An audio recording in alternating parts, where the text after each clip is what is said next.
Chapter 474. This matter was too big and had a bad influence.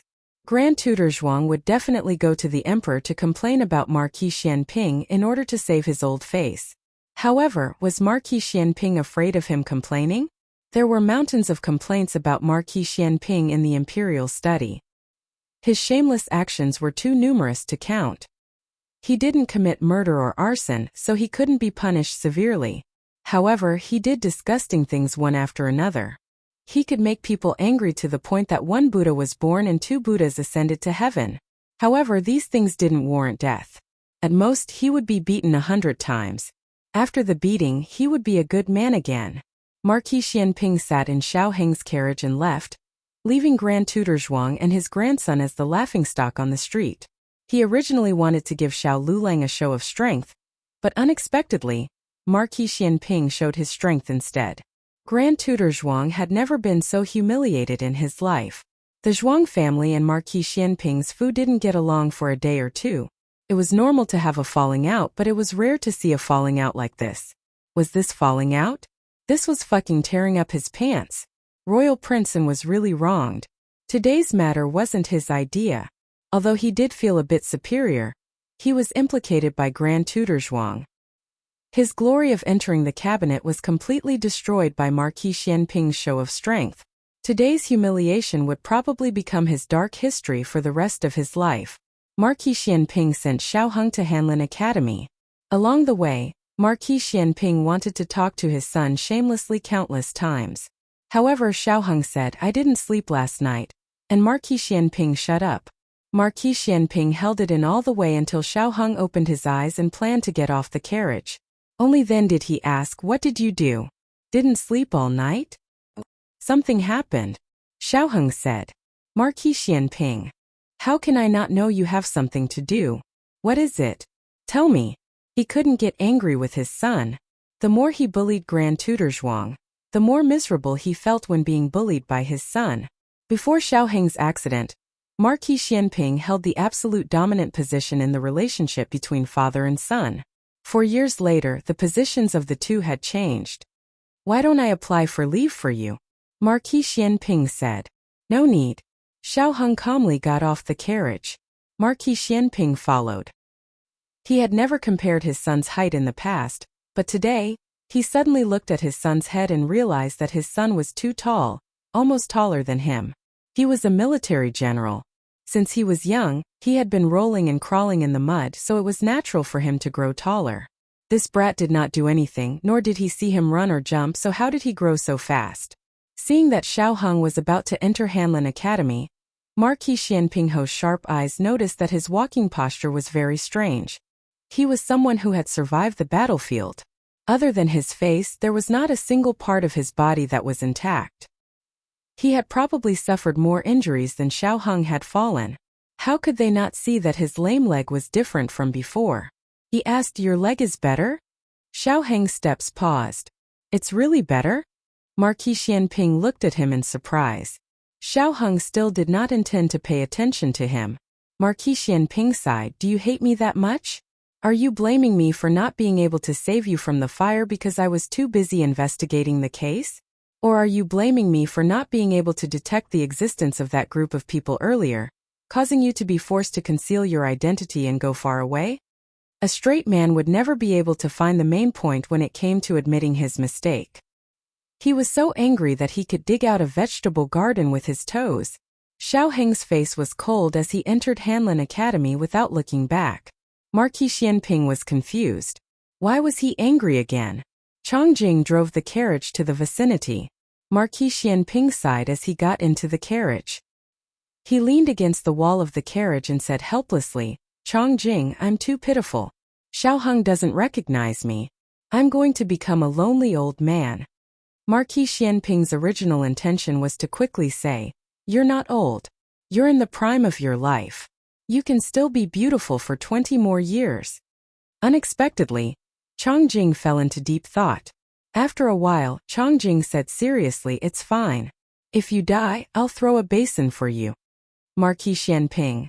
After Gu Jiao's intensive medical practice for a day and a night, she was carried to the west room by Xiao Heng and fell asleep. Perhaps it was because she did not recognize the bed, or perhaps it was because this bed had a scent that she liked and felt at ease. She slept until the afternoon. Just before she was about to wake up, she had a dream. She dreamt of a boundless sea. On the sea there was a battlefield. Marquis Xianping was on a battleship that was riddled with holes. He held a long sword in his hand and wore black iron armor. He was fighting on the deck that was filled with blood. In front of him was an island. Behind him was a city. Gu Jiao had never been to the city, but in her dream she could call out the name of the city. Nanhai City, a small city in the southernmost part of the Zhao Kingdom. As for the island, it was originally part of Nanhai City. However, it had been invaded by pirates on the sea. Marquis Xianping's goal was to wipe out the pirates and take back the island. This pirate incident was not simple. Just as Marquis Xianping was going south to suppress the pirates, bad news came from the frontier fortress of the Zhao Kingdom. The remnants of the previous dynasty colluded with the Chan Kingdom. Tang Yueshan's army was defeated and Princess Ning was captured. In order to save Princess Ning, the old Marquis went into danger alone. Unfortunately, he fell into the trap of the remnants of the previous dynasty. The frontier fortress lost 3 cities in a row. The emperor was furious. He immediately summoned Gu Chongqing, who was far away near Fengdu Mountain, back to the court. He ordered him to reorganize the Gu army and go north to attack the enemy.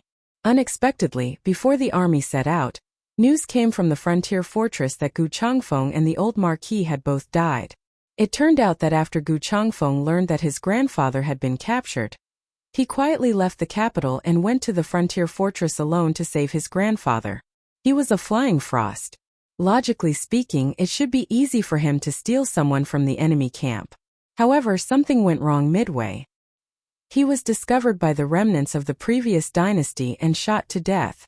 The enemy cut off his head and hung it on the city wall with the old Marquis's head. This was a premeditated trap. The frontier fortress was cold. The 2 heads hung on the city wall for a whole month without any signs of decay. The old Marquis watched as his grandson was shot to death in front of him. He died with his eyes wide open. His pair of frozen red eyes were filled with anger and despair. Although Gu Chongqing had mentally prepared himself on the way here, seeing this scene with his own eyes, seeing his younger brother and grandfather's heads hung on the wall, still made his blood boil. He spat out a mouthful of blood in front of everyone. Gu Chongqing finally took back the frontier fortress, killed the remnants of the previous dynasty, and also annihilated the Chan army. However, the price was his legs and the 100,000 soldiers of the Gu army. 80,000 of them were not allowed to return. The heroic young men were stationed at the frontier. Because of this overly tragic dream, Gu Jiao did not immediately realize that she was sleeping on Xiao Heng's bed when she woke up. She sat at the head of the bed in a daze for a while, and the little strand of hair on her head stood up again. The events in the dream happened half a year later. However, with the precedent of the Twin Blade sect capturing Xiao Heng, Gu Jiao did not dare to guarantee that the events in her dream would not happen earlier. Why would it happen earlier? She did not know. Sometimes she felt that her dreams were precognitive. However, recently she suddenly had a misconception, as if they had happened before. She had experienced them, but she had forgotten them. This conjecture was very bold and could even be called absurd. That was why she said that it might just be her misconception. She suddenly thought of that transmigrator from the Yen Kingdom. She wondered if he or she had experienced the same thing as her. It would be great if she could ask him in person. Forget it. Now was not the time to think about this. It was better to think about what happened in the dream. If her conjecture was correct, then the most important question right now was whether the tragedy of the Gu grandfather and grandson, as well as the 100,000 soldiers of the Gu army, would happen earlier. Your Majesty! Your Majesty! Bad news! The emperor was reviewing memorials in the imperial study when Eunuch Wei walked in with a hurried expression. What's the matter? The emperor frowned and glared at Eunuch Wei. Eunuch Wei had been by the emperor's side for a long time. He should not have been so unruly. Eunuch Wei felt bitter. He did not want to, but this time something really big had happened. He reported, Your Majesty, Marquis Xianping has bullied Imperial Tutor Zhuang. Imperial Tutor Zhuang has come to complain to you. The emperor frowned. Imperial tutor Zhuang? Marquis Xianping had bullied Imperial tutor Zhuang? To be honest, he did not have a good impression of Imperial tutor Zhuang. The Zhuang family had great power. On the surface, Imperial tutor Zhuang respected him, the emperor. However, who knew how many obstacles he had secretly set up? No matter what, Imperial tutor Zhuang had been a senior official for 2 dynasties. He was also the Empress Dowager's older brother, so he was his uncle in name. The emperor still summoned him to the imperial study. Grand Tutor Zhuang was a scholar, and all scholars had a sharp tongue. Through a voluminous accusation, he vividly portrayed Marquis Xianping's disregard for the law and discipline, as well as his tyrannical behavior of humiliating an official of the imperial court. The emperor thought, how could I not know that Marquis Xianping is a bully? What's the point of you looking for me? I can't even beat him. Imperial tutor Zhuang understood that the emperor was on Marquis Xianping's side. But so what? The emperor could not be biased to the point that he forgot the rules. Imperial tutor Zhuang said sincerely, Your Majesty, this is right under the emperor's feet. He dares to act so violently and does not put Your Majesty's dignity in his eyes. I really don't know how he will trample on the dignity of the imperial family in the future. These words were just short of saying that Marquis Xianping's merits overshadowed the emperor's. Today, he dared to bully the emperor's uncle. In the future, he would dare to sit on the emperor's head and behave atrociously. If these words were heard by the previous emperor, it would definitely cause problems. However, the emperor was not the previous emperor. He was not that suspicious. Moreover, in his opinion, this was Marquis Xianping's nature. If Marquis Xianping was not arrogant and despotic one day, then he would not be Marquis Xianping. Call Marquis Xianping to me, the emperor said sternly. The people on the street had seen it with their own eyes. As the emperor, he could not just sit and watch. Soon eunuch Wei brought Marquis Xianping into the palace. Your Majesty, this official is guilty. The first thing Marquis Xianping said after entering the imperial study was to admit his crimes. Then, he confessed to his bullying of Imperial tutor Zhuang and Royal Prince N. This series of actions stunned Imperial tutor Zhuang. He had thought that Marquis Xianping would use the emperor's favor to refuse to admit his crimes. Or Marquis Xianping would push the blame to him and say that he used his status to suppress Xiao Lulang first. He was just helping out when he saw injustice. However, Marquis Xianping admitted his crimes just like that. Cough. The emperor cleared his throat. Marquis Xianping was really always able to break through the bottom line of people's understanding of him. Forget it, he would get used to it. This person was shameless. Why would he not admit his crimes? If he did not admit his crimes, he would be beaten 100 times. If he admitted his crimes, it would be reduced by half. The emperor had long given up on treating Marquis Xianping.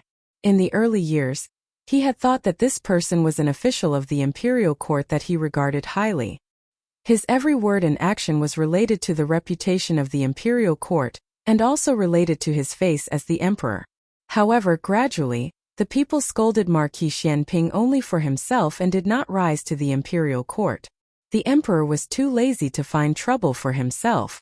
The emperor looked at Marquis Xianping and said seriously, seeing that you have a good attitude and actively admitted your crimes, I will punish you 50 times. In addition, your salary will be deducted for half a year.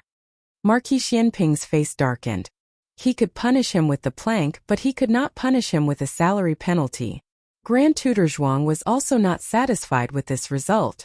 Their Zhuang family's face had been rubbed against by Marquis Xianping. But in the end, the emperor only punished him with a small salary penalty and a few planks? Marquis Xianping's family was extremely wealthy. What was half a year's salary to them? As for the planks, he was a martial artist. Hitting him with the plank was no different from tickling him. Grand Tutor Zhuang was so angry that his face was ashen. He clenched his fists so hard that they made cracking sounds. Marquis Xianping calmly walked out and glanced at Grand Tutor Zhuang. He clicked his tongue and sighed. How old are you? Haven't you weaned? You still want to complain? Grand Tutor Zhuang. Chapter 475. There are all kinds of connotations that you can't find online here. When Marquis Xianping came out of the palace, he was surprised to find a familiar carriage parked nearby. It was Princess Xinyang's carriage. His brows furrowed.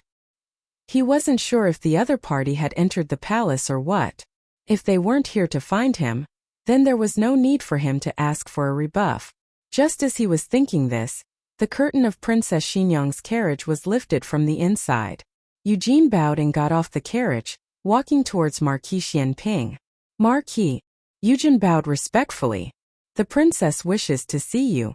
That was a rare sight. After being married for so many years, the number of days that Princess Xinyang came to see him could be counted on one hand. He basically did not look for her. Ever since she had made a request on their wedding night, he had only maintained a superficial relationship with her. Marquis Xianping pondered for a moment, but still boarded Princess Xinyang's carriage. Marquis Xianping's carriage was also extremely luxurious, but the details were not as exquisite as Princess Xinyang's carriage. Princess Xinyang's carriage was obviously a woman's carriage, fragrant and exceptionally exquisite. If it was 20 years ago, Marquis Xianping would not be able to find a place to stay. Now, he was no longer the boorish fellow he used to be. He was also quite particular, elegant, calm and refined. Well, at least on the surface. Marquis Xianping sat down on the bench next to Princess Xinyang. He raised his eyes and glanced at her, asking, "Is something the matter?" The Duke of Xinyang opened his mouth, a trace of hesitation passing through his brows. Marquis Xianping did not rush her. He casually picked up an orange and played with it in his hand.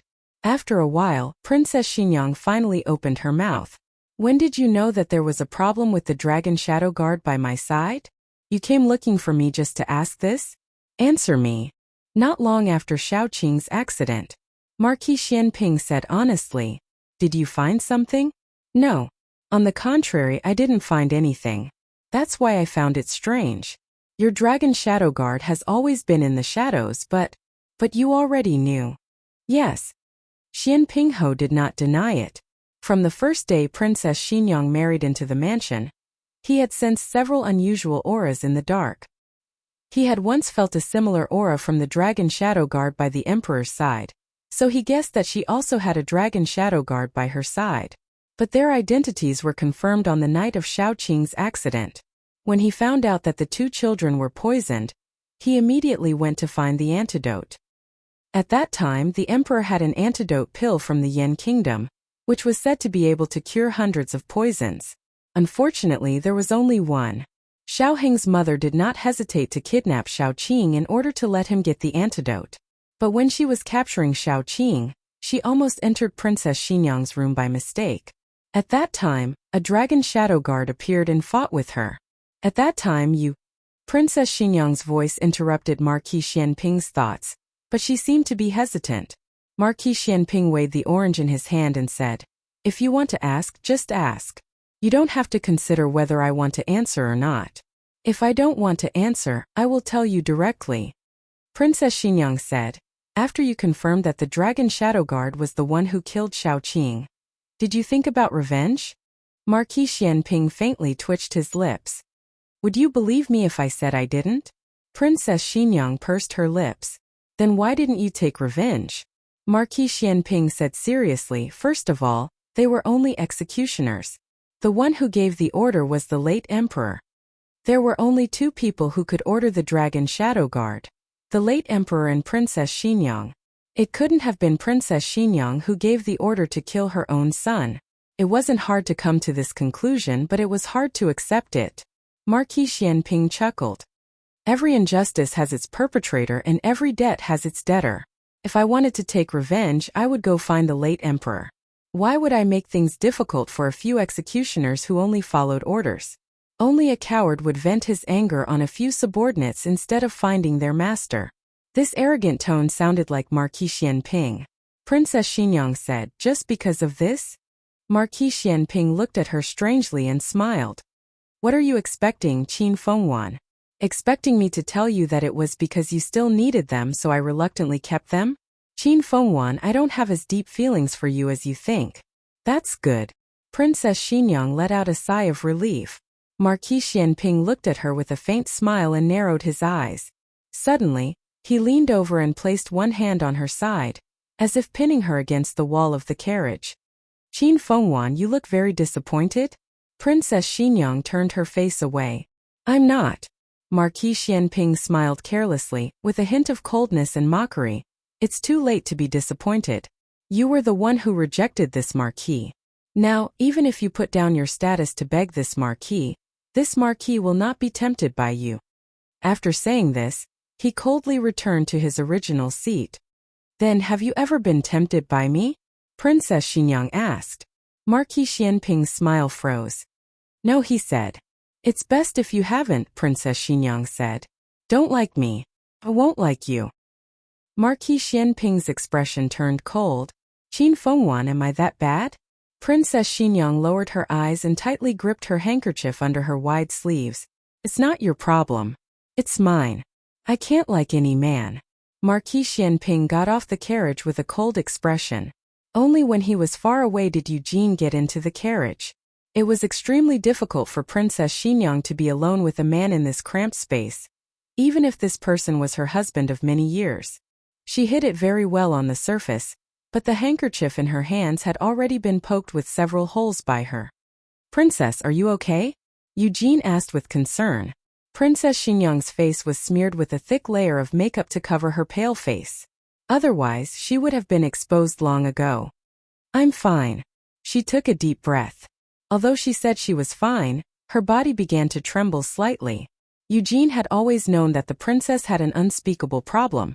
She couldn't have normal contact with men, especially in cramped spaces. At her worst, she would suffocate. The reason why no one had discovered it before was mainly because she was a princess and had a noble status. If she didn't allow anyone to approach her, no one else could. Moreover, she was also very good at disguising herself. If Eugene hadn't seen her faint in the carriage with her own eyes, she feared that she wouldn't have known her secret. All these years, other than little Marquis, only Long Yi was allowed to stay close to her. Even the other 4 dragon shadow guards were not allowed to approach her without permission. In fact, after so many years, the princess's situation had already improved a lot. Last time, when she was in the same carriage with Marquis Xianping, she didn't have any discomfort. This time, could it be that Marquis Xianping took liberties with the princess? Jade Water Alley. The good news of Yao Shi's birth quickly spread in the alley. Everyone came to congratulate her one after another. Gu Yan and little Jing Kong each carried a basket of red eggs and went from house to house to hand them out. Marquis Gu didn't sleep the whole night and then looked after his son for the whole morning. At this moment, he was extremely tired and directly fell asleep beside Yao Shi. Yao Shi fed the child some milk and also couldn't resist the weakness of her body and fell asleep. In the end, she didn't have the energy like when she was young. At this time, Gu Jinyu came to Jade Water Alley. Last night, she was thrown out by Gu Jiao and was no longer able to enter the courtyard, so she returned to the Marquis's mansion first. Early in the morning, she heard the news from Huangzhong that Yao Shi had given birth to a younger brother for her. She personally made soup to nourish Yao Shi's body. She carried the nourishing soup inside. Mother, I'm here to see you. Mama Fong was bathing the little fellow. Hearing this, she raised her head and made a hush gesture. She whispered, Madam is resting. Ah. Gu Jinyu hurriedly covered her mouth with a guilty expression. There was a screen in front of Yao Shi's bed. Gu Jinyu stretched her head behind the screen to take a look. Yao Shi was sleeping very soundly. Marquis Gu was sitting on a chair with his upper body lying on the edge of the bed. He was also sleeping soundly. She quickly retracted her gaze and put the food box in her hand on the table. She curiously went to the basin and squatted down. Looking at the little fellow who was being fiddled with by Mama Fong, she said, He's so small. Mama Fong said, He's not small. He's white and chubby. Don't you know how to speak? How is little master small? He's clearly a big fat boy. After Mama Fong finished bathing little master, she wiped him dry with a soft towel, put on some small clothes and wrapped him in swaddling clothes. He didn't cry or make a fuss during the entire process. He was very obedient. Gu Jinyu widened her eyes and asked, Mama, can I hold little brother? Do you know how to hold him? Mama Fong asked. Gu Jinyu nodded, I do. I've held little cousin of the Ling family many times. Mama Fong hesitated for a moment, then carefully handed the child to her. Gu Jinyu gently took the child and smiled as she looked at the little fellow in swaddling clothes. At this moment, something incredible happened. The little fellow, who didn't even cry when bathing or changing diapers, suddenly cried at the top of his lungs. Chapter 476. There are novels with connotations that can't be found online here. Gu Jinyu was at a loss for what to do with the sudden crying. Nanny Fong was also shocked by the crying. Those who didn't know would think that Gu Jinyu was abusing the child. He was crying so heart-wrenchingly. Nanny Fong was rubbing the diaper and her hands were wet. It wasn't appropriate for her to take the child, so she said to Gu Jinyu, "Put the young master in the cradle first." Gu Jinyu hurriedly put the child down. The child was crying too hard. Every cry sounded like someone was stabbing him with a needle. Gu Jinyu was so flustered that she lost her balance and stepped on the base of the cradle. She tripped and fell forward. The child in her hands also fell out. Her face turned pale. She wanted to catch the child, but it was too late. She fell hard on the ground. Her entire body was sore from the fall. One could imagine the terrible consequences of a newborn baby falling to the ground. At the critical moment, a blue figure flashed in and caught the baby that was about to fall to the ground at an extremely fast speed. The little fellow fell into a warm embrace and his crying stopped abruptly. The little fellow opened his dark eyes wide and stared unblinkingly at the unfamiliar intruder. Nanny Fong heaved a sigh of relief. Second young master. Gu Jinyu endured the pain and stood up with the help of the cradle. She called out softly, "Second brother." Gu Changfeng pinched the little fellow's face and nodded at Nanny Fong. He looked at Gu Jinyu and frowned. "Do you know how to carry a child?" Gu Jinyu's eyes reddened with grievance. "I didn't do it on purpose. I lost my balance." Gu Changfeng originally had no feelings for Gu Jinyu. He didn't like her, but he didn't hate her either. He mostly ignored her. Now that he looked at her again, he didn't know why, but he kept comparing her with Gu Jiao. He felt that Gu Jinyu was a little lacking. If Gu Jiao was in the room today, she wouldn't have hurt the child no matter what. Gu Changfeng ignored Gu Jinyu. He placed the little fellow in the cradle and opened the swaddling cloth to look at the little fellow's diaper. Realizing that the diaper was wet, he took a clean diaper from the table and quickly changed it for the little fellow. Even Nanny Fong couldn't compare to her speed in changing diapers. The little fellow seemed to be very comfortable after being swapped, and his little eyes narrowed in enjoyment. Gu Changfeng's swaddling clothes were wrapped better than Nanny Fong's. Who asked him to have a pair of godly hands? The dexterity of his hands was no less than that of a top surgeon. Of course, it was also because she always took care of Gu Changlin when he was young, so she had some experience. Seeing that the second young master was so good at taking care of people, Nanny Fong felt relieved and went to rub the diapers. After she was done, she took all the diapers and clothes to the backyard to wash. Gu Jinyu looked at Gu Changfeng, who was teasing the little fellow, and then looked at Nanny Fong, who left without saying a word. She felt that something was wrong. Nanny Fong and Gu Changfeng didn't talk much. It seemed like they were neglecting each other, but it also seemed like they were used to Gu Changfeng's appearance. "Does second brother come here often?" Gu Jinyu asked softly. Gu Changfeng's fingers were firmly grasped by the little fellow. He didn't dare to pull his fingers out too forcefully for fear of hurting the little fellow. When he heard Gu Jinyu's question, he casually replied, "I've been here a few times. Most of the time he came here to buy hair restorer. However, he also freeloaded a few meals, played a few rounds of cards, and lost some money to the old lady." Gu Jinyu saw that Gu Changfeng was helpless because of the little fellow, and her eyes flickered. She said, "Second brother, are you also here to see mother?" Gu Changfeng was actually here to buy hair restorer for Gu Changfeng. He only knew that Madame Yao gave birth to a son when he saw Huang Zhong and Marquis Gu's carriage at the entrance. In terms of blood relations, this little fellow was his half-brother. He was just quite ugly. He was wrinkled and looked like a little monkey. "So ugly," he said disdainfully, not forgetting to poke the little fellow's face with his fingertip. He didn't know if it was because he felt Gu Chengfeng's disdain, or because Gu Chengfeng's finger hurt him, but the little fellow suddenly pouted and burst into tears. Gu Chengfeng shuddered. "Not ugly, not ugly. You're very pretty." The little fellow sniffled and pouted. "Second brother, little brother likes you very much," Gu Jinyu said enviously. "He cries when I hug him. It's useless to coax him." How would a newborn know about liking or not liking? Although he said that, Gu Chengfeng unconsciously raised his brows. Did the little fellow like him more? The little fellow liked him? Really liked him? Ahem. Gu Chengfeng said seriously. It must be because you don't know how to hug him. You're making him uncomfortable. What was so great about the little fellow liking him?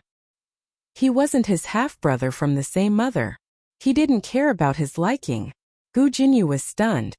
Then how do I hug him? Like this. Gu Chengfeng gently picked up the little fellow and demonstrated for Gu Jinyu to see. Gu Jinyu thought to herself, that's how I hugged him just now. Gu Jinyu refused to believe it and decided to hug him again. In the end, the little fellow cried the moment she held him, but Gu Chengfeng took him from her. It made Gu Jinyu extremely embarrassed. What was even more embarrassing was yet to come. When Gu Jinyu hugged him, he peed. When Gu Jinyu hugged him again, he pooped. But she didn't know how to change diapers. She couldn't wash the little fellows but clean and made the little fellow cry loudly. In the end, Gu Chengfeng couldn't stand it anymore and took the child. All right, you can leave. There's nothing for you to do here. Gu Jinyu was no longer the pampered young lady from before. She had been to Xiaoyu village and done hard work, but she had never taken care of such a small child. She was really helpless. Moreover, she didn't know if it was just her imagination, but this child didn't seem to like her. The three little men who didn't like him at home were completely confirmed when they returned home. Gu Chengfeng carried the child to the west room. The three little men came to play with him one by one. The little fellow was very lazy and basically ignored them, but he also wouldn't cry. He wouldn't cry no matter who hugged him, except for Gu Jinyu. When Madame Yao woke up, Marquis Gu had already been summoned to the yamen. Gu Jinyu sat by her bed with red and swollen eyes. She looked at Gu Jinyu's aggrieved and hurt expression and couldn't help but ask, "What's wrong?" Gu Jinyu said with red eyes, "Younger brother doesn't like me." Madame Yao said, "How could he not like you? Such a small child, what did he know about liking or not liking?" Gu Jinyu said aggrievedly, "It's true. He cries when I hug him. He doesn't cry when other people hug him." "Then it must be because you don't know how to hug him." Madame Yao's words were exactly the same as Gu Chengfeng's. Madame Yao had Nanny Fong carry her son over from the west room. After feeding the child, she handed him to Gu Jinyu. "Try again." Gu Jinyu tried again. Something inconceivable happened. The little fellow, who had been wailing in her arms, suddenly became very quiet. Madame Yao smiled and said, "See, isn't this quite good?" Gu Jinyu was dumbstruck. "But just now Madame Yao said, "Just now you must have felt uncomfortable hugging him." Gu Jinyu swore that she really had hugged him like that. He felt extremely comfortable. He just wanted to cry. Gu Jinyu bit his lip. Madame Yao looked at Gu Jinyu's aggrieved and angry appearance, but he was also holding back. She sighed slightly and said earnestly, "Jinyu, I know you have complaints in your heart. When Yin'er was young, he didn't like you. Whenever you approached him, he would cry. But that's because his older sister's aura had changed. You are very unfamiliar to him. He couldn't accept it, so he acted that way. Your second brother and Yin'er were born in different circumstances. He just came to this world. Jiao Jiao is his older sister, and so are you. As long as you treat him well, he will treat you like his own older sister. You must not be prejudiced against your second brother because of Yin'er's matter." "Mother, I'm not." Gu Jinyu really had unspeakable bitterness. When had she ever been prejudiced against her second brother? It was clear that her second brother hated her. "I'm going out for a while." Madame Yao needed to go to the toilet. With Nanny Fong's help, she went to the washroom. Once she left, the little fellow in her arms pursed his lips. Gu Jinyu carried the little fellow and stood up with a whoosh. "Mother! He's crying again." Madame Yao and Nanny Fong returned. The little fellow's mouth was wide open, and he yawned. Madame Yao said, "He's just yawning." Gu Jinyu refuted, "No, he was clearly about to cry just now." Madame Yao sighed and said, "He's very obedient." "He's not obedient. He hates it to death." Gu Jinyu was at a loss for words. She swore that she had not seen wrongly. This little fellow was about to cry just now. But when Madame Yao returned, he stopped crying. At this time, Gu Jiao did not know that Gu Jinyu had been repeatedly humiliated by the little fellow. She had just come out of the medical center. The critically ill patients who had fought in the casino yesterday had just passed the critical stage and were now being taken care of by Dr. Song and Dr. Liu. She went to the Liu residence. Lu Yixing was very surprised to see her. Is it convenient to go in? Gu Jiao asked. It's convenient. Lu Yixing stepped to the side to let her in and opened the courtyard door wider. A white figure darted out and threw itself into Gu Jiao's arms. Oh, little Shi. Gu Jiao hugged the heavy white cat ball. You've gained weight again. Little Shi meowed. It was not fat at all. Why are you here today? Lu Yixing asked. I'm here to look for Yuan Tang, Gu Jiao said. Did you hear that, cousin? She's here to look for me. Accompanied by a hearty voice, Yuan Tang swaggered out of the central room while fanning himself with a folding fan. He stood in front of Gu Jiao and knocked the white cat's head with his fan. He snorted, You heartless little thing. Why don't I see you being so enthusiastic when I come over? Little Shi threw itself into Gu Jiao's arms and slapped Yuan Tang's butt. Lu Yixing looked at Yuan Tang with a cold gaze. Yuan Tang automatically ignored his cousin's piercing gaze and smiled at Gu Jiao. Tell me, why are you looking for this prince? It better not be a matter between a man and a woman. Otherwise, cousin will get jealous. I promised cousin that I only have him in my heart. Lu Yixing really wanted to throw this guy out. It's business, Gu Jiao said. Yuan Tang let out a sigh of relief. Do you want to talk in the courtyard or in the house? He spoke like a master. Either is fine, Gu Jiao said. There were no outsiders in Lu Yixing's house. There was only a mute slave and an elderly nanny, both of whom were trustworthy. It was autumn today, so it was the best time to bask in the sun in the courtyard. They finally sat down on the stone bench. Yuan Tang and Gu Jiao faced each other, while Lu Yixing sat in between them. Lu Yixing was in no hurry to sit down. He went into his room and brought out a plate of fresh tangerines. Yuan Tang's eyes widened when he saw the plump and bright tangerines. Cousin, you're too biased. Did you have so many delicious tangerines? I've been here for so long, but I haven't seen you take them out. After he said this, his handsome face became extremely bitter. He said to Lu Yixing, Peel one tangerine for me, and I'll forgive you. Lu Yixing really did peel a tangerine, but it wasn't for him. Nanny here. Yuan Tang. That hurts. Gu Jiao also peeled a tangerine and fed it to little Shi. She had never raised a cat before, so she didn't know if other people's cats ate tangerines. In any case, little Shi ate it. Hey, didn't you say you wanted to talk to me about something? What is it? Yuan Tang was hurt by his cousin's words, so his tone was gloomy. Gu Jiao said, Do you know that Qin's army is heading southwest? Yuan Tang's eyes suddenly flashed with vigilance. Why are you asking this? Gu Jiao fed another tangerine to the white cat on her lap. Just tell me if you know. Yuan Tang gave Gu Jiao a deep look. He opened his folding fan and fanned himself. He raised his eyebrows and said, Although I am a hostage here, I have spies. There was a mutiny at the Chun nation's border. My royal uncle led the army to quell the chaos. Gu Jiao removed the tangerine rings from the tangerine. Quell it? What a good excuse. In the dream, Qin's army only headed southwest after the new year. In February, they captured Princess Ning, and the old duke. In March, they captured Gu Chengfeng. In April, Gu Chongqing led 100,000 Gu soldiers north. In May, the frontier fortress was still covered in snow. In June, 80,000 Gu soldiers were annihilated. It was only October. It seemed that it was brought forward again. Yuan Tang frowned. What do you mean? Gu Jiao looked at him with pity and sighed. It seems that you still don't know. This gaze made Yuan Tang frown even more. What don't I know? Gu Jiao looked away and continued to remove tangerine rings. The two countries are going to war. As a hostage, you will soon lose your value. Yuan Tang closed his folding fan. Nonsense. These two sentences were nonsense. The reason why Chan sent its prince to Zhao as a hostage was to show its determination to surrender and ask for peace. If they dared to send troops to Zhao again, Zhao would definitely kill Yuan Tang. When Marquis Xianping sent troops to Chan, he first rescued in Junwang before sending troops.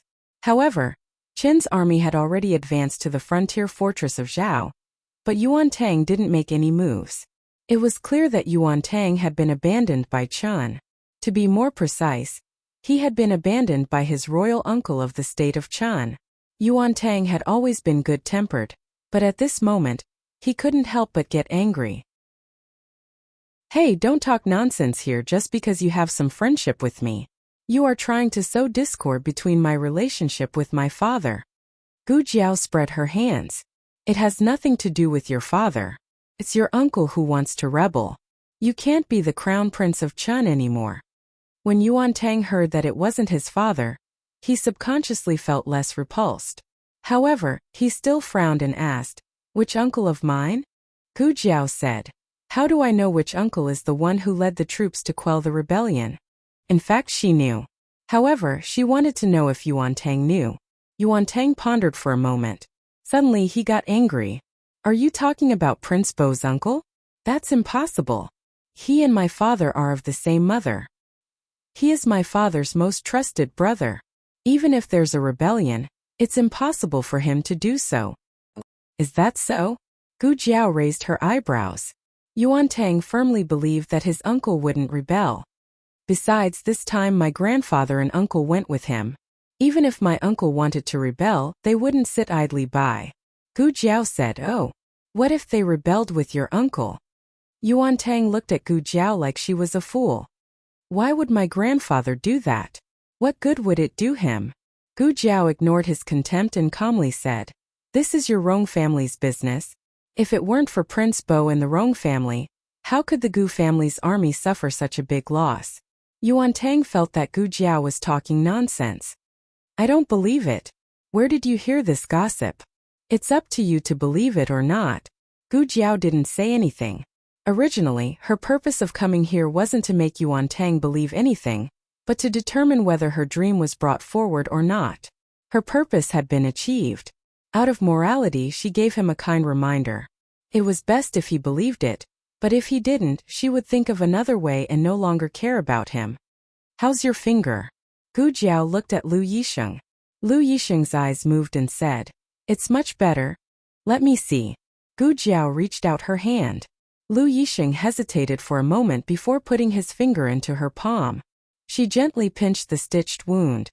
"Does it still hurt?" "It doesn't hurt anymore. It was a little itchy." Lu Yisheng lowered his eyes. Gu Jiao hooked his finger.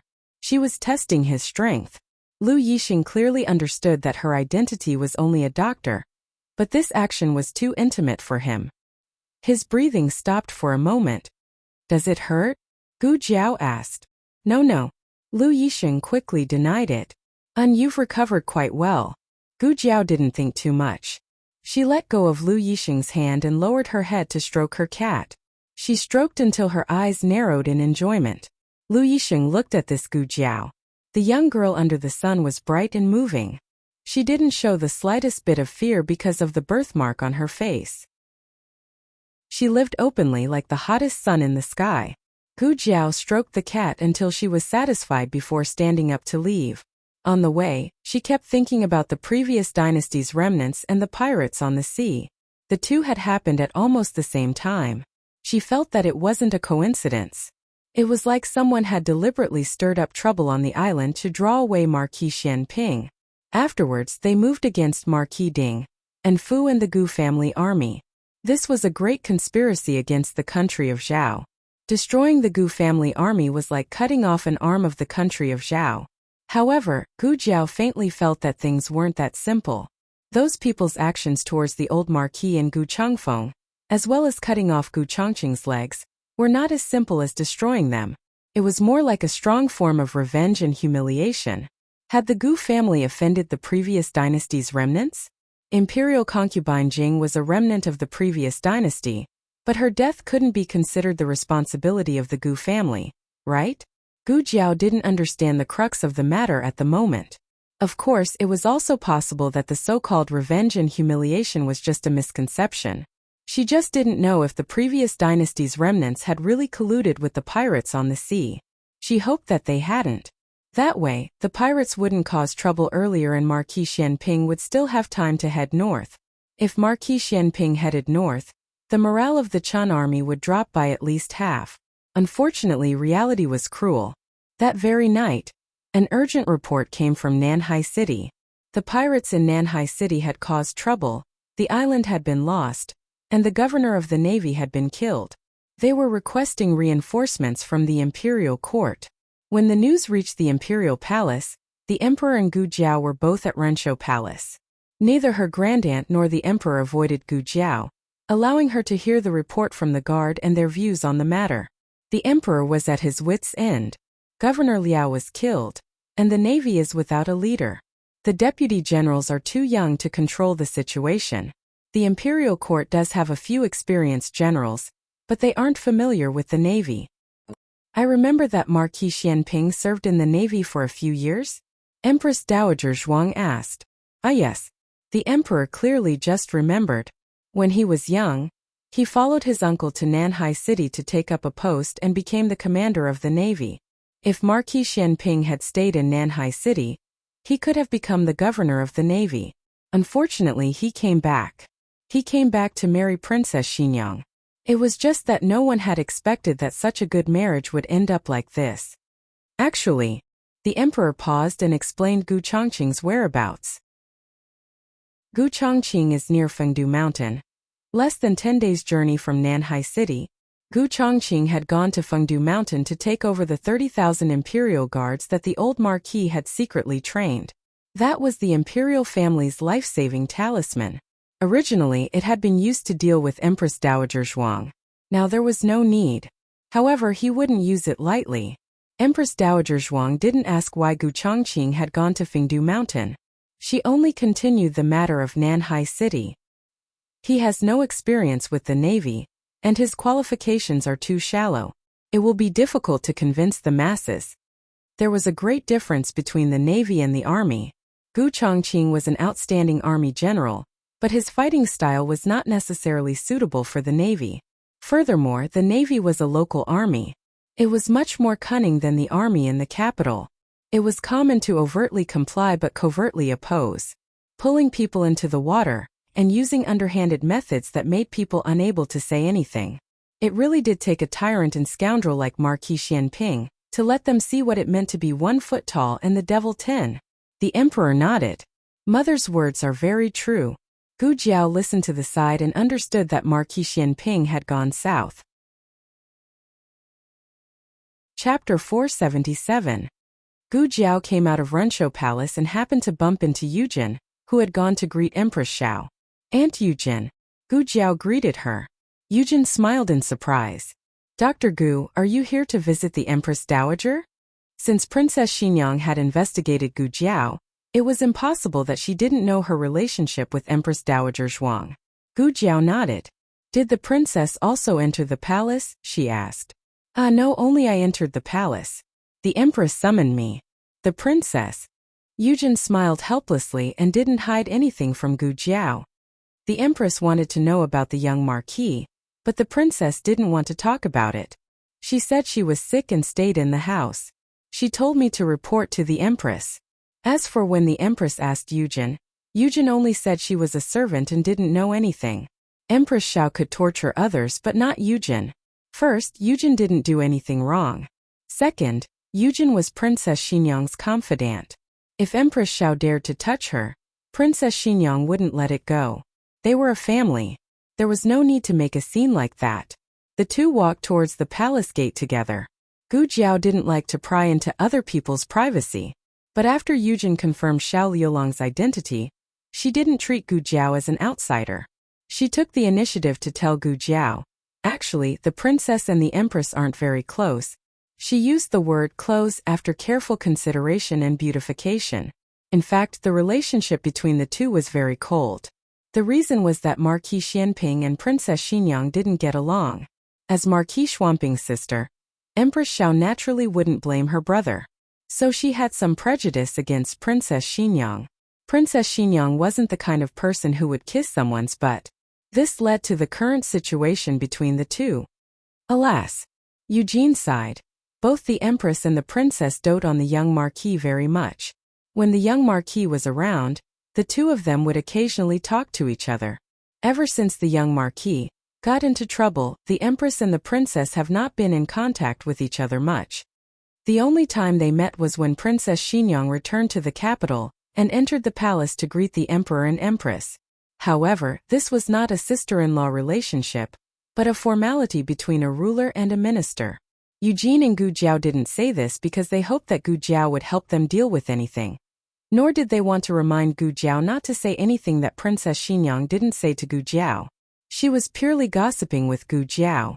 Gu Jiao was a very good listener. First there was Consort Rui Wang and then there was Eugene. They were all very willing to share their worries with Gu Jiao. As the two of them chatted, they unknowingly arrived at the entrance of the palace. Gu Jiao had come in Xiao Sanzi's carriage. Unfortunately, Xiao Sanzi's carriage had broken down and the wheels were a bit loose. He was currently squatting on the ground to fix it. Eugene said to Gu Jiao, "Dr. Gu, I'll send you back." Gu Jiao did not refuse. She said a few words to Xiao Sanzi and sat in Eugene's carriage. She could see that Eugene was still gossiping and still wanted to talk to her. After sitting in the carriage, Eugene thought of something and asked Gu Jiao, "That's right, is the Marchioness about to give birth?" Gu Jiao said, "She already gave birth." Eugene was startled and asked, "Didn't you say next month? She gave birth so quickly. Is it a son or a daughter? Is everything all right?" This all clearly included Yao Shi as well. Gu Jiao nodded gratefully. "It's a son. Both mother and child are safe." Eugene smiled happily. "That's great. This joyous news must be told to the princess. Dr. Gu, do you mind going to Vermilion Bird Street?" "All right," Gu Jiao said. Eugene was not someone who only knew how to gossip about her own matters. She was also very concerned about Gu Jiao's situation. On the road, she asked almost all of the questions related to the little fellow and Yao Shi. Gu Jiao did not speak much and answered very concisely. People who did not understand her would think that she was being perfunctory. However, Eugene understood that she answered every question seriously. Eugene liked this kind of girl. She did not play tricks, did not flatter, and did not act courteously. All of her friendliness and appreciation were hidden in her details. The carriage entered Vermilion Bird Street. Eugene lifted the curtain to take a look and discovered that there seemed to be a carriage parked in front of her courtyard. That carriage looks a little familiar." Eugene muttered to herself. Gu Jiao followed her gaze and said, "It's Marquis Xianping's carriage. This carriage would occasionally appear at the medical clinic, the Imperial College, and Jade Water Alley." Gu Jiao had long memorized its appearance. Eugene was even more confused. Why would the Marquis come here? Based on their relationship as husband and wife, they would usually find someone to pass on a message. The number of times they would actively seek each other out could be counted on one hand, especially for Marquis Xianping. He probably understood that Princess Xianyang did not want to see him, so he never went in front of Princess Xianyang to ask for a rebuff. In reality, Marquis Xianping was just passing by today. He did not plan on finding Princess Xianyang. However, he heard Princess Xianyang's pitiful cries. It seemed that something had happened. He followed the sound to the attic of the study. Princess Xianyang was sitting on the ground. Her right foot was pressed down by a fallen bookshelf. The attic was cramped. She could not retreat or stand up. Marquis Xianping bowed and entered the attic. With Princess Xianyang's height, she could stand up straight at the highest point in the attic, but Marquis Xianping was too tall. He had to crouch the entire time. He removed the heavy bookshelf and the books that had fallen to the ground. Blood was seeping out of her shoes. It seemed that she had suffered a serious injury. Marquis Xianping frowned. "How come I don't see your dragon shadow guards? Are they all incompetent?" He had rushed over from the streets. Although he was not very slow, the distance was there. During this time, her dragon shadow guards had the time to rescue her. It was funny. She knew that someone would save her, but she still came. But the dragon shadow guards that should have appeared did not appear. This made Marquis Xianping not know what to say for a while. Should he say that fortunately he came? How could Princess Xianyang know that so many thoughts flashed through his mind? Long Yi had gone out to handle some matters. As for the other 4 dragon shadow guards, she did not bring them to the capital. Seeing that she did not answer, Marquis Xianping did not force her to answer. He knelt down on one knee, intending to look at her injuries. However, she suddenly said, Don't come over. Fine. Although they were husband and wife, they had only slept together once in so many years. Being together with her, he still had to talk about the difference between men and women. Fuck. Your injuries are not light, Marquis Xianping said. With this amount of blood, there was at least an inch-long wound. Marquis Xianping thought about it. Saving people was more important, so he still had to get her down. Marquis Xianping reached out to carry her. Princess Xianyang's reaction was even greater. She suddenly dodged to the side. Marquis Xianping's hand froze in midair. He looked at her strangely and said, I'm just carrying you down. I have no other intentions. You make it seem like this Marquis wants to take advantage of you. This loft was too small, so small that she had nowhere to retreat to. The distance between them was also too close, so close that she was surrounded by his masculine scent. Her face paled, and her forehead began to seep out fine beads of cold sweat. Marquis Xianping quickly sensed her abnormality. His thick brows knitted even tighter, and he said impatiently and self-deprecatingly, Qin Fengwan, this Marquis does not eat people. Princess Xianyang did not answer him. At first, Marquis Xianping thought that she disdained to talk to him, but he gradually discovered that her body was trembling and her lips were pale. Qin Fengwan. He looked at her inquiringly. Don't come over. I'm begging you, Princess Xianyang said in a pleading tone. Marquis Xianping had known Princess Xianyang for so many years, but he had never seen her lower her voice to anyone. Strictly speaking, she was not lowering her voice right now, but she was sincerely begging him not to come near her. Do you hate me that much? Marquis Xianping stared at her and instantly denied this thought. Compared to disgust, it was more appropriate to say that her reaction was fear. Marquis Xianping didn't understand what he had to be afraid of. Last time she had chased him down from the roof on the street, and he had personally caught her. Wasn't she fine? She had even coldly ordered him to put her down. Where did her arrogance go? Although Marquis Xianping had doubts in his heart, Princess Xianyang's condition was not optimistic. Marquis Xianping seriously suspected that if he didn't go out, she would suffocate here. Marquis Xianping went down the loft. Coincidentally, Yujin and Gu Jiao entered the courtyard at this time. Marquis. Yujin bowed. Marquis Xianping looked at her, and then at Gu Jiao beside her. The princess is in the loft. She's injured. Go take a look. There was only the study and loft in the entire courtyard. After hearing Marquis Xianping's words, Yujin didn't care about anything else and hurriedly took Gu Jiao to the loft. When Princess Xianyang saw the two of them, she secretly sighed in relief. The suffocating dizziness finally subsided. Princess. Yujin knelt by her side and supported her, letting her lean into her arms. Gu Jiao examined Princess Xianyang's wounds. They were all superficial wounds. There were 2 wounds in total and one of them was a bit deep. Gu Jiao took out a small medicine box from the small basket on her back, and took out some disinfectant to clean the wounds. Princess Xianyang's complexion was very poor. Gu Jiao originally thought it was because of the pain, but when she disinfected her wounds, her complexion actually improved a bit. So it wasn't because she was afraid of pain. Is the princess feeling unwell somewhere else? Gu Jiao asked. When she first came in, Princess Xianyang's complexion looked as if she couldn't breathe. Princess Xianyang was extremely intelligent. How could she not know why Gu Jiao asked this question? She lowered her eyes, her eyelashes trembling. She shook her head and said, No, I'm much better. Gu Jiao's hand, which was wrapping gauze around her, paused. Okay, don't let the wounds get wet. After treating Princess Xianyang's wounds, Gu Jiao carried her down the loft. When they returned to the room, Yujin took out clean clothes for Princess Xianyang to change into. Marquis Xianping didn't leave.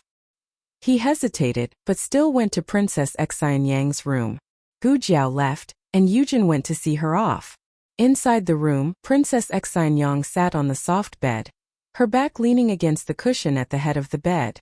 She was reading a book, bored to death. Her complexion had recovered, and there was no trace of her previous embarrassment. Is something the matter? Princess Xianyang glanced at him and said lightly, Fine, she's back to the old Xianyang. Marquis Xianping pulled a chair over and sat beside her bed. He looked at her without blinking. Qin Fengwan, what's wrong with you? Princess Xianyang didn't look at him. Her gaze was still on the book of poems she was reading. What do you mean what's wrong with me? Marquis Xianping stared straight at her face, not letting go of any of her subtle expressions. You weren't right in the loft. Princess Xianyang said perfunctorily, I was in pain. You call that pain? Marquis Xianping furrowed his brows impatiently and pointed at himself. Or do you think that after fighting for half my life, I can't even differentiate between pain and fear? You're afraid of me, Qin Fengwan. Princess Xianyang pursed her lips. Marquis Xianping was puzzled.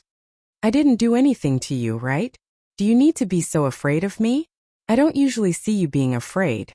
You're not afraid now either, so why are you so afraid just in the loft? As if to confirm his guess that she wasn't afraid of him, he leaned in front of her. Princess Xianyang didn't speak. Marquis Xianping's gaze moved from her face to her hands. She was holding the book, and her knuckles were faintly white. Marquis Xianping sat back on the chair and distanced himself from her. He didn't think he had done anything to arouse her wariness. Between them, she was the one who was ready to raise her butcher's knife at any time. She was the one who wasn't allowed to touch him, and she was the one who took the initiative to touch him. But she was even afraid of him, and she was only afraid in the loft. Marquis Xianping narrowed his eyes and asked seriously, Did someone bully you, Qin Fengwan? I'm tired. Princess Xianyang closed the book of poems in her hands and tactfully asked him to leave. Marquis Xianping wanted to ask more, but Steward Lu's voice came from the courtyard. Marquis, Her Majesty summons you. Marquis Xianping felt Princess Xianyang's body relax when she heard this. He looked at her deeply. She raised her chin and stubbornly held on like a proud peacock, but her slightly trembling eyelashes and bloodless lips betrayed her. Marquis Xianping's eyes darkened. He stood up and looked at her. His hands didn't stop moving as he put the chair back to its original position. Qin Fengwan. He called her name but she didn't respond. He retracted his gaze with a complicated expression, turned around and walked out. Chapter 478. When Marquis Xianping entered the palace, he received an imperial edict to go south immediately. The emperor appointed him as the Southern Patrol Imperial Envoy, temporarily acting as the governor of the South Sea City Navy. He must eliminate the bandits as quickly as possible and at the lowest cost, and take back the South Sea City Island. Marquis Xianping led 500 light cavalry out of the capital that night. Chongjing was also in the ranks. After Gu Jiao came out of Princess Xinyang's residence, she took the carriage arranged by Yujin and returned to Jishui Alley. The house was very lively. The neighbors all came to see the baby. This really was a well-behaved and beautiful baby. Eunuch Qin and Eunuch Wei also came. Gu Jiao entered the palace this time to report the good news to her grandaunt and the emperor. Because of the bandits at sea, the two elders had gathered their important officials overnight for a meeting. They could not personally visit the baby in Jishui Alley, so they let Eunuch Qin and Eunuch Wei come. You've been holding him for an hour. Let me hold him too. In the west room, Eunuch Qin said to Eunuch Wei with hidden bitterness. Eunuch Wei turned his back to avoid Eunuch Qin's outstretched claws. He rudely said no. He snatched it first. And he snatched it from Sixth Aunt's hands. Heaven knows how much he paid for it. You can come again next time.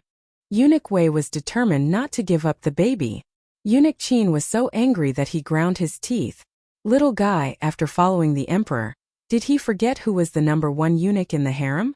Eunuch Wei did not care. If he did not want to give it up, he would not give it up. Eunuch Qin could not snatch it up. If he hurt the baby, wouldn't Empress Dowager Zhuang twist his head? Eunuch Qin tempted. Let me hold him. Later, I'll send Daquan over for you to play with for 2 days.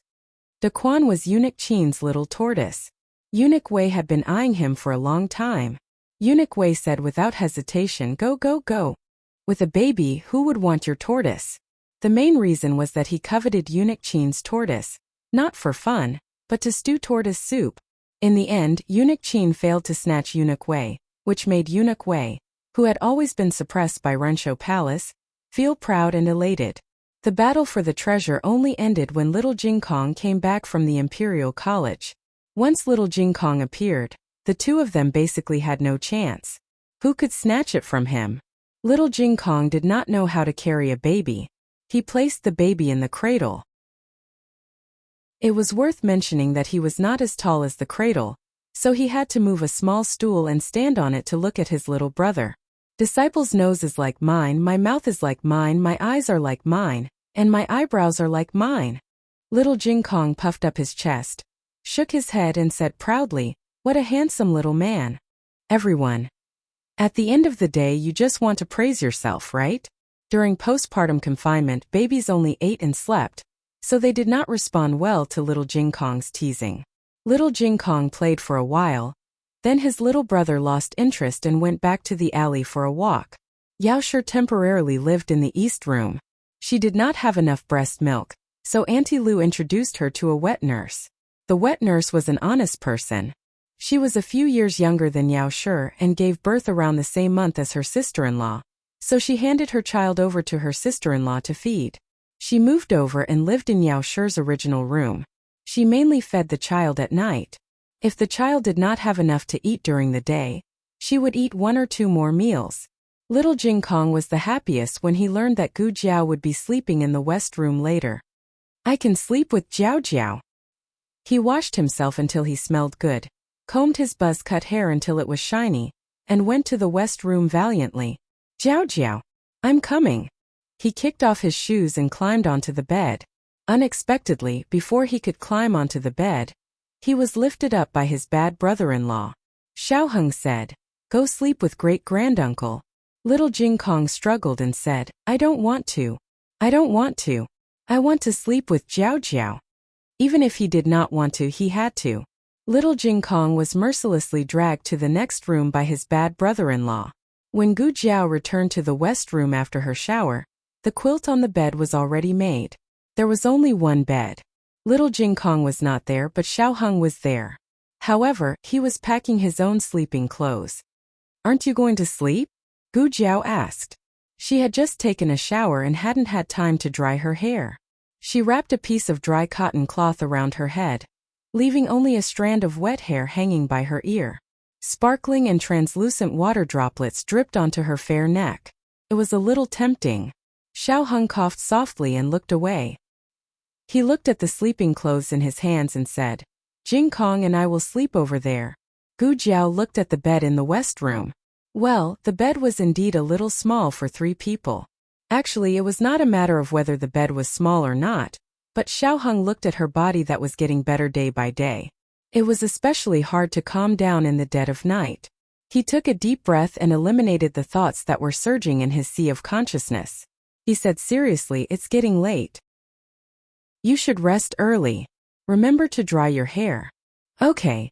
Gu Jiao nodded and took the cotton towel off her head. Her long black hair fell down and covered her shoulders, which made her delicate skin as white as snow. Xiaoheng only took one look at her and felt his blood boil. He was worried that he would do something irreversible if he did not leave now. I'm going over. After saying that, he quickly walked out of the room and almost fled. Gu Jiao made a strange sound. You're leaving so quickly. I still want to ask you about the princess. Princess Xian Yang's reaction in the attic was clearly abnormal. Her first reaction was claustrophobia, but if she had claustrophobia, why would she go to the attic?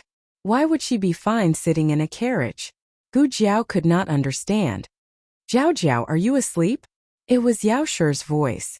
Gu Jiao put down the cotton towel in her hands and walked over to open the door. I'm not asleep. Why did you get out of bed? It's fine. I'm fine. I also got out of bed to walk around during the day. Yao Shi's labor this time took longer than last time, but the process was not as painful. Come in. It's cold outside, Gu Jiao said to Yao Shi. Yao Shi entered the room and sat down on the bed. She pulled her daughter's hand and warmly said, Your second brother came by. Gu Jiao made an O sound and said, He came to buy hair growth medicine. Did Gu Chonglin run out of hair growth medicine again? Had he used it too quickly? He also came to give you something.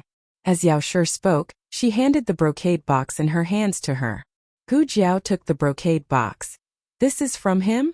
Yao Shi smiled and nodded. I don't know what it is. Open it and take a look. Gu Jiao opened the box. Inside was a bag of dried meat. It was Gu Jiao's favorite flavor. Gu Jiao normally did not express her preferences. It was only Xiao Heng who was careful enough to notice that she liked dried meat. Had she ever eaten it in front of Gu Chengfeng? Gu Jiao did not have any recollection of it. Your 3 brothers. Yao sure wanted to say something but stopped. She did not know what to say. She and the 3 sons that the previous madam had left behind had indeed been very unhappy, but that was all in the past. Moreover, they had been bewitched by concubine Mother Ling. What could little children understand? It was nothing more than what the adults taught them. It was true that there were some things that she could not forgive, but sometimes she had to learn to accept and accept. They had hurt Gu Yan, but they had also saved Gu Yan. If it was not for the fact that she had to distinguish which of the 3 brothers had done the most wrong and which of them had done the most, it was meaningless. No matter what, they were her daughter's blood relatives in this world. If there came a day when they, the elders, were no longer around, her daughter would at least have her older brothers to love her. Gu Jiao raised her eyebrows and said, "All right. Since he gave me a gift, next time I'll sell him the hair growth agent at a cheaper price." Yao sure could not help but smile. Over the next few days, Gu Jiao frequently went in and out of the imperial palace. She wondered if she should remind her grandaunt that there might be a lot of Chun country soldiers at the border. Reality proved that Empress Dowager Zhuang was able to command the court for many years without relying on a trace of luck. The moment Empress Dowager Zhuang discovered the bandits in Nanhai City, she immediately sent a messenger pigeon to Tang Yushan, telling him to investigate the movements of the Chun country's army. Tang Yushan's messenger pigeon arrived at Renshou Palace 5 days later. The letter said that after Tang Yushan received Empress Dowager Zhuang's message, he immediately led people to infiltrate the Chun country's border and discovered that the Chun country had secretly brought 80,000 soldiers. The Chun country's border was in chaos. Logically, 10,000 soldiers should have been enough. Why did they need 80,000? Empress Dowager Zhuang immediately guessed that they were going to war with the Zhao country again. This time they had chosen to do it near the border. It was highly likely that they had colluded with the remnants of the previous dynasty of the Zhao country. Inside Renshou Palace, after hearing Empress Dowager Zhuang's analysis, the emperor frowned. Yuan Tang is still in the Zhao country. Is the Chun country's ruler crazy? He doesn't even want his own son's life. Guards! Arrest Yuan Tang for Zhen. Not long after, eunuch he came to report, Your Majesty, Yuan Tang has escaped. The emperor angrily said, Escaped? Seal the city gates for Zhen. Zhen wants to see where he can run to. Empress Dowager Zhuang didn't care much about Yuan Tang. Since the Chun country dared to send troops at this juncture, it meant that they had given up on Yuan Tang. It didn't matter whether they arrested him or not. She pinched her sore eyebrows, stood up, and paced back and forth in the room. Chun country's 80,000 soldiers and the remnants of the previous dynasty's 50,000 soldiers. She closed her eyes. The border was in danger. What happened next confirmed Empress Dowager Zhuang's guess. Urgent news from the border.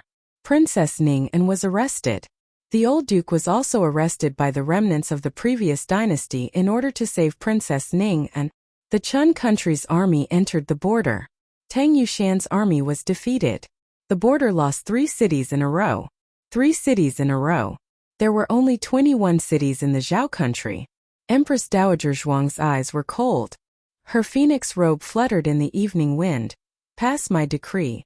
Summon Gu Chongqing back to the capital immediately. Reorganize the Gu army and go north to fight the enemy. Chapter 479. The moon was dark and the wind was strong. Because of the successive battles, the capital had fallen into a tense and alert state. Yuan Tang had already been hiding in the capital for several days, like a rat crossing the street. He had lived for so many years, but he had never been in such a sorry state. When Gu Jiao told him that his royal uncle wanted to rebel, he didn't believe it. After all, his royal uncle was the previous emperor's most beloved son. Back then, when his royal father was still the crown prince of the Chun kingdom, he had committed a serious crime. It was his royal uncle who tried his best to redress his crimes and help his royal father keep his position as crown prince. How could people not trust King Bo's uncle like this?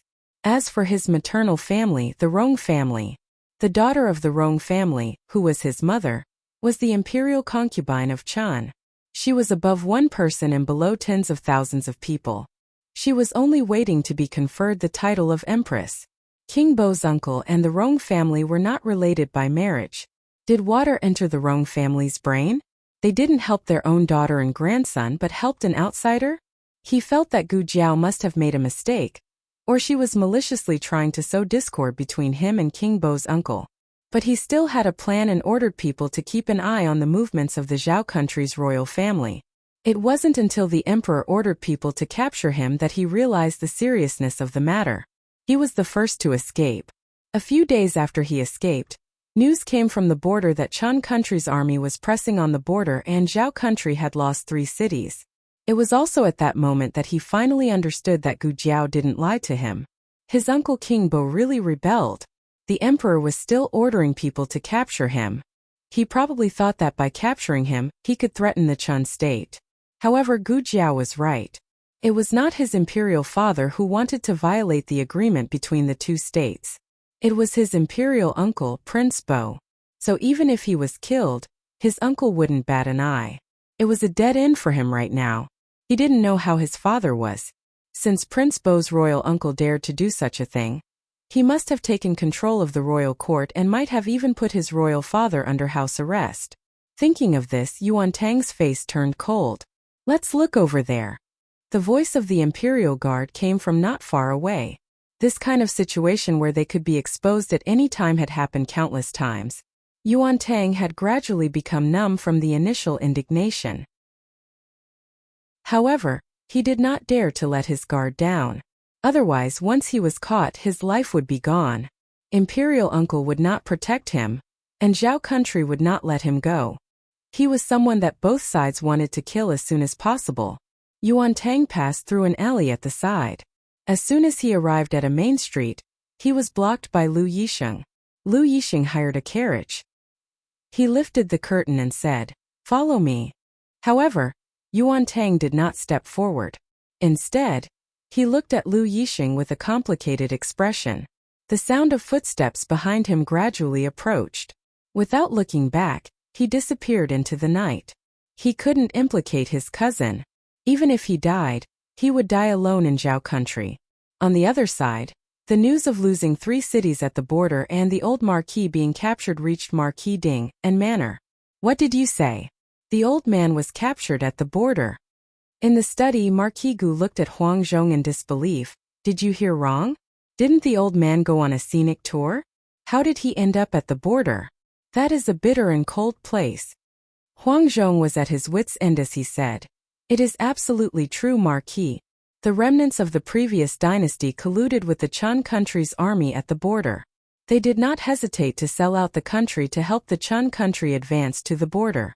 The news of the old man being captured has already spread throughout the palace." How could it be like this? Marquis Gu fell into his chair in a daze. Huang Zhong said with worry, "The Empress Dowager is furious. She ordered the heir to return to the capital," she said. "She wants to reorganize the Gu family's army. She wants the heir to lead the Gu family's army north to fight against the enemy." Marquis Gu's expression changed again. "Chongqing is also going to the border?" He was only 21 years old. He had never been to a battlefield so far away, nor had he experienced such a fierce battle. With 100,000 Gu family soldiers heading north, there would be a tough battle ahead. Outside the study, Gu Changfeng, who had inadvertently overheard the conversation, felt as if he had fallen into an ice cellar. He knew that his grandfather had secretly gone to the border under the emperor's orders, but he never expected that his grandfather would not only fail to save Princess Ning, but also lose his own life. He didn't know who the remnants of the previous dynasty were, but based on concubine Jing, he could roughly deduce that they were vicious and merciless. His grandfather's life would be in danger if he fell into their hands. His eldest brother was far away near Fengdu Mountain. It would take some time for him to return to the capital and reorganize the Gu family's army. If he were to head north to the border, he didn't know if his grandfather would live to see his eldest brother. His grandfather would not allow himself to be used as a bargaining chip to impede his eldest brother and the Gu family's army. If the remnants of the previous dynasty used him to threaten his eldest brother, his grandfather would rather die than submit. Gu Chengfeng returned to his own courtyard. He found his night clothes and put them on, then put on his mask and picked up a few hidden weapons he had bought from Thousand Secrets Pavilion. After doing all this, he went to the next room. At this time, Gu Chonglin had already rested. Gu Chengfeng came to the bedside and looked at Gu Chonglin, who was sleeping soundly. He tucked him in, touched his hair that had grown out a little, and stuffed the banknotes he had on him under his pillow. In the future, you'll have to buy your own hair restorer. After saying this, he reluctantly took one last look at his younger brother. At this time, he was actually envious of Gu Yan and the newborn. At least those two had so many people to care for them, while Gu Chonglin only had him left. But now even he had to leave. This time he wasn't just going to do a simple mission. He was going to the border and infiltrate the enemy's camp. Whether he lived or died was unknown. If he didn't come back, if I don't come back, you'll have to take care of yourself in the future, understand? Gu Chonglin, who was sleeping soundly, didn't know that his brother had left. He turned over and slept peacefully. In the end, Gu Chengfeng still left. He gently closed the door for his younger brother, and went to the stable to secretly ride his father's Fergana horse. Jade Water Alley. The family had a busy day and went back to their rooms to rest. Gu Jiao went to the east room to check on the baby. The baby's jaundice had disappeared and the wrinkles on his face were gradually smoothed out. He was a fair and tender little cutie. Jiao Jiao. Little Jing Kong appeared behind her with a pillow in his arms. You're still awake? Gu Jiao turned to look at him. Yes, I miss you a little. Little Jing Kong said seriously. Gu Jiao smiled and patted his little head. I'll send you there. Okay. Little Jing Kong held his little pillow with one hand and held Gu Jiao's hand with the other. He skipped to the next room. He lay on the soft bed, opened his big round eyes and said obediently, Jiao Jiao. Yes, I've covered myself with the quilt. Good boy. Gu Jiao touched his forehead. Go to sleep. Little Jing Kong closed his eyes obediently. After a while, he opened his eyes again. Jiao Jiao? I'm here. He closed his eyes again with peace of mind. He held Gu Jiao's hand with his little hand and didn't hide his dependence and need. Gu Jiao stayed with him until he fell asleep and began to snore evenly. Then she got up and went back to the backyard through the small passage. She went to Gu Yan and Gu Xiaoshuan's room. The two little boys had already fallen asleep. Gu Yan slept very well. Maybe because he was always bullied by his sister when he was in the womb, Gu Xiaoshuan didn't sleep well and half of his legs were hanging out of the bed. Gu Jiao put Gu Xiaoshuan's legs under the quilt and touched their foreheads. Among the children, Gu Xiaoshuan was the most worry-free, and Gu Yan was the most worrisome. Gu Yan's heart disease had always been a problem that Gu Jiao wanted to solve. However, the small medicine box didn't meet the requirements for the operation. Gu Jiao opened the bedside table and put the anti-heart failure medicine in it. After doing this, she went back to the west room and found some clean clothes. She rummaged through the cabinet and showed a puzzled look. Are you looking for this? Xiao Heng's voice suddenly sounded at the door. Gu Jiao turned around and saw Xiao Heng walking towards her with a mask inlaid with peacock feathers. She blinked and said, It's from Jing Kong. Xiao Heng smiled helplessly and couldn't help but laugh. He didn't expose her. Instead, he opened the cabinet door and took out a bundle. There's dried meat and some dry food in here. In the past, she used to pack things for him. This time, it was his turn to send her away. You? Gu Jiao opened her mouth and looked at him. Aren't you leaving the capital? Xiao Heng asked as if nothing had happened. He took a few more things for her. Oh, she thought she hid it well. You plan to leave without saying goodbye? Gu Jiao shook her head like a rattle drum. I wrote you a letter. It's in your study. Xiao Heng's expression softened. He handed the bundle to her and stared at her deeply. Are you coming back? This question was somewhat thought-provoking. If she was the real Gu Jiao's mother, it was impossible for her not to come back. Gu Jiao always thought that Gu Chengfeng was the only one who believed that she wasn't the real Gu Jiao's mother. And the reason why Gu Chengfeng thought this was most likely because he thought that she killed the real Gu Jiao's mother and replaced her with another person. Xiao Heng, on the other hand, clearly understood that this body belonged to Gu Jianyang. Then why would he ask such a question? He seemed to see the doubt in Gu Jiao's eyes. He also seemed to feel that if he didn't say something today, he might not have the courage to say it in the future. He said, "Since you fell into the water 2 years ago, you've become very different. I know you're Gu Jiao's mother, but sometimes I feel that you're not Gu Jiao's mother." She really wasn't, but she really was. This was a very contradictory topic. "Are you coming back?" he asked her again. Gu Jiao paused and looked at him. "Regardless of whether I'm Gu Jiao's mother or not." Xiao Heng nodded seriously. "Yes, regardless of whether you're Gu Jiao's mother or not." Of course. Gu Jiao rolled her eyes and swallowed the words at the tip of her tongue. She raised her eyebrows and said, "I'm coming back. Do you want me to see you bathe?" Xiao Heng never expected that she would be thinking about this at the moment of parting. He was stunned, but at the same time he didn't know whether to laugh or cry. What kind of girl was this? He chuckled softly and walked a few steps closer to her. His strong arm gently hooked around her waist. It seemed domineering, but he was also restraining himself. He clearly didn't touch her, but Gu Jiao felt as if her waist was on fire. This fire burned all the way to the bottom of her heart and made her little head dizzy. This feeling was very strange. "Oh, I want to do something." "So strange." Xiao Heng stared at her and took in her dazed and drooling little face.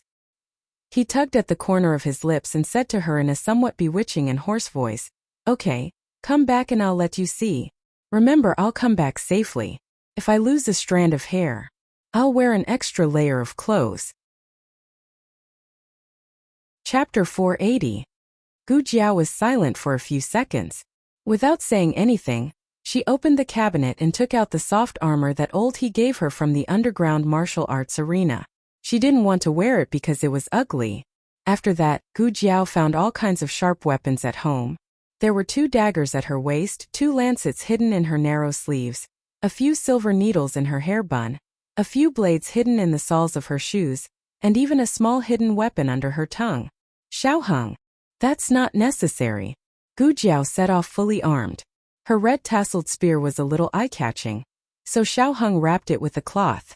Xiao Heng watched her leave Jade Water Alley and disappear into the boundless night. He stood in place, lost in thought for a long time. It was late at night, and the lights of the thousands of houses were gradually extinguished. The capital fell into the silence of the night. However, the imperial guards patrolling the streets and alleys didn't stop for a moment. They moved lightly, trying not to disturb the people along the way. Gu Chengfeng arrived at the north gate under the watchful eyes of the imperial guards. The city gate had long been closed, but as the legitimate son of the Gu family, he knew that there was a secret passage near the north gate. Under normal circumstances, 2 to 4 guards would take turns to guard it. Because it was hidden, not many people knew about it. Therefore, the guards on duty weren't too powerful. Gu Chengfeng could easily break through by himself, but he had a horse in his hand. Gu Chengfeng looked at the horse behind him, and the horse looked back at him. The man and the horse stared at each other. For a moment, Gu Chengfeng even regretted stealing his father's horse. Although the horse was good, it was difficult to get it out. Forget it, since he had already come this far. It would be a pity to abandon the horse. Moreover, a horse of such quality couldn't be bought at the courier station. Breakout. A large group of imperial guards was nearby. In the end, Gu Chengfeng could only close his eyes and grit his teeth helplessly. "I'm sorry, father. I can only trick you." 15 minutes later, Gu Chengfeng put on his bamboo hat and rode on Marquis Gu's Fergana horse. He held Marquis Gu's personal token and appeared outside the secret passage. When the guard on duty saw the token, he looked at the man on the horse with a strange expression and asked, "You are?" Gu Chengfeng lowered his voice and imitated his father's voice. "You don't even recognize me." "His Majesty has ordered this Marquis to leave the capital at night. This Marquis has official business to attend to, so why don't you let this Marquis go with you? How many heads do you have to chop off for delaying His Majesty's important matters?" "I wouldn't dare." After the leader of the guards finished speaking, he hurriedly signaled his subordinates to make way, and he himself also stood respectfully to the side. In reality, they had never seen Marquis Gu and could not tell if Marquis Gu's voice was real or fake. However, the token that Gu Changfeng showed was real. In addition, Marquis Ding and Fu was the emperor's trusted aide. In addition, the court had one incident after another, not to mention the Empress Dowager's order for Gu Chongqing to reorganize the Gu family's army. With everything put together, no one suspected that there would be someone pretending to be Marquis Gu to pass on the emperor's orders. This was a capital crime punishable by beheading. Gu Changfeng estimated that his father would be brought to the emperor for questioning the next day. However, since the court placed his eldest brother and the Gu family's army in an important position, then they would not take his father's life. At most, they would punish his father for not teaching his son well. For example, they would give him 100 paddles or something. Marquis Gu was sleeping when he suddenly shivered. He did not know what had happened. After Gu Changfeng left the city, he galloped all the way to the north. Fearing that the guards would realize what had happened, he galloped until the horse was panting heavily. Only then did he stop. He turned back to look. They shouldn't have caught up, right? Don't worry, they didn't catch up. A small careless voice sounded from behind the trees. Gu Changfeng shuddered and almost fell off the horse's back. In the middle of the night, there was a voice from behind the tree. Was it a person or a ghost? Wait, that voice was a bit familiar. Gu Changfeng composed himself and turned his head to look in the direction of the tree. Earlier, he had not looked carefully because he was in a hurry. Now, using the thin moonlight, he saw a horse tied to a tall Chinese parasol tree. Beside the horse stood a young man in green clothes. The young man crossed his arms and leaned against the tree behind him. After saying that, the young man walked out from the shadow of the tree. Gu Changfeng saw her face clearly. It's really you? He was shocked. Gu Jiao's finger pointed at the arm around her. She tilted her head and said, "Are you very surprised?" How can I not be surprised? What are you doing here in the middle of the night instead of sleeping? You've already left the capital. No, it was at least 20 to 30 li away from the capital. Gu Changfeng looked at her suspiciously. You're not going to make me run errands for you again, are you? I'm warning you, this time I won't go with you no matter what. I have something important to do. Something very, very important. A human life was at stake. Oh, Gu Jiao made a sound and let go of her arms. She straightened her body and touched the tall and strong horse. She nimbly flipped onto the horse. Only then did Gu Changfeng realize that she was also riding a top-notch horse, which was not inferior to his father's mount in the slightest. Didn't you say you were going to leave? Gu Jiao looked at him strangely. Gu Changfeng was too surprised and did not understand the meaning of this sentence. He stared straight at her horse. Didn't you not know how to ride a horse? I'm not good at it. Gu Jiao corrected him. But I should be good at it in the future. After all, it was 1,000 li from here to the frontier fortress. It was enough for her to practice. Gu Changfeng still did not understand what she meant. His gaze moved away from her horse and fell on her back. The small basket she always carried was hanging on the saddle. It was replaced by a large thing wrapped in cloth. Even though it was wrapped in cloth, Gu Changfeng could still faintly feel a strong aura. What are you carrying on your back? He asked curiously. A red tasseled spear. Gu Jiao said. What red tasseled spear is so big? The suspicion in Gu Changfeng's eyes grew heavier. Also, why are you carrying this thing on your back in the middle of the night? Gu Jiao looked at him indifferently. Are you still going or not? Of course I'm going. Before Gu Changfeng could finish speaking, Gu Jiao urged her horse forward. Gu Changfeng looked in the direction she was going and reminded her, Hey, are you going the wrong way? That's not the way to the capital. Gu Jiao said indifferently. Who said I'm going back to the capital? Gu Changfeng sneered. If you're not going back to the capital, are you going to the frontier fortress with me? As soon as he finished speaking, his eyes suddenly widened. He urged his horse to Gu Jiao's side and looked at her cold face. You can't be noisy. Gu Jiao directly took out a cornbread from her bag and stuffed it into his mouth. Gu Chengfeng's mouth was stuffed. He whimpered a few times and took the cornbread down. He urged his horse to ride side by side with her. Wait, tell me clearly. Are you really going to the frontier fortress? What are you going to do there? Don't you know that there's a war at the frontier fortress? The Chun Kingdom's army has already taken over 3 cities at the frontier fortress. It's not a good place to go sightseeing. Gu Jiao pulled the reins. Yes. Gu Chengfeng frowned. This girl didn't seem to have that much free time. Hey, don't tell me you want to go to the frontier fortress because you heard that something happened to your grandfather? Gu Chengfeng muttered. You're not the real Gu Jiao's mother. You don't need to care about my grandfather's matters. The frontier fortress was too dangerous. Princess Ning'an had 3 dragon shadow guards by her side, but they were still captured by the remnants of the previous dynasty. It was clear how difficult it was to deal with those people. This wasn't a muddy water she should wade into. Gu Chengfeng looked at her seriously. Tell me the truth. Are you going to the frontier fortress or not, and why are you going to the frontier fortress? Being able to ask the second question meant that Gu Chengfeng already had an answer to the first question in his heart. To save someone, Gu Jiao said. Who are you saving? Gu Chengfeng asked. A brother. Gu Jiao paused. And a fool. Brother. Then it didn't seem to be his grandfather. Gu Chengfeng wasn't in a hurry to ask who her brother was, nor did he ask who the fool was. In short, it couldn't be him. Gu Chengfeng said again. Speaking of which, how did you get out of the city? Gu Jiao made an O sound and said. I rode out on a horse. Gu Chengfeng opened his mouth. From the north gate? Gu Jiao said. Or are there other gates? Gu Chengfeng frowned. Isn't the city gate already closed? Did you come out very early? Gu Jiao shook her head.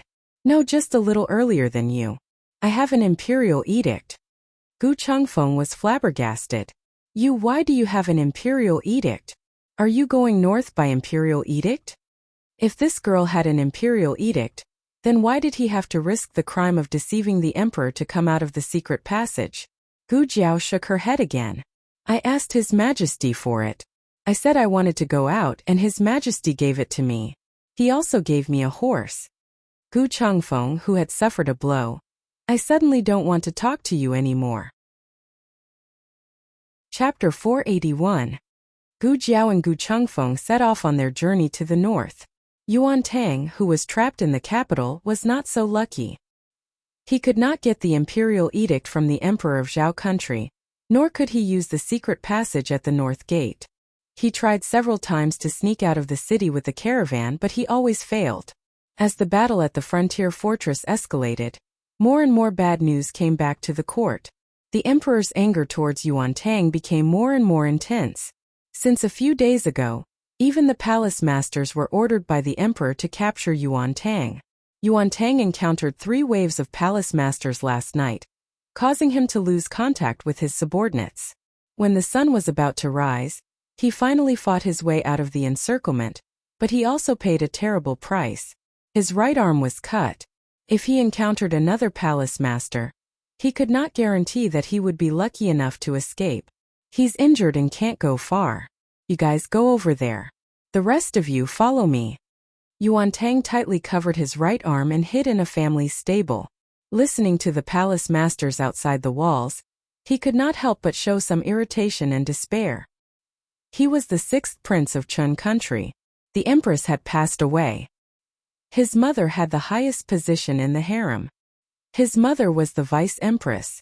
His maternal family was the Rong family, which held military power. He was the most honorable prince of Chun country. Since his birth he had almost never suffered. Even when he came to Zhao country as a hostage, he only wanted to gain some merit and become the crown prince. Thanks to his royal uncle Prince Bo, he was able to pay back all the sufferings he had suffered in the past 20 years. His wound hurt again. Yuan Tang frowned. Just at this moment, the servants of the house came. In the stable, they suddenly saw an unfamiliar man in a sorry state with blood dripping from his arm. The servant instinctively screamed. Yuan Tang knocked him out with a karate chop. However, the voice still traveled out and the imperial guards rushed to the stables. Yuan Tang had no choice but to leave and find another hiding place. There were imperial guards in front and behind him, and the right side was a dead end. There was only a carriage parked on the left side. Yuan Tang had no choice but to hide in it. The carriage didn't look big, but it was quite spacious inside. It was also a little tasteful. The bench was covered with a cloth. He lifted the cloth and tucked his tall body under the bench. In such a narrow space, a big guy like him was really wronged. "Sir Xiao, please take care." In the study room next to the carriage, the boss personally sent Xiao Heng out. "Please wait a moment." Xiao Heng nodded. After speaking to the boss, he turned around and boarded the carriage that was parked at the side of the road. The coachman came out of the study room with a large pile of the 4 treasures of the study. Xiao Heng had just received a transfer order from the Ministry of Personnel this morning, appointing him as a secondary grade 5 scribe of the Ministry of Justice. Clerks were mainly responsible for organizing files, managing official seals, and drafting documents. His official position in the Hanlin Academy didn't change. He only held the position of a scribe at the same time. This was the idea of the Minister of Justice. He had submitted it to the Ministry of Personnel last month.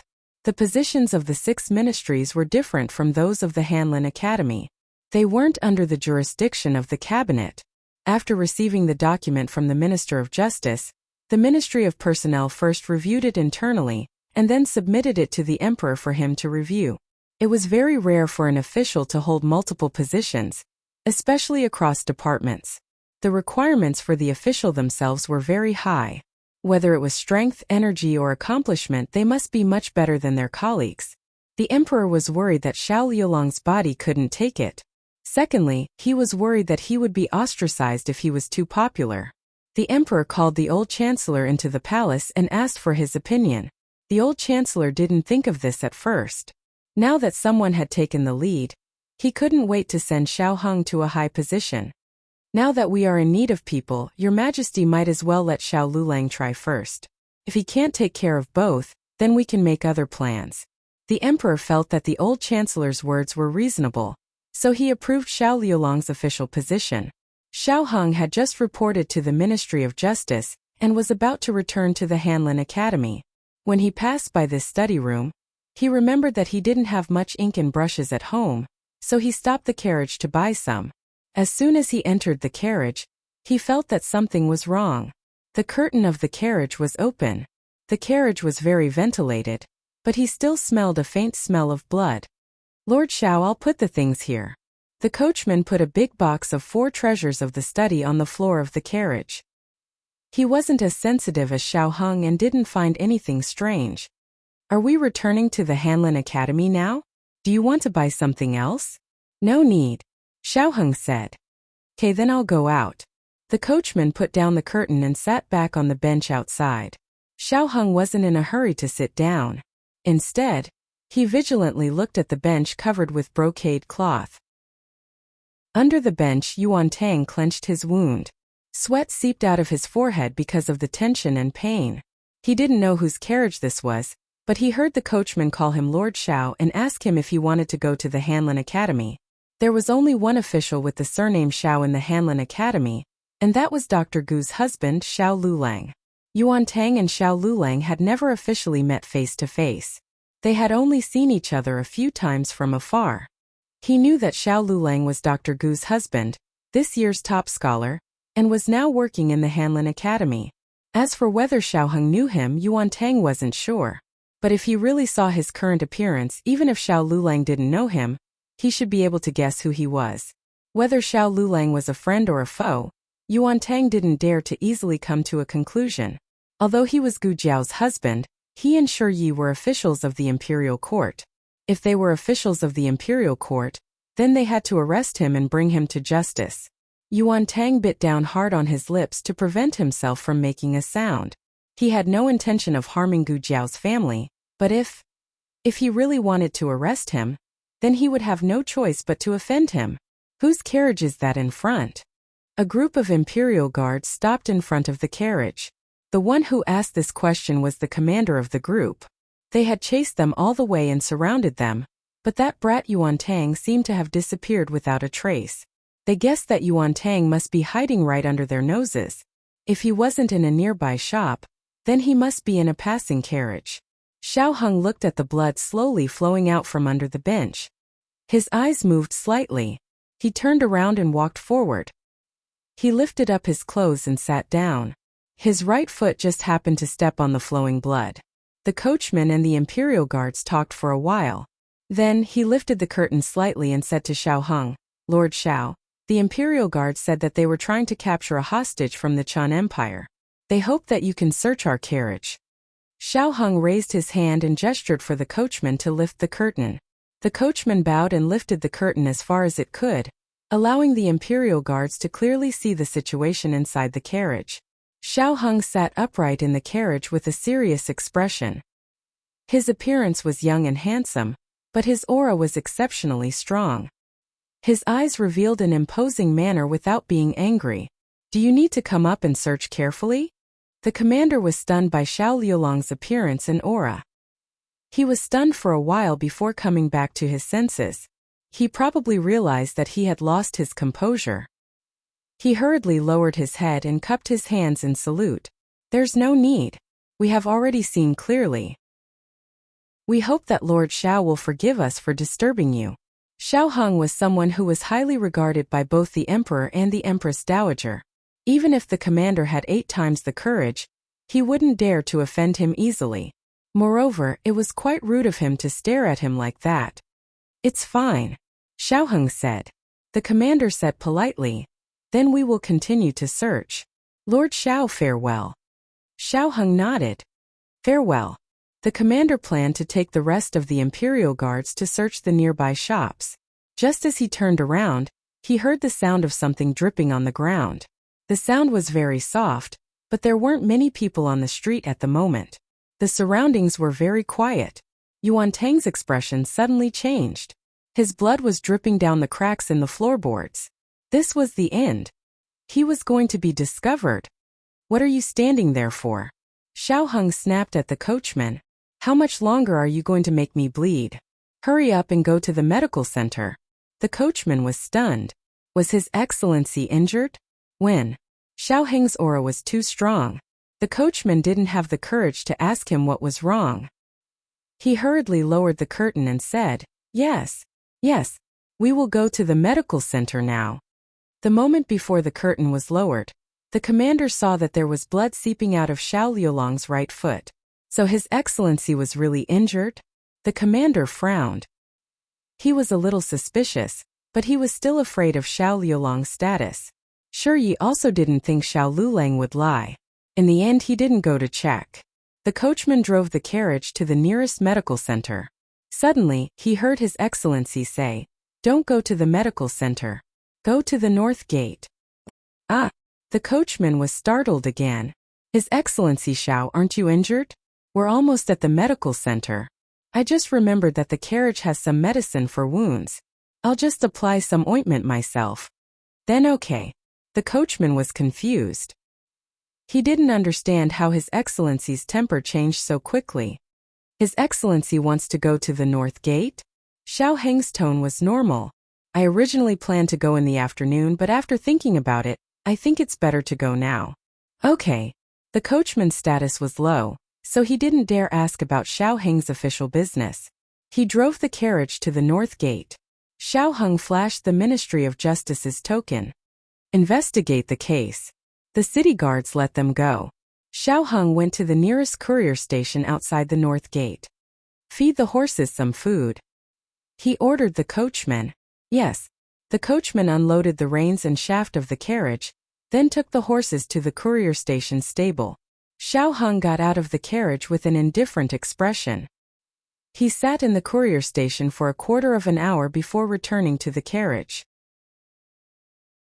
At this time, the smell of Yuan Tang had disappeared from the carriage. The coachman walked over with the horses that had eaten their fill. "His Excellency," Xiao Hung said indifferently, "return to the capital." Chapter 482. This book's newest chapter is not finished yet. For Xiao Hung, today was a joyous day for his promotion. For the Yuan Tang who had finally escaped from the capital, it was also a day worthy of celebration. The capital's Marquis Gu was not so lucky. First, he felt a chill run down his spine in the middle of the night, feeling that something big was about to happen. As expected, he was caught in the early morning before he even woke up. He was completely dumbfounded. What was this situation? Why was he caught for no reason? His father was caught at the border and he was caught in the capital. What kind of trouble was this? Marquis Gu. The one who caught him was none other than Xiaoheng's new superior Xing Shangshu. Xing Shangshu sternly said, "You are suspected of deceiving the ruler. This official needs you to make a trip to the Ministry of Justice." Marquis Gu was dumbfounded. Wait, speak clearly. Who deceives the ruler? Xing Shangshu had already expected him to say this. He brought in the guards who had been on duty last night and asked the leader, "What happened last night while you were on duty? Speak in detail." The leader of the guards said, "Last night, Marquis Gu made a fake imperial edict and left the capital through the secret passage at the north gate." Marquis Gu angrily said, "This marquis stayed in the manor the entire night. When did I leave the city? When did I make a fake imperial edict?" Xing Shangshu looked at the guard. "Are you sure you didn't see wrong? In front of Marquis Gu?" The guard sternly said, "That person was holding Marquis Ding An's token." His voice was also the same as Marquis Gu's. Marquis Gu's eyes turned cold. "Don't slander me. What did he look like?" Xing Shangshu asked. The guard was intimidated by Marquis Gu's aura. He looked at Xing Shangshu and said, "He was wearing a bamboo hat." This one did not see clearly. Marquis Gu's anger had nowhere to vent. Go to the manor and investigate. This marquis did not leave the manor. There must be someone pretending to be this marquis. That token is also fake. This marquis token is clearly. Marquis Gu said and reached for the token in his wide sleeve, but unexpectedly, he touched nothing. Where's his token? Marquis, not good. Second young master is missing. It was Huang Zhong's voice. Gu Chengfeng was gone. Marquis Gu's token was also missing. If Marquis Gu still couldn't figure out what had happened, it wouldn't make sense. "Marquis, your horse is gone too." Marquis Gu clenched his fists so tightly that his knuckles cracked. Unfilial son. This unfilial son. Why didn't he realize that his second brother was so daring before? Without a word, he stole his horse and token and left the capital with a fake imperial edict. Why did he leave the capital? Heavens! After Minister Xing's careful questioning, it was confirmed that the height and figure of the Marquis Gu from last night basically matched Gu Chengfeng's. The characteristics of the horse also all matched Marquis Gu's horse. It was Gu Chengfeng who confirmed it. Even though it wasn't Marquis Gu who had deceived the emperor, his son had deceived the emperor. As his father, he wasn't clean either. The Minister of Justice reported the results of his investigation to the emperor. Just as Gu Chengfeng had expected, his father was severely punished by the emperor with 100 strikes. The son had to pay for the father's debts, and the father had to pay for the son's debts. The emperor showed no mercy. Marquis Gu suffered an unexpected calamity, and was beaten until he cried out in pain. It was a tragic sight. Huang Zhong had already calmed down. He didn't know when it started, but his marquis was already on the path of being beaten, never to return.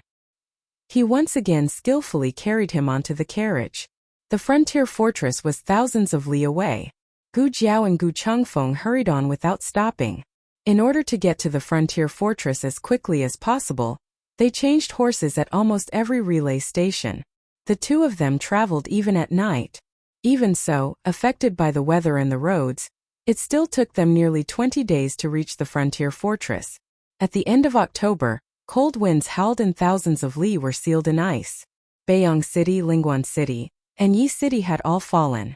Gu Jiao and Gu Chengfeng were currently in Yuegu City. If nothing unexpected happened, Yuegu City would be the next target of the Chan army, and the remnants of the previous dynasty. Perhaps because of the impending war, Yuegu City was in a state of panic. There were very few people on the streets and many shops were closed. Gu Jiao and Gu Chengfeng wore thick fox fur coats and led their horses through the somewhat empty streets. They had long discovered that the further north they went, the more desolate the city became. Many people had even abandoned their hometowns and fled south with their families. A 7 or 8-year-old girl was being led by her family in a hurry. However, she accidentally fell and coincidentally fell at Gu Jiao's feet. Gu Jiao reached out and helped the girl up. The girl's family didn't even have time to thank her before they led the child away in panic. They were worried that if they stayed any longer, the city gates would close and they wouldn't be able to leave tonight. Yuegu City was going to war. Although they didn't know when it would be, it was always right to leave early. Hey, you dropped something. Gu Changfeng picked up an old rattledrum on the ground.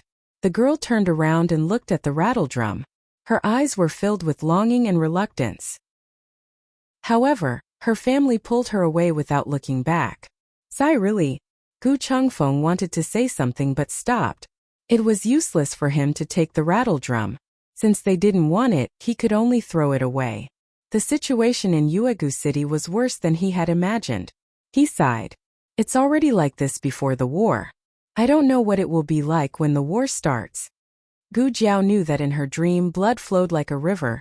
Starving people were everywhere, mountains and rivers were broken. The people were displaced, the strong men were killed, the women and children were bullied, and the frontier fortress became a living hell. Are you staying at an inn or a relay station tonight? Gu Changfeng asked. Neither. Gu Jiao said. Then where are you staying? You can't stay on the streets. Gu Changfeng looked at the dark sky. I think the weather isn't right. There might be a big snowstorm at night. If you really sleep on the streets, you'll freeze to death. Gu Jiao didn't plan to sleep on the streets. She stopped and stood on the snowy street. She felt as if she had been here before. Clearly, this street didn't appear in her dream. She pondered for a moment, then led the horse to the right. Hey, where are you going? Gu Changfeng asked. The governor's residence. Gu Jiao said. Why are you going there? Gu Changfeng asked, puzzled.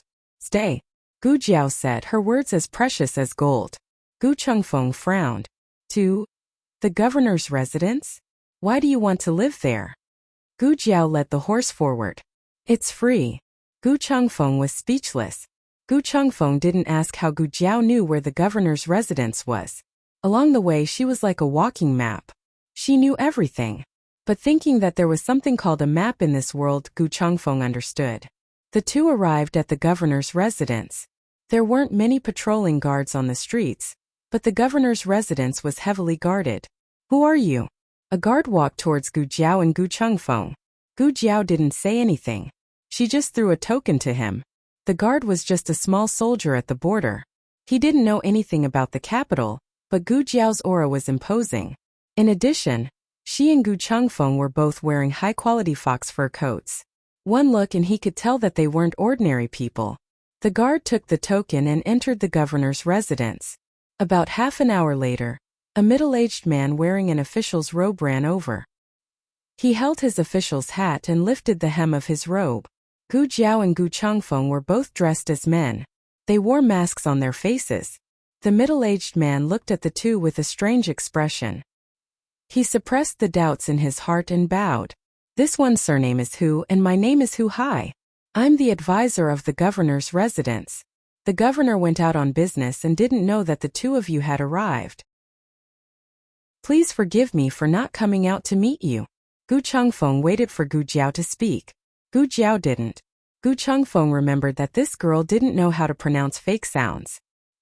He cleared his throat and said, it's fine. How should I address the two of you? Advisor Hu asked respectfully. Gu Changfeng put on the airs of an official and said, it's inconvenient for us to reveal our identities. Don't ask. Ah yes. Advisor Hu returned the token to Gu Changfeng. Gu Changfeng thought for a moment and accepted it for Gu Jiao. Advisor Hu invited the two into the governor's residence. Gu Changfeng said in an accent, find a quiet courtyard. We might have to stay in Yuegu City for a few days. Yes. I'll arrange it right away. Advisor Hu hurriedly responded and led the two to a clean courtyard. There were 3 rooms in the courtyard.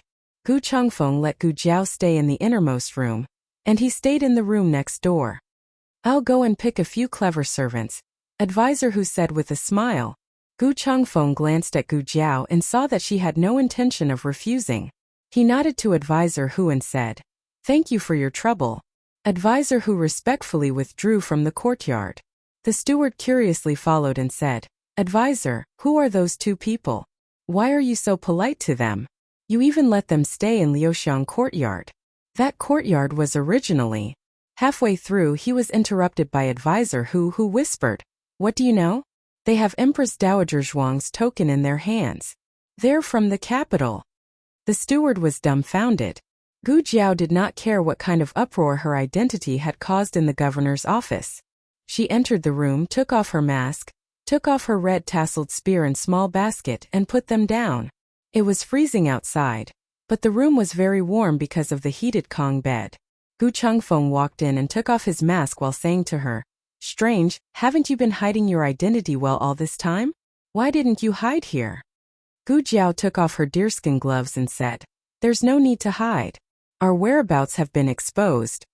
Gu Chengfeng's eyes widened. "When were we exposed? Why didn't I know?" Gu Jiao said, "We were exposed when we entered Yuegu City."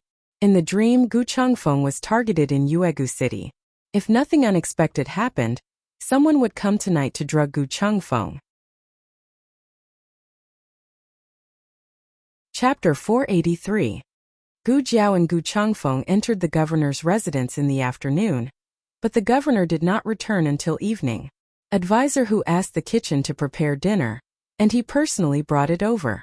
Since Gu Chengfeng was with Gu Jiao, Advisor Hu also brought the food to this room. At this moment, Gu Jiao and Gu Chengfeng both took off their masks.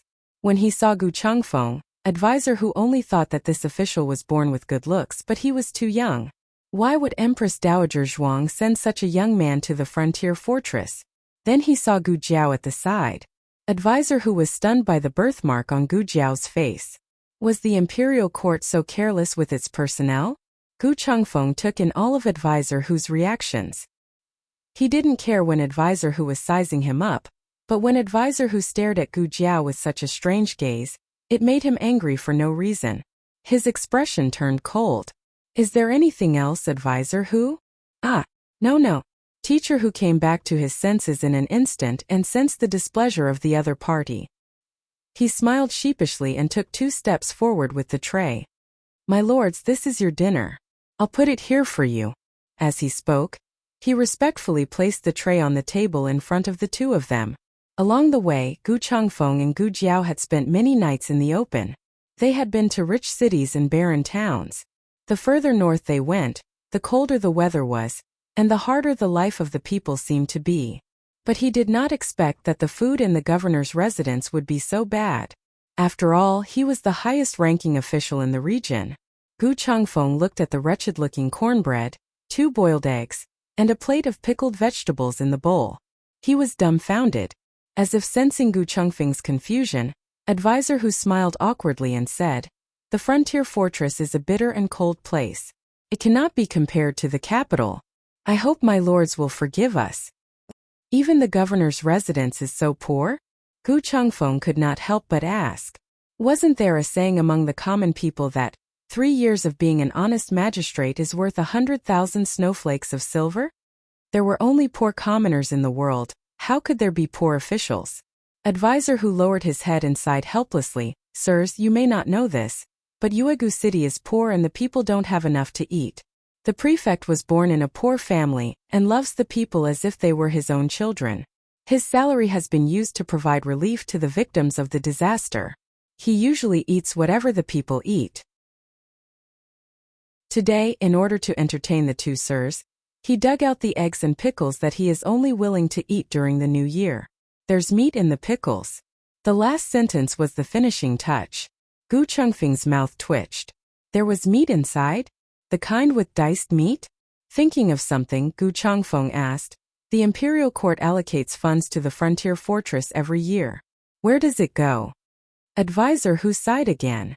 "Our ancient moon city is just a small city. We don't get much money and all of it has been used up. The governor doesn't take a single cent from the commoners, nor does he take a single cent from the imperial court." Gu Chengfeng was silent. Forget it. He was a bandit. Why should he care about the commoners? The purpose of his trip was to save his grandfather. Everything else had nothing to do with him. Advisor Hu observed the situation and said, "Sirs, please enjoy your meal. I'll take my leave." Gu Chengfeng waved his hand lightly. After Advisor Hu left, Gu Chengfeng picked up a cornbread. It was probably hot when he took it out of the pot, but it was already cold by the time he brought it over. It was as stiff as a rock. Gu Chengfeng took a bite. It tasted so bad that he frowned. He said to Gu Jiao, if Princess Ning knew that she would marry into such a place, she probably wouldn't have come to the frontier fortress, right? I don't know, Gu Jiao said. Gu Chengfeng pursed his lips in disdain. She always had a way to end the conversation. He looked disdainful, but he was very careful when he picked out the cornbread for Gu Jiao. He peeled off the dried outer skin and put it in his bowl. The warm and soft core was placed in Gu Jiao's bowl. He also carefully picked out the pickled vegetables for a long time before picking out the diced meat and giving it to Gu Jiao. He wasn't so natural in the beginning. The first time was at the first relay station after leaving the capital. At that time the food wasn't bad. They actually ate a plate of prawns. He was used to taking care of his younger brother, so he peeled one for Gu Jiao. When he put it on Gu Jiao's plate, he felt that something was wrong. Gu Jiao wasn't his younger brother or sister. He wouldn't admit it. The most awkward thing wasn't that he peeled the prawns for Gu Jiao, but that if Gu Jiao suddenly asked, "Why are you so nice to me?" Unexpectedly, Gu Jiao didn't say a word. She didn't even lift her eyelids, as if this action wasn't out of line and didn't matter. This made Gu Chengfeng secretly sigh in relief. After that, he unconsciously did something similar a few times. She always accepted it calmly. If he didn't do it, she wouldn't ask him why. Gu Chengfeng felt that this girl wasn't very difficult to get along with. Or more accurately, she was very easy to get along with. Even Gu Jinyu in the residence wasn't so easy to get along with. Gu Jinyu was too fragile and needed someone to protect her at all times. Otherwise, she would be sad and cry. Gu Jiao wasn't like that. She only knew how to make others cry. After dinner, Gu Chengfeng said to Gu Jiao, "I'm going to Yi City tomorrow to save grandfather. What are your plans?" The remnants of the previous dynasty were stationed in Yi City. His grandfather and Princess Ning had also been captured there. Yi City was the most heavily guarded of the three cities. Not only were there remnants of the previous dynasty, but also the Chan Kingdom's army. It was easy to defend and difficult to attack. If he wanted to use his own strength to save his grandfather, the chances of success were slim. But he had to do this. That was his grandfather. Even if Yi City was a mountain of daggers and a sea of flames, he had to charge in. Gu Chengfeng suddenly remembered why Gu Jiao had come to the fortress. He asked her, "You said that your brother was also captured. Is he also in Yi City?" "No," Gu Jiao said. Gu Chengfeng's expression relaxed. "It's good that he's not in Yi City. Yi City's situation is the most complicated. Don't act on your own for now. Wait until I go to Yi City to save grandfather. Then I'll go with you to save your brother." Gu Jiao took a sip of water with sand in it and said slowly, "Okay." Princess Ning and the old duke had been secretly moved away long ago. Right now they weren't in Yi City at all. Yi City was an empty nest that Gu Chengfeng couldn't return from. After Gu Chengfeng returned to his room, Gu Jiao also went to sleep. In the middle of the night, she heard a very slight movement on the roof. Her ears twitched and she opened her eyes coldly.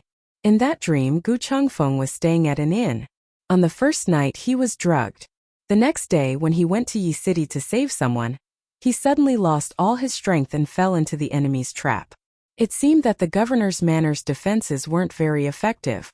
What should come still came. There were 3 people in total. Gu Jiao looked at the roof. She lifted the blanket and sat up. She heard them go next door.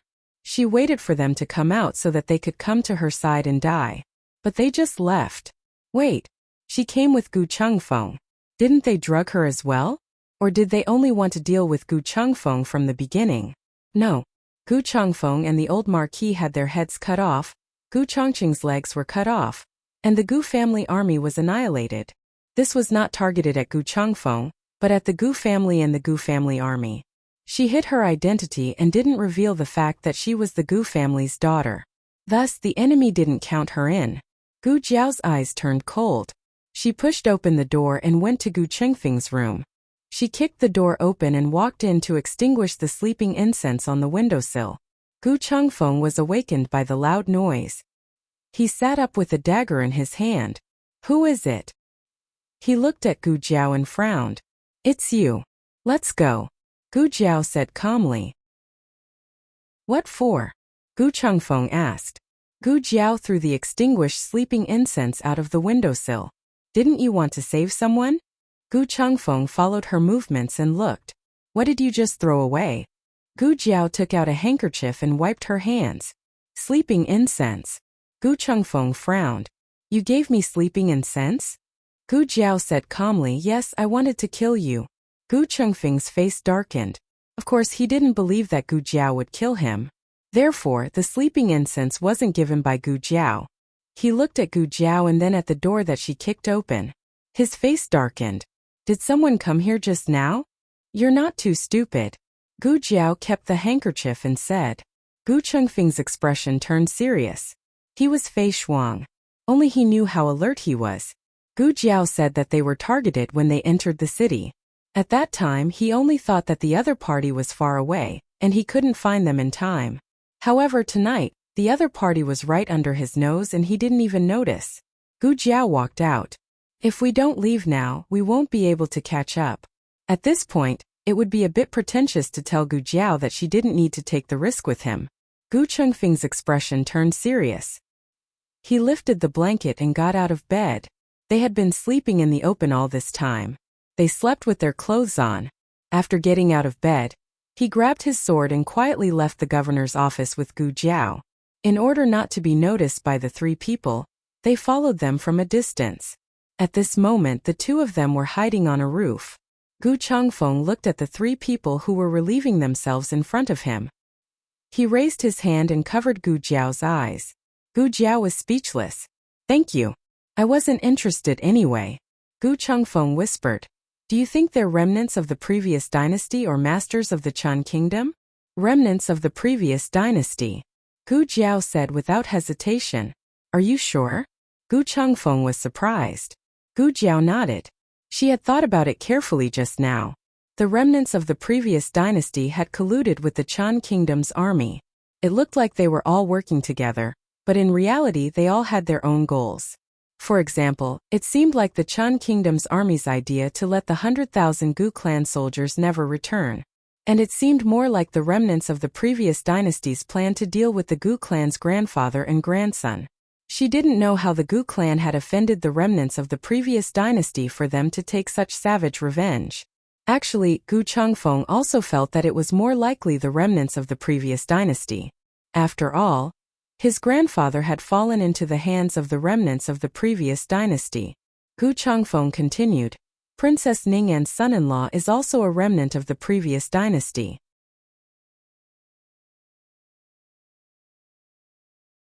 Chapter 484. After the war, Lingguan City was devastated. There were more soldiers than civilians on the streets. Innocent civilians could be seen being taken away for no reason from time to time. Gu Chengfeng reminded himself again and again that he was a bandit, and that the lives of civilians had nothing to do with him. However, when he saw these things happen in front of him, the blood in his body still surged with anger. He clenched his fists tightly. It took a great deal of effort to resist the urge to kill those Chun soldiers who bullied civilians. He could not expose himself. It was not time yet. Not time yet, let's find an inn. He turned around, afraid that if he looked any longer, he would not be able to resist charging over. Okay. Gu Jiao nodded calmly. She seemed to be indifferent to everything. The lives of others were not worth mentioning in her eyes. However, she had traveled thousands of miles to this dangerous and bitter cold place for the idiot and brother she spoke of. Gu Chengfeng suddenly felt that he could not understand her. The two of them found an inn nearby. The inn had signs of being robbed. The shopkeeper's face had a shocking palm print. As for the workers in the inn, they were either injured or in pain. Their eyes were red and swollen. They were picking up the chairs that had fallen on the ground. There were no other guests in the inn. They did not know if no one was staying or if they had all been scared away. Gu Jiao and Gu Chengfeng came to the counter. The innkeeper pulled himself together and looked at the two of them. His voice was still trembling after choking with sobs. Are you two guests eating or staying? Gu Chengfeng said to the shopkeeper, give us a room. If there's food, send it up. If there isn't, then forget it. The two of you, please follow me. The shopkeeper held back his grief and brought Gu Jiao and Gu Chengfeng to the second floor. He pointed to a room that could be considered clean and tidy. This is our inn's best room. 100 copper coins a night, including 2 meals. 100 copper coins. Gu Chengfeng suspected that he had heard wrong. The shopkeeper hurriedly said, "Do you think it's expensive? In that case, I can give you a discount. How about 80 copper coins?" Gu Chengfeng opened his mouth. "That's not what I meant. 100 copper coins was really too cheap." They had never stayed in such a cheap inn on their way here. Moreover, it was the best room with 2 meals included. 100 copper coins it is. Gu Chengfeng couldn't bear to see the shopkeeper lose, so he didn't raise the price. The shopkeeper said gratefully, "Thank you, sir. Then I will go and prepare the food for you, but you may have to wait for a while." Gu Chengfeng understood what he meant. Those soldiers had ransacked the inn, so they probably didn't even let go of the good stuff in the kitchen. They had to go buy groceries again. Gu Chengfeng had mixed feelings. Gu Jiao continued to eat and sleep as if she didn't have a care in the world. There wasn't the slightest bit of annoyance or pity on her face. The corner of Gu Chengfeng's mouth twitched as he looked at a certain someone who was sleeping soundly on the bed while hugging her red-tasseled spear. How could a little girl's heart be bigger than a man's? After dinner, the two were ready to set off. The two of them changed into their night suits, put on their masks, and prepared to set off. Unexpectedly, as soon as Gu Chengfeng opened the door, he immediately closed it again. "Someone's here?" Gu Jiao asked. Gu Chengfeng's throat moved. He composed himself and said, "It's the Chun Nation's soldiers." A large group. A large group meant that there were dozens of them. They filled the inn's main hall almost instantly. For a moment, Gu Chengfeng suspected that he and Gu Jiao's whereabouts had been exposed. Fortunately, the group sat down in the main hall. It seemed that they were only here to freeload. Gu Chengfeng secretly sighed in relief. It wasn't that he was afraid of these soldiers. If they really fought, he could deal with them alone. However, if they really fought, it would be bad if they alerted the governor's office's soldiers. There were no windows in the room. They could only wait for the group of soldiers to leave. The group of soldiers didn't know that other people were staying in the inn. They even thought that everyone here was on their side. They didn't have any qualms about talking about it. They actually let Gu Jiao and Gu Chengfeng hear something incredible. It turned out that Tang Yueshan had something to do with the old duke's capture. The prince consort put Princess Ning under house arrest. The old duke asked Tang Yueshan to borrow some archers to sneak into the princess residence to save Princess Ning. However, Tang Yueshan refused the old duke's request, saying that he wanted to send troops to eliminate the rebels. The old duke had long sensed that something was wrong. He reminded Tang Yueshan that things weren't that simple and that he shouldn't act rashly. Tang Yueshan thought that the old duke was preventing him from performing meritorious deeds. He didn't listen to the old duke's advice and stubbornly launched a night attack on the remnants of the previous dynasty. In the end, he fell into the enemy's trap. The remnants of the previous dynasty and the Chun Nation's army attacked from both sides. In the end, Tang Yueshan suffered a crushing defeat, and Yi City was lost. The Chun Nation's army won the first battle. Their morale was high. Gu Jiao gave him a dose of drug, and the soldier fell asleep immediately. Gu Chengfeng looked at her syringe. "Your drug doesn't work every time." Gu Jiao put away the syringe and said calmly, "Find it yourself." Gu Chengfeng snorted. "How can we find such a big mansion? Do you want to find it until dawn?" Gu Jiao clapped her hands indifferently. "We've already searched the Ning prince's mansion. Why should we be afraid of a mere governor's mansion?" Gu Chengfeng said disapprovingly, "How can it be the same? The Ning prince's mansion only had a few storerooms, and they were all in his and Princess Consort Ning's courtyard. In front of the governor's mansion is the government office and behind it is the private mansion. We don't know where they're keeping grandfather. It could be a woodshed, a dungeon, or a secret room." Before he finished speaking, Gu Jiao pushed open the door beside her. It was a wine cellar used to store fine wine. Gu Chengfeng shook his head. There was no need to look for such a place. It was not a good place to keep a hostage. His gaze swept across the room and he was stunned. Grandfather? The old man with shackles on his hands and feet, covered in bruises and fainted on the ground, was none other than his grandfather. Gu Chengfeng was stunned. How did you know my grandfather was imprisoned here?" Gu Jiao spread her hands. I don't know.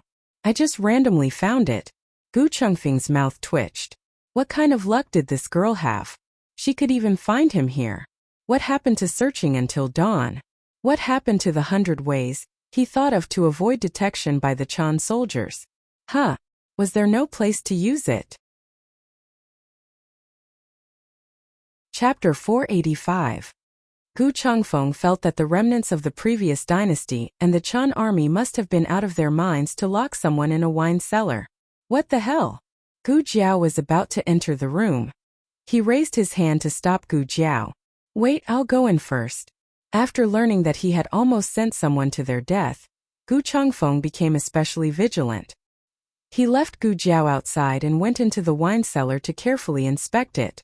After confirming that there were no hidden traps or dangers, he said to Gu Jiao, "Come in." Gu Jiao entered the room and closed the door behind her. There were no windows in the wine cellar. Once the door was closed, the room became so dark that one couldn't even see one's fingers. Gu Chengfeng took out a match. After lighting it, he went to the old marquee and knelt on the cold ground, reaching out to help the old marquee up. Wait.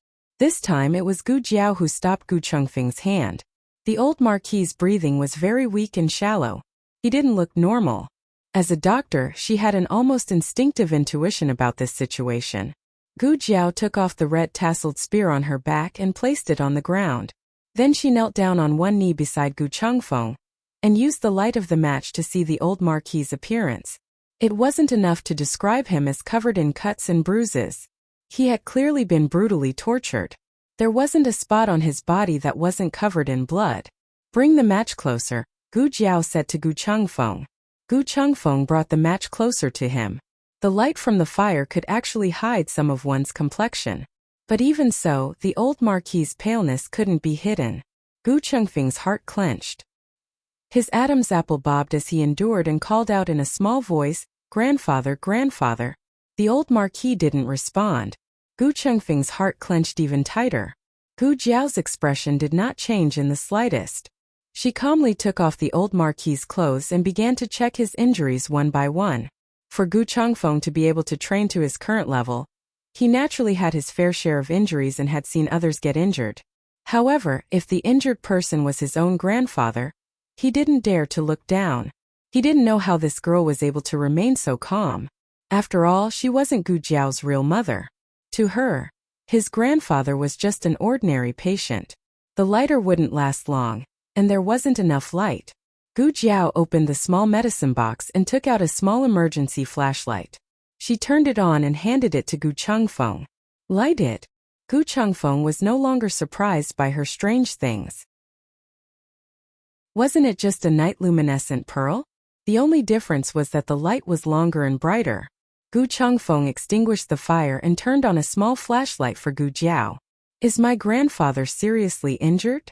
Yes, Gu Jiao said. Her movements were very light, but she didn't miss a single bone. He has both internal and external injuries.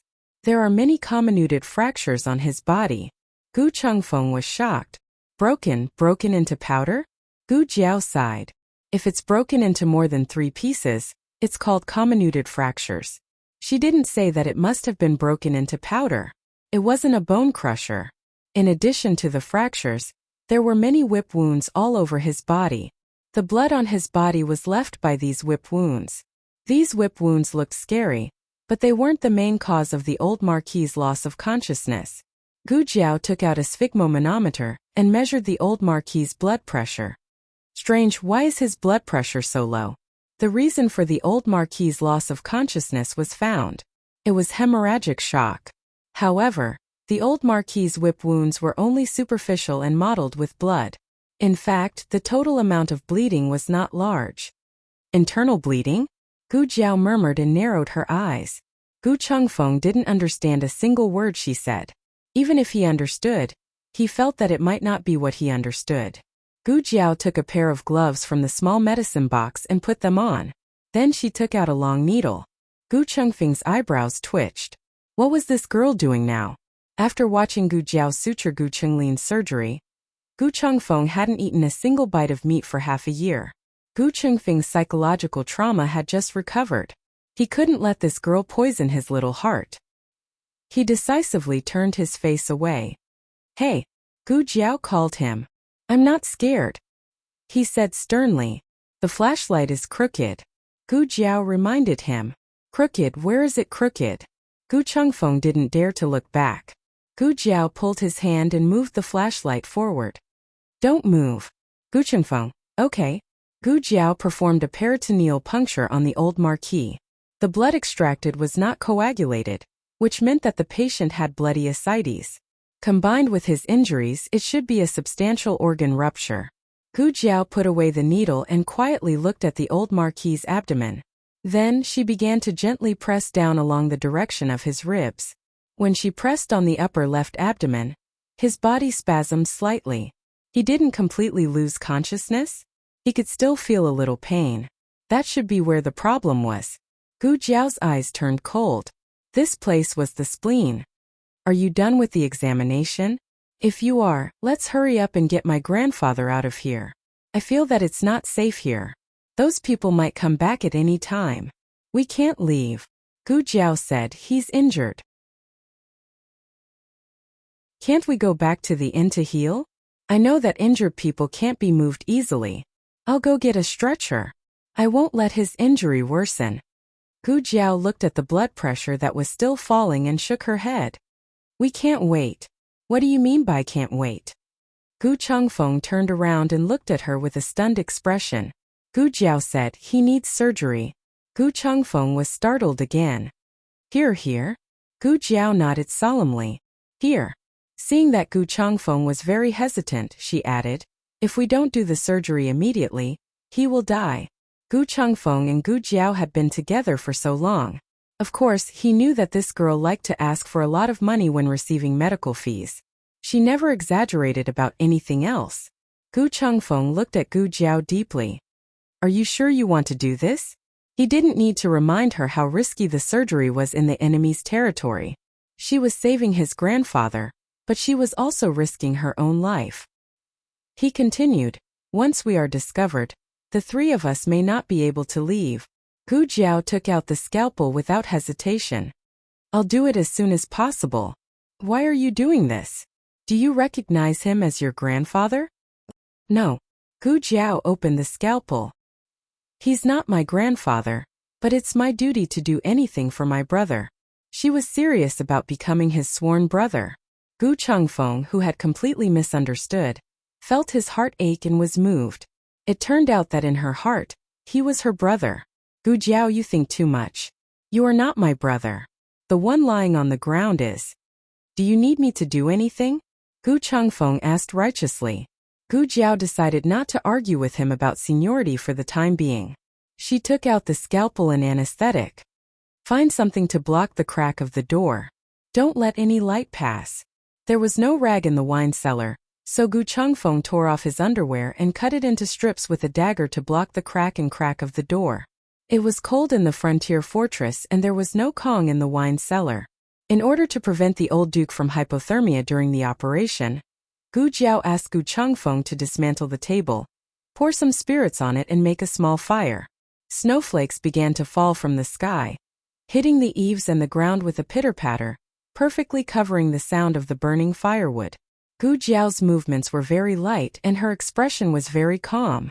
She put the old duke on an intravenous drip and asked Gu Chengfeng to find a shelf to hang the bottle. The old duke was bleeding badly, so it was not convenient to use epidural anesthesia. Gu Jiao gave him general anesthesia. The old marquis's last shred of consciousness disappeared, and he fell into a deep sleep.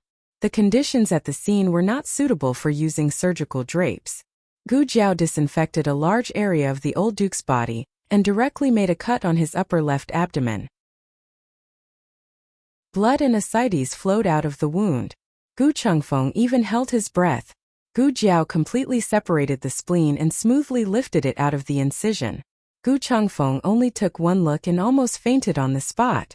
Gu Jiao calmly continued the operation in front of her. She found the active bleeding point on the spleen and sutured it. If the bleeding still could not be stopped after suturing, she could only choose to remove part of the spleen or the whole spleen. The spleen was not the appendix, so it was fine to cut it off. The sequelae of splenectomy were lifelong. Once the operation was done, the old duke would never be able to go to the battlefield again. Time passed by slowly. The snowflakes outside had stopped at some point, and the governor's residence fell into complete silence. From time to time there was a crackling sound from the fire. Every time there was a crackling sound, Gu Chengfeng's heart tightened. Gu Jiao devoted herself to her hands, which were already dripping with blood. The sutures were very effective. There was no need to remove the spleen. She only needed to suture all the cracks. The spleen repair was completed, and the operation was in the final stage. The next step was to suture the wound on the abdomen. Gu Chengfeng clenched his fists and silently prayed in his heart, "Please don't let anyone come. Please don't let anyone come." Chapter 486. There are novels with connotations that cannot be found online here. This courtyard was very remote. Usually no one would come here. As long as there was not much commotion in the wine cellar, it would not attract the patrolling guards. Yet there were people who came. From the sound of footsteps and armor rubbing against each other, it was two adult soldiers. Generally speaking, this governor's office was controlled by the remnants of the previous dynasty. The Chun army was mainly stationed outside the governor's office. Thus, Gu Chengfeng deduced that these two were the minions of the remnants of the previous dynasty. Gu Chengfeng quietly came behind the door. He could not see the situation outside clearly. He could only try his best to pay attention to the movements and sounds of the people coming. At this time, Gu Jiao had already started to suture the abdominal wound. Seeing this, Gu Chengfeng understood that the surgery was almost done. However, the closer it was to the end, the more important it was to not make any mistakes. Gu Chengfeng's heart was slightly raised. The two soldiers entered the courtyard and walked toward the wine cellar. One of them pulled his companion and said, "Okay, there is no one else here. Take it out. Lower your voice. Don't let anyone hear you." His companion said in a low voice, Okay. I won't say it loudly." The soldier's voice was lower, but his tone was more urgent. "Don't just talk to me in a low voice. Where is the thing I asked you to bring? Take it out." Hearing this, Gu Chengfeng understood that the two were not here to check on his grandfather. His heart sank back into his stomach. However, he did not dare to be careless. He still held the two hidden weapons tightly in his hands. His companion took out a small porcelain bottle and handed it to the soldier. "Here." The soldier pulled out the stopper and sniffed the bottle. His tone was somewhat disgusted. "What is this smell? It's all the same smell. Is it really effective? Won't you know if it is effective after you try it? Then have you tried it yourself? Can you really do it 7 times in one night?" Hearing this, Gu Chengfeng could not help but frown. What 7 times in one night? There were too many dirty words. He really wanted to shut their mouths. He turned back to look at Gu Jiao, who was treating the old duke. Gu Jiao was almost done. This girl was treating him so seriously. She didn't hear those dirty words, did she? "Just tell me whether you want it or not." Yes. How could he not want it? "How much?" "It sold for 1 tael of silver outside. The boss is my friend, so he gave it to me at a cheaper price of 200 copper coins. Gu Chengfeng's other hidden weapon cut his throat. Gu Chengfeng caught the two of them one by one and dragged them into the house without a trace. He quickly and steadily closed the door without making a single sound. Gu Chengfeng placed the 2 corpses on the ground. He sat on the side, leaning against the door behind him as he trembled and panted. He was a thief, not an assassin. No matter how many times he killed someone, he couldn't get used to it. But he couldn't not kill them. Captain Lu led a group of patrolling soldiers as they walked past the courtyard. Gu Chengfeng held his breath and minimized his presence to the minimum. Gu Jiao finished cutting all the wooden boards. Next, they only needed to fix them so that they wouldn't make too much noise. But as luck would have it, the old marquis showed signs of waking up.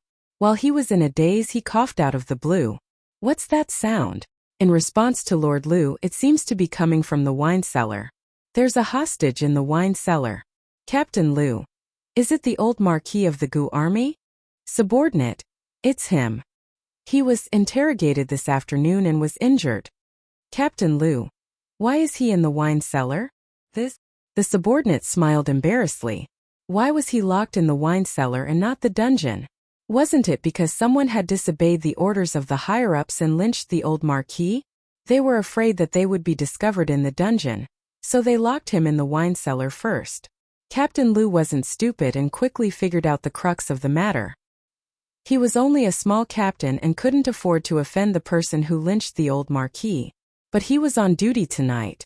If something happened to the hostage, he couldn't escape the blame. Go and see how he is, he ordered. The two subordinates walked towards the wine cellar together. At this time, Gu Jiao finished fixing the old Marquis's left arm and started fixing his right arm. Gu Chengfeng took a deep breath and closed his eyes.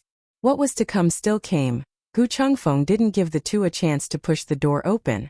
He rushed out and shot two hidden weapons at the two soldiers in front of him. Assassin! Captain Lu pulled out the sword at his waist and led the rest of his subordinates to rush towards Gu Chengfeng.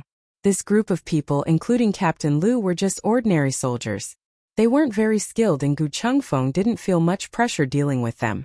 However, Captain Lu seemed to have noticed that Gu Chengfeng was skilled. He didn't hesitate to blow the wooden whistle at his waist.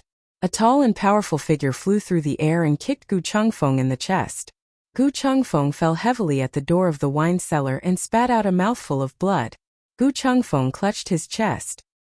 He recognized that this man in black was one of the masters that he and Gu Jiao had been tracking. He also had companions. They also descended from the sky and blocked the door to the courtyard. No wonder he didn't notice when they drugged him. His skills were almost on par with His Majesty's Dragon Shadow Guards. Gu Chengfeng held his chest in pain with one hand, and used his other hand to support his body with the sword. He stood up with a fierce look in his eyes. Archers, get ready! Captain Lu yelled. A row of archers filed in and knelt on one knee. They drew their bows and aimed at Gu Chengfeng. The Marquis, whose right leg was fixed, seemed to have sensed that something was about to happen to his grandson. He opened his eyes slightly and tilted his head to look outside the door. He had been unconscious for too long and his vision was a little blurry. He could only vaguely see a familiar figure stubbornly holding the long sword in his hand and guarding the people in the room. The Marquis's eyes suddenly welled up with tears. Gu Chengfeng didn't know how many times he had been kicked down by the master in black. Every time he fell, he would spit out a mouthful of blood. However, he would always stand up again. The master in black seemed to be tired of it. After knocking Gu Chengfeng down for the last time, he stepped on Gu Chengfeng's chest with his long boot. He gestured to another master in black. His companion understood and strode towards the wine cellar. Gu Chengfeng grabbed a hidden weapon in his palm. However, before he could shoot it, his hand was stepped on by the man in black. It was time to end everything.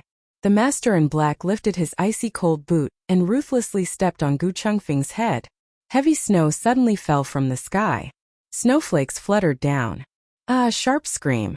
The master in black outside the wine cellar was dragged in by a strong force. Almost at the same time, a red-tasseled spear suddenly shot out from the wine cellar, carrying a trembling sound of breaking through the air. It pierced through the flying snow, and with a whoosh it pierced through the heart of the black-clothed expert, sending him flying, and fiercely nailing him to the hard wall. Everyone was stunned. In the next second they all looked towards the wine cellar. They didn't know when, but there was a slender little figure at the door. In the sky full of flying snow, a young man with long hair like ink, eyes cold and murderous like an Azura from hell. Chapter 487. The youth's fair and slender right hand was carrying a person. It was the other black-clothed expert that had been caught and thrown into the wine cellar. He had long since lost his breath and was thrown into the snow in the courtyard by the youth like a sack. The youth's throw was not very strong, but it made everyone feel an unbridled, irreverent, insolent and arrogant aura. No one knew how the youth did it. Just now, their attention was all on the first black-clothed expert. They were watching him stomp on Gu Chengfeng's head until it exploded. This was a bloody, ruthless scene that made one's blood spurt out. When the second black-clothed expert went to the wine cellar to look for someone, everyone only heard a scream. They didn't even think that the scream came from their own expert. They thought that their own expert had quickly entered the room and caught the assassin's accomplice. The scream came from the assassin's accomplice. And now, of their own two experts, one was impaled by a spear and nailed to the wall, the other was crushed to death by the youth and thrown to the ground. This scene was simply too shocking and too strange. Everyone's voices were stuck in their throats. Even their breathing unconsciously stopped. Only Gu Chengfeng was lying in a puddle of blood mixed with snow. His body suddenly relaxed. Was this girl finally done with the operation? He thought that he wouldn't be able to wait. It's good that she's out. It's good that she's out. Gu Chengfeng coughed up blood while his body trembled. He smiled as if relieved of a burden. More than half of the 3 black-clothed experts were killed in an instant. The third black-clothed expert was the first to recover from his shock. He pulled out the soft sword at his waist and attacked Gu Jiao with a murderous aura. When dealing with Gu Chengfeng, he didn't make a move because there was no need to. But this youth killed 2 of his companions as soon as he came out. Even if he didn't want to, he had to admit that this youth who was much younger than everyone present gave him a strong sense of danger. So much so that he even used his weapon. Gu Jiao dealt with all changes by remaining unchanged. When he attacked her, she did not immediately move. Instead, the moment his soft sword was about to strangle her neck, she raised her left hand and shot out a long thread with a hook to entangle the other's soft sword. Then she pulled hard and used the force to throw herself out. As if she had qinggong, she soared into the air and shuttled through the flying snow. She stepped on the opposite wall and pulled out the red-tasseled spear with her bare hands. She nimbly turned around, and at the same time, flipped the red-tasseled spear in her palm. The spearhead aimed at the last black-clothed expert, and mercilessly shot over. There were no fancy moves and it was impossible to tell which school of kung fu it was from, but killing was done in an instant. Perhaps when the old Marquis taught her spear techniques, he did not expect her to be able to turn every move into such a fierce killing move. The third black-robed man didn't even have time to fight back. His entire body stiffened, and he fell to his knees with a plop. Heavy snow fell and his head lowered, no longer making a sound. Gu Jiao pulled out her spear, and he also fell to the ground. Captain Liu and all the other soldiers couldn't help but take a big step back. This youth was too scary. It wasn't true that his kung fu was high, but his murderous intent was something that even death soldiers couldn't match. The strong were afraid of the strong, and the strong were afraid of those who didn't care about their lives. And this youth was precisely that kind of person who didn't care about his life. Gu Jiao was still wearing that coquettish peacock plume mask. Coupled with her murderous intent, she gave off an inexplicable sense of strangeness. For a moment, no one dared to step forward to catch her. Gu Jiao came in front of Gu Chengfeng, holding the red-tasseled spear. She looked down at him from above. "Can you still walk?" Gu Chengfeng wiped the blood from the corner of his mouth and panted. "Yes." "Oh." Gu Jiao nodded and reached out her hand. Gu Chengfeng suddenly. "Wait, if I can't walk, are you planning to leave me here?" Gu Chengfeng pulled Gu Jiao's hand and stood up from the snow. Captain Liu and the others glared at Gu Jiao, but they didn't dare to actually catch Gu Jiao. Instead, wherever Gu Jiao went, the soldiers would tremble and take a few steps back. This really scared Gu Jiao silly. It wasn't until Gu Jiao walked back to the wine cellar and carried the unconscious old duke out that Captain Liu finally reacted. Fighting Gu Jiao was courting death. But if they let Gu Jiao go, it would be difficult for them to escape death if they were to be held responsible. Captain Liu gritted his teeth and made up his mind. He raised his sword and said, "Are you all cowards? Are you all scared out of your wits by a brat who's still wet behind the ears? If we let them go today, none of us will be able to live when His Excellency pursues this matter. 2 of the 3 of them are already injured. That brat is carrying another one on his back. He won't be able to deal with us. Attack together. Chop them up. Attack together. Chop them up." Some of the soldiers agreed passionately. Captain Liu took the lead and charged out. When he and the other soldiers saw this, they were also filled with bloodlust. It was mainly because they saw that Gu Jiao was carrying an injury on her back, and really thought that she was at her wit's end. Little did they know that Gu Jiao had tied the old duke tightly to her back with strips of cloth. She freed up 2 hands, one gripping her spear tightly while the other tossed the small basket on her back to Gu Chengfeng. Then she waved her hand and threw out the black fire pearl, blasting a path of blood. The huge commotion shocked the entire governor's office. Even the Chun soldiers stationed outside the office were alarmed by the series of loud noises. However, Gu Jiao and Gu Chengfeng moved extremely quickly. By the time a large number of soldiers arrived to surround them, they had already jumped over the wall of the governor's office and mounted the horses that had been hidden nearby. There were 2 horses in total. Gu Jiao rode one with the old duke, while Gu Chengfeng rode the other horse alone. The 3 quickly disappeared from the streets of Lingguan City. Sir. Near the wine cellar, Captain Liu, who had been severely injured by the explosion, knelt down and bowed to a man wearing a silver fox cloak. The man was about 30 years old. He was tall and sturdy with cold features and deep eyes. His every movement was filled with nobility. He didn't look angry, but everyone who was still alive felt as if their throats were being strangled and they couldn't breathe. The man did not pay any attention to Captain Liu, who was kneeling on the ground, nor did he pay any attention to the other soldiers who had been blown up. He only came to the remains of the black fire pearl and squatted down. He touched the remains with his slender fingers, and a trace of coldness and doubt flashed across his face. Yin Kingdom, he muttered. Captain Liu didn't hear what he said clearly. It wasn't that his voice was too soft, but that his ears were muddled from the explosion. He asked, "Sir, should we chase?" "Chase," the man in the silver fox cloak said calmly. "I want him alive." That brat was so powerful. It was already difficult to kill him, but to capture him alive wasn't this. Captain Liu wanted to say that he was making things too difficult for the soldiers, but he also understood that this lord would never take back his words. They either had to obey or die. The cold wind whistled and snow swirled in the air. Gu Jiao and Gu Chengfeng ran endlessly in the night against the flying snow. Their hands and feet were frozen and their bodies were gradually losing feeling. Gu Jiao's long eyelashes were covered in frost. However, thanks to the heavy snow, their whereabouts were concealed. Gu Chengfeng wanted to ask where Gu Jiao was going, but his mouth was numb from the cold and he couldn't open his mouth at all. Just as the 3 of them were about to turn into 3 small popsicles, Gu Jiao finally stopped the horse. The moment she grabbed the reins and pulled, Gu Jiao's hand hurt so much that it felt like it was broken. Proud arrived. Proud arrived? Gu Chengfeng immediately blurted out. Gu Jiao responded. She wasn't much better than Gu Chengfeng and had a hard time talking. She slowly loosened her stiff hand, but the reins were already frozen in her palm. The red-tasseled spear wasn't frozen in her hand, but she had held onto it for too long and couldn't open her stiff fingers for a while.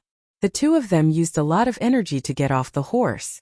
The horse was exhausted and was panting heavily. "Where are we?" Gu Chengfeng asked with a pale face. "I don't know." Gu Jiao wasn't familiar with the terrain of the frontier fortress. She was only relying on her intuition to avoid the pursuers of the previous dynasty. "Let's walk forward and see," she said. She raised her hand that had regained a bit of feeling and grabbed the horse's stiff hand. Her other hand grabbed her red-tasseled spear. Gu Chengfeng remembered that she originally carried the red-tasseled spear on her back, but now that she was carrying her grandfather, she could only hold the red-tasseled spear in her hand. "Give it to me." He reached out his hand and said. "You won't be able to carry it," Gu Jiao said. "How can I not be able to carry it? I'm a man." The belittled Gu Chengfeng raised his hand to take Gu Jiao's red-tasseled spear. Gu Jiao glanced at him indifferently and let go. "Fuck." Gu Chengfeng knelt on the ground and couldn't help but curse. What kind of red-tasseled spear is this? Why is it so heavy? Also, he didn't look carefully just now because he was running for his life. Now that he looked carefully, his heart almost stopped beating. How could there be such an ugly red-tasseled spear in this world? Were the big red flowers on the spear serious? Also, who had braided the red tassels into pigtails? Gu Chengfeng almost cried because of the ugliness. Carrying this red-tasseled spear on the battlefield, it was so ugly that it could kill a bunch of enemies. Fortunately, she used cloth to wrap the red-tasseled spear on the way, or else Gu Chengfeng seriously suspected that he would be blinded by the ugliness. "I already said you can't carry it." Gu Jiao automatically ignored the disdain and shock in Gu Chengfeng's eyes. She grabbed the red-tasseled spear and led the horse forward. "I can't carry it because I'm injured." Gu Chengfeng decided to save his dignity as a man. Why don't you wait until I recover and see if I can carry it? Gu Jiao didn't turn around and waved her hand. You'll talk after you recover? Gu Chengfeng's face darkened and he led his horse to follow. The two of them seemed to have entered a forest deep in the mountains, but they quickly passed through the forest again. There's a family over there, Gu Chengfeng said. Yes. Gu Jiao nodded. She also saw it. It didn't look like a normal villager's house, but more like a hunter's house. The two led their horses over. Even though Gu Chengfeng was injured, he still pulled Gu Jiao behind him and raised his hand to knock on the door. Gu Jiao said, "No need to knock, there's no one." Gu Chengfeng frowned strangely. You heard it again? Did this girl have dog ears? Gu Jiao directly pushed open the door and walked in. This was a small wooden house with 2 rooms. The central room was connected to the bedroom, and there was a simple stove and cooking utensils in the corner of the central room. There was a bit of frozen leftovers in the pot. In this kind of climate, frozen leftovers wouldn't spoil for a month or two, so Gu Jiao couldn't tell how many days this pot of leftovers was left. But judging from the dust on the stove and the bed, someone had lived in the house in the last 3 days. She didn't know if the owner of the house had gone out or been captured by the Chun army and the remnants of the previous dynasty. Gu Jiao said to Gu Chengfeng, "Let's stay here for a night." Gu Chengfeng looked around and sighed. That's the only way. The frontier fortress was too cold. The 3 of them would definitely freeze to death outside. The 2 beds were placed at right angles, one against the inner wall and the other against the side wall. Gu Jiao placed the old marquee on the bed against the inner wall. Then she pointed to the other bed and said to Gu Chengfeng, "Lie down." What for? Gu Chengfeng asked. Gu Jiao took the small basket from his back and said, "Injury?" Oh. Gu Chengfeng made an "oh" sound and obediently lay down on the other bed. It wasn't that he didn't want to squeeze in with his grandfather, but the beds here were all made of bamboo. It was difficult for one person to even turn over. It was too cold in the house. Gu Jiao first went to get a bundle of firewood and a charcoal brazier. After the fire was lit, the 2 of them felt much warmer. Gu Jiao began to examine Gu Chengfeng's injury. To be honest, Gu Chengfeng's injury was quite serious. If it were someone else, they would have been dead long ago, but he could still jump around. He was worthy of being called an expert at taking beatings. Gu Jiao took out iodophor and cleaned the wound on Gu Chengfeng's shoulder. Gu Chengfeng suddenly said, "Hey, what happened to you just now?" "What do you mean what happened?" Gu Jiao asked. "It's you." Gu Chengfeng thought for a bit and didn't know where to start asking. Should he ask her where she got her killer moves, or where she got her ability to treat illnesses? She was like a demon when she killed people, but when she healed the injured and dying, she was like a Buddha. It was really contradictory and strange. Gu Chengfeng's gaze fell on her serious little face. He opened his mouth and asked, "What did you do before? I mean before you came here to pretend to be Gu Jiao's mother?" She did a lot of work. "Was you an assassin?" Gu Chengfeng asked. "Or maybe a doctor?" Gu Chengfeng said in his heart. "Something like that." Gu Jiao said carelessly. "What do you mean something like that?" "Yes means yes, no means no." Gu Chengfeng muttered and suddenly thought of something. He was silent for a moment. "When we were in the governor's mansion, I thought you lost control." The moment Gu Jiao came out of the wine cellar, her killing intent was too strong. Even now, when he recalled it, he still felt frightened. "I didn't lose control," Gu Jiao said. She didn't lose control every time. Otherwise, she wouldn't have lived until now.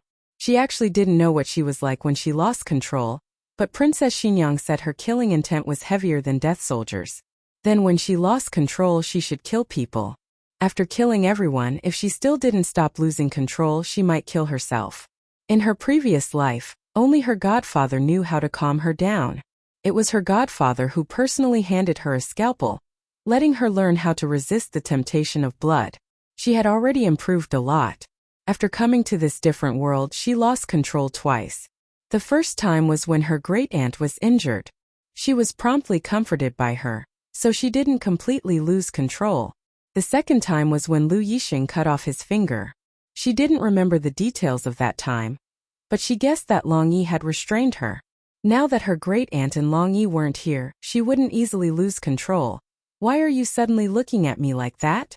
Gu Jiao's small gaze made Gu Chengfeng's eyebrows jump. Gu Jiao continued in her heart. Otherwise you'll lose your little life. Gu Chengfeng's right arm had 5 stitches, and his forehead had 3 stitches. It won't leave a scar, right?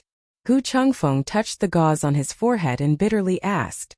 Gu Jiao strangely asked, "You're worried about leaving a scar?" Gu Chengfeng bitterly said, "After all, I'm so handsome, leaving a scar would be a pity." Gu Jiao. Gu Jiao opened the small medicine box and began to carefully search inside. Gu Chengfeng didn't understand and asked, "What are you looking for?" "Eye drops." Gu Jiao said, "I suspect that your eyes are lame." Gu Chengfeng, who was obviously a handsome man. Gu Jiao finished treating all of Gu Chengfeng's injuries. Gu Chengfeng was tied up with gauze like half a mummy, especially his face, which was covered to the point that only a pair of eyes could be seen. His eyeballs turned, and his expression was somewhat indescribable. "Was my injury that serious? I seriously suspect that you're deliberately covering up my beauty." The bonfire was about to burn out, so Gu Jiao went to the central room and brought back a bundle of firewood. Gu Chengfeng looked at her busy little figure and said, "You rest for a while, I'll keep watch tonight. We'll take turns keeping watch. You sleep for the first half of the night, and I just happen to need to change some medicine." Gu Jiao said and turned to check the splints on the old marquis's limbs. Her time and conditions in the governor's residence were limited, so she only did a simple breaking, and now she had to do it again. Also, his wounds had to be carefully examined. "Is my grandfather okay?" Gu Chengfeng looked at the old marquis and asked. Gu Jiao used shock absorption and fixation on the old marquis's waist and abdomen. The condition of the wound was good, and his blood pressure was gradually returning to normal. It was just that he had a slight fever, and they had to be careful of postoperative infection. "He's fine for now." Gu Jiao said, "You sleep, I'll wake you up later." Gu Chengfeng thought for a while but still agreed. He reminded her, "Remember to wake me up." "Okay." Gu Jiao nodded. Gu Chengfeng pulled the quilt over himself, but he did not fall asleep. In the flickering firelight, he opened his eyes and stared at Gu Jiao without blinking. Gu Jiao had just finished fixing the old marquis's left arm.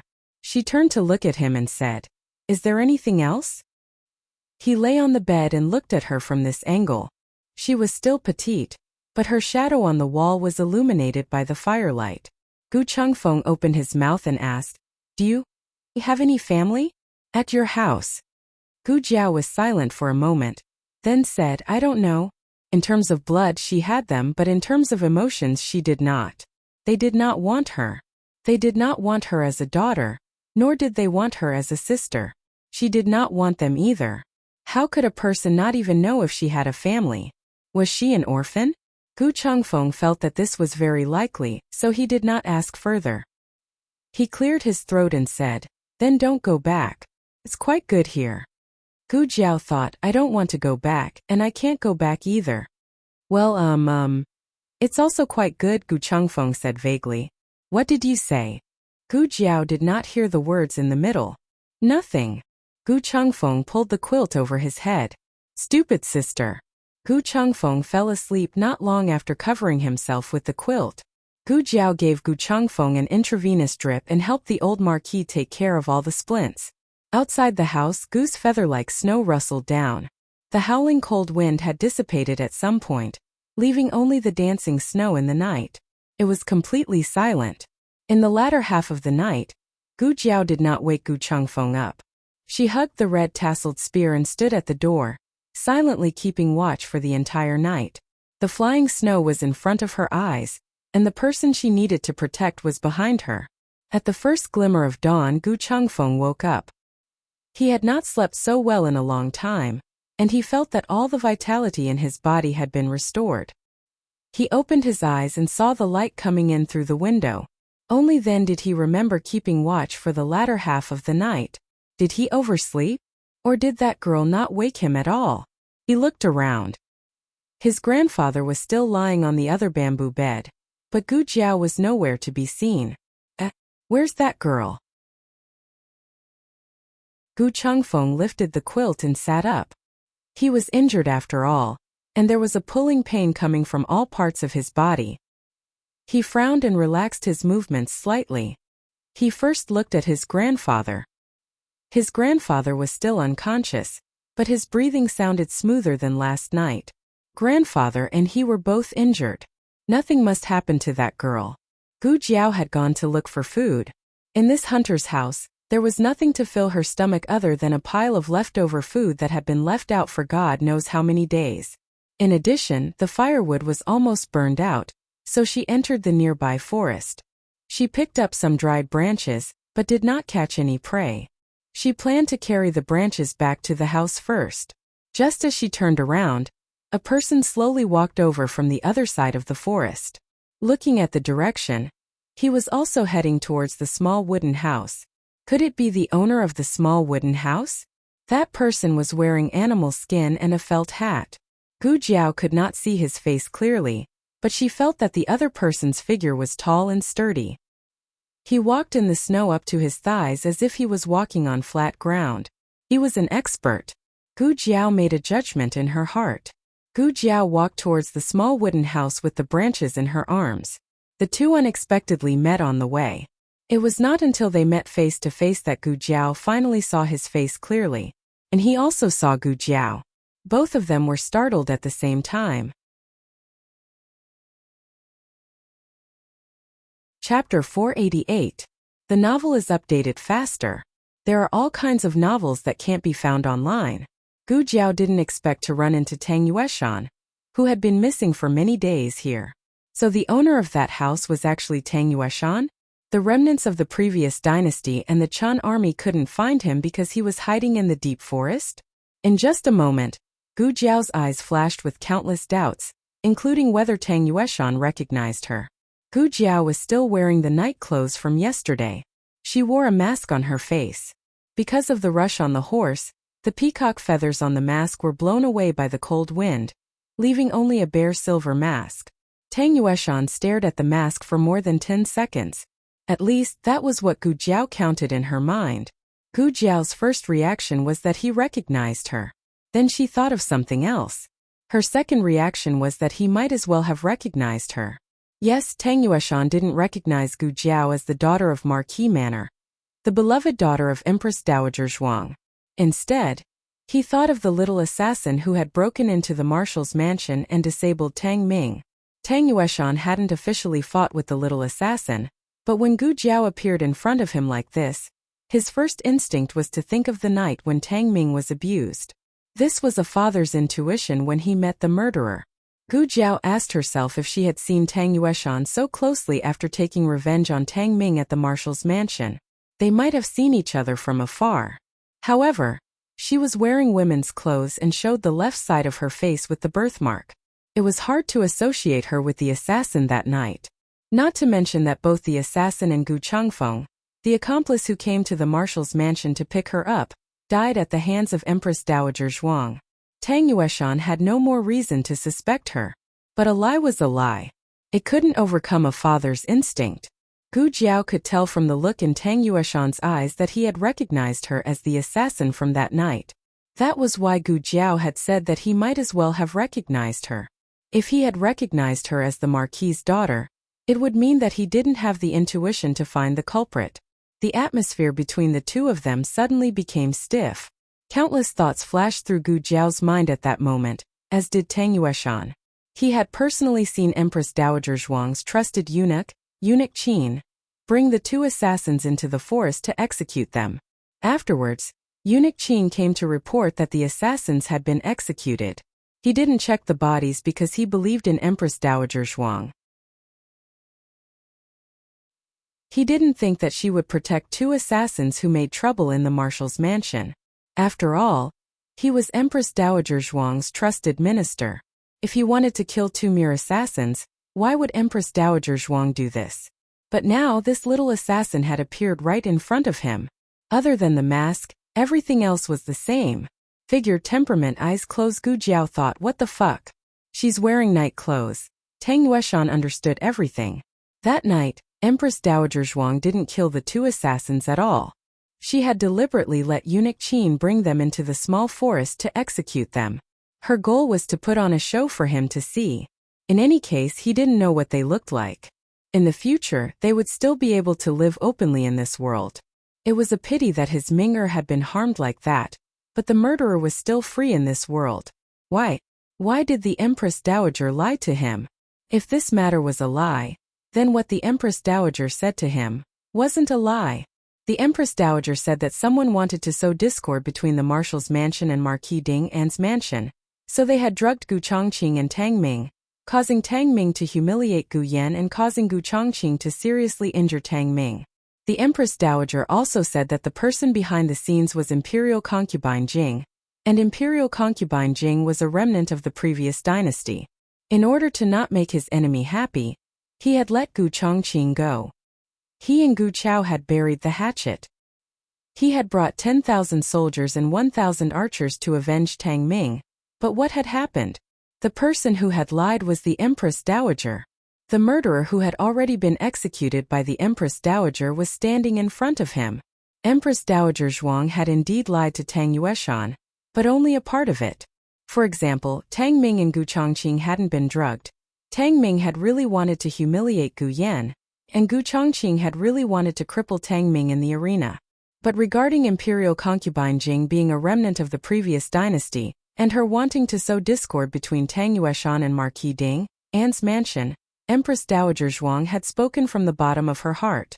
But as long as a person told a lie, all of her words would become untrustworthy. Countless doubts and anger flashed through Tang Yueshan's mind. He hadn't seen Tang Ming humiliate Gu Yan with his own eyes. Although Tang Ming's servant had admitted it, what if the servant had been bribed by the Empress Dowager? On the contrary, Gu Chongqing had injured Tang Ming in the arena in the barracks, and this little assassin had tortured Tang Ming until he was crippled. These were facts that he had seen with his own eyes. And Empress Dowager Zhuang had protected them. Empress Dowager Zhuang. Empress Dowager Zhuang was jackals of the same tribe as them. They were all murderers who had harmed Ming.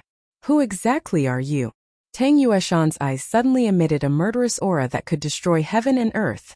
He had been holding a prey in his hand, but now he didn't want it anymore. After coldly throwing it away, he reached out his hand to grab Gu Jiao's throat. Gu Jiao wouldn't give up without a fight. She blocked his hand with a withered branch. Unexpectedly, this guy had a pair of iron hands that went through the branch. Tang Yueshan was able to become the Grand Marshal of all the armed forces in the world, not only because of Empress Dowager Zhuang's favor, but also because of his own strength. His internal strength was very strong, and it wasn't any weaker than His Majesty's Dragon Shadow Guards. Gu Jiao had been busy for a day and a night. Her physical strength was already exhausted, and there was no way she could withstand his attack. However, at this critical moment, the sound of soldiers talking suddenly came from the forest. "Boss, there's a small wooden house over there. Let's go. Let's go and see." It was the army of the remnants of the previous dynasty. Tang Yueshan was also wanted by the remnants of the previous dynasty. His expression changed immediately. "You're a remnant of the previous dynasty." "I'm not," Gu Jiao said. When Tang Yueshan heard Gu Jiao's female voice, he was even more surprised than when he saw the remnants of the previous dynasty's army. "You're a girl." It wasn't his fault that he hadn't seen the world. It was just that. How could the method she used to torture Tang Ming be the work of a girl? Was she that shameless? Gu Jiao originally thought that she was unlucky enough to run into Tang Yueshan while picking up firewood. However, now that she saw the remnants of the previous dynasty's army, she felt that Tang Yueshan was the one who was really unlucky. He was hiding in the deep mountains and forests, and if nothing unexpected happened, he could hide for a year and a half. But now she was exposed. Tang Yueshan also figured out the crux of the matter. He gritted his teeth and looked at Gu Jiao. "You're the one who attracted the remnants of the previous dynasty's army." Gu Jiao shook her head like a rattle drum. "Me, be careful with your words." Tang Yueshan was furious. Where did this girl come from? First she hurt Tang Ming, and now she wanted to hurt him. "Don't kill me. I'll help you deal with them." Tang Yueshan's mouth twitched. "Help? Did she have a choice? She made it sound like they would let her go if she didn't do anything. Didn't she know who attracted the enemy's army? Could she be any more shameless?" Gu Jiao waved at the remnants of the previous dynasty's army, who were still looking for a path. "We're here." Tang Yueshan's body trembled. Swoosh, swoosh, swoosh. Dozens of arrows flew toward them with murderous intent. Gu Jiao flashed behind Tang Yueshan in a second. Tang Yueshan was speechless. The enemy had sent 2 small teams, totaling more than 50 soldiers. These soldiers were more skilled in martial arts than the patrolling soldiers. After all, the commander had ordered them to capture Tang Yueshan alive. Naturally, these soldiers were the best. The group didn't recognize Tang Yueshan at first. Gu Jiao pointed at Tang Yueshan and said, "He's the Marshal Tang you're looking for." Tang Yueshan was betrayed just like that. The group of soldiers slashed at Tang Yueshan. After all, their superiors had only ordered them to capture the young assassin alive. They didn't say anything about keeping Tang Yueshan alive. Tang Yueshan was the marshal of the Zhao kingdom. His head was worth a lot of money. Their king would reward whoever beheaded him handsomely. Then Tang Yueshan saw something very strange. The group of soldiers slashed Gu Jiao with only half of their strength, and they used the back of their swords. When it was Tang Yueshan's turn, they slashed with all their might. Tang Yueshan was so angry that he twitched. In this small battle, Tang Yueshan was the main force on the enemy's side. He almost single-handedly killed 40 soldiers of the previous dynasty. Gu Jiao was so lazy that she didn't make a move until Tang Yueshan was almost exhausted. When Gu Jiao finished off the rest of the soldiers, Tang Yueshan sat in the snow, holding his chest and gasping for breath. He watched Gu Jiao's skills. The more he watched, the more serious he became. That night when Gu Jiao sneaked into the marshal's mansion, even if he didn't fight with her, he could still see her being hunted by the Tang family's archers. It was obvious that this girl's skills had improved a lot in just a few months' time. If he didn't get rid of her now, she would be a big problem for him in the future. Gu Jiao was killing the last 3 soldiers. Her back was exposed to Tang Yueshan. Just as Gu Jiao was about to stop her last attack, Tang Yueshan quietly gathered his internal force and palm and slapped toward Gu Jiao's back. But as soon as he raised his hand, he felt a sharp pain in his chest. Then he spat out a mouthful of black blood. Then he fell in the snow. Chapter 489. Gu Chengfeng looked around the small wooden house and confirmed that Gu Jiao really wasn't there. His heart tightened. Of course, he didn't think that Gu Jiao had left them behind. If she wanted to leave them behind, she didn't have to follow them in the first place. The firewood was almost used up, and there was a shortage of food. Gu Chengfeng guessed that Gu Jiao either went to look for food or firewood. He couldn't let her take the risk alone in the snow-covered forest, so he planned to go out and look for her. Who would have thought that as soon as he opened the door, he would see someone carrying a bundle of firewood on their back and using some unknown animal skin as a tool. They were silently dragging a person, walking through the snow with great difficulty. The reason why it was strenuous was because she hadn't slept for a long time. Secondly, she was physically exhausted. Thirdly, the snow in the forest was too heavy. It made it difficult to walk, not to mention that she was carrying a bundle of firewood and dragging a person. Gu Chengfeng was a little dumbfounded. He guessed that she was going to chop firewood, but he didn't expect that she would chop a person back. Gu Chengfeng walked through the thick snow towards her. When he got closer, he heard weak breathing and confirmed that it wasn't a corpse. Gu Chengfeng's expression was a little complicated. "What's going on? Don't tell me you picked up another person. Why did he use another? Wasn't it because of the old madam and Xiao Liulong's deeds?" Without waiting for Gu Jiao's reply, Gu Chengfeng's mouth twitched. He said with a look of disdain, "Do you have a hobby of picking up people in the house? Or is it because you can't find food, so?" Gu Jiao gave him a look of concern for an idiot. "Are you very free?" "I'm not," Gu Chengfeng denied flatly. He pointed at the man whose face was covered by messy hair and snow. "Who is it?" Gu Jiao said, "See for yourself." Gu Chengfeng squatted down and brushed away the messy hair and snow on the man's face. A familiar and dignified face greeted Gu Chengfeng's eyes. Shocked, Gu Chengfeng jumped to his feet and took a big step back. "Tang Yueshan." He looked at Gu Jiao in disbelief. Why did you bring him back?" "No, I should be asking you, why is he here? And dressed like this?" Needless to say, the animal skin under Tang Yueshan's body was taken from him. His legs were also wrapped with animal skin to keep warm, and he wore an animal skin cap on his head. He was dressed like a hunter. Wait, the owner of this cabin. Could it be Tang Yueshan? Gu Chengfeng's jaw dropped. Gu Jiao said, I don't know who the previous owner is, but the current owner should be Tang Yueshan.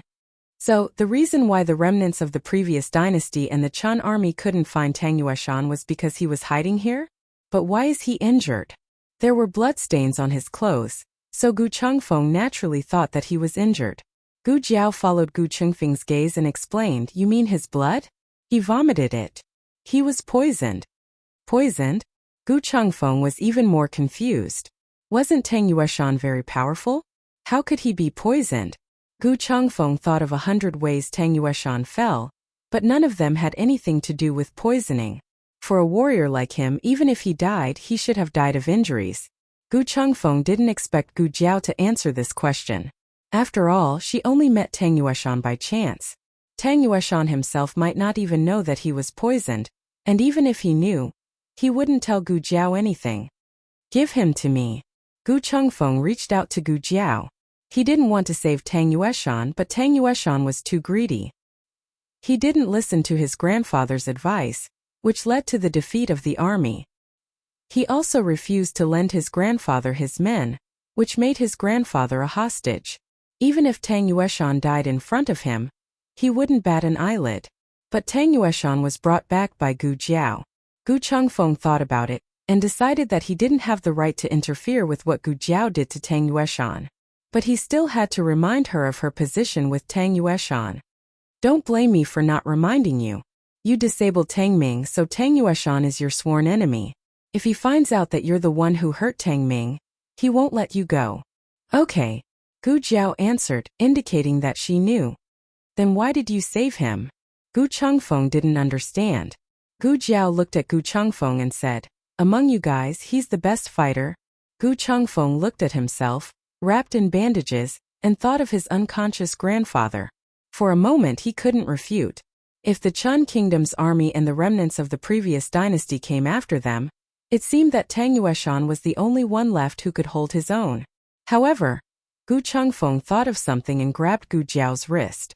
He pointed at Tang Yueshan, who was lying in the snow, and said, Wait, didn't you say that he was poisoned? Then he can't fight, right? Gu Jiao's words shattered his hope. He can detoxify the poison. He'll recover faster than you guys. Gu Chengfeng was speechless. Gu Jiao dragged Tang Yueshan into the small wooden hut. She also dragged Tang Yueshan's game into the house. Tang Yueshan threw it away, but Gu Jiao picked it up again. There were 3 plump rabbits and 2 plump pheasants. There were suddenly 3 patients in the small wooden hut. The 2 small bamboo beds were not enough for them to sleep in. Gu Jiao moved 2 benches from the central room and set them up, one in front of the other. Then she removed the door panel of the bedroom and set it up on the 2 benches. Gu Chengfeng was speechless. How could this work? Gu Jiao put Tang Yueshan on the temporary bed. Then she began to check Tang Yueshan's condition. The black marks on Tang Yueshan's forehead and fingernails were not obvious, but his gums were swollen.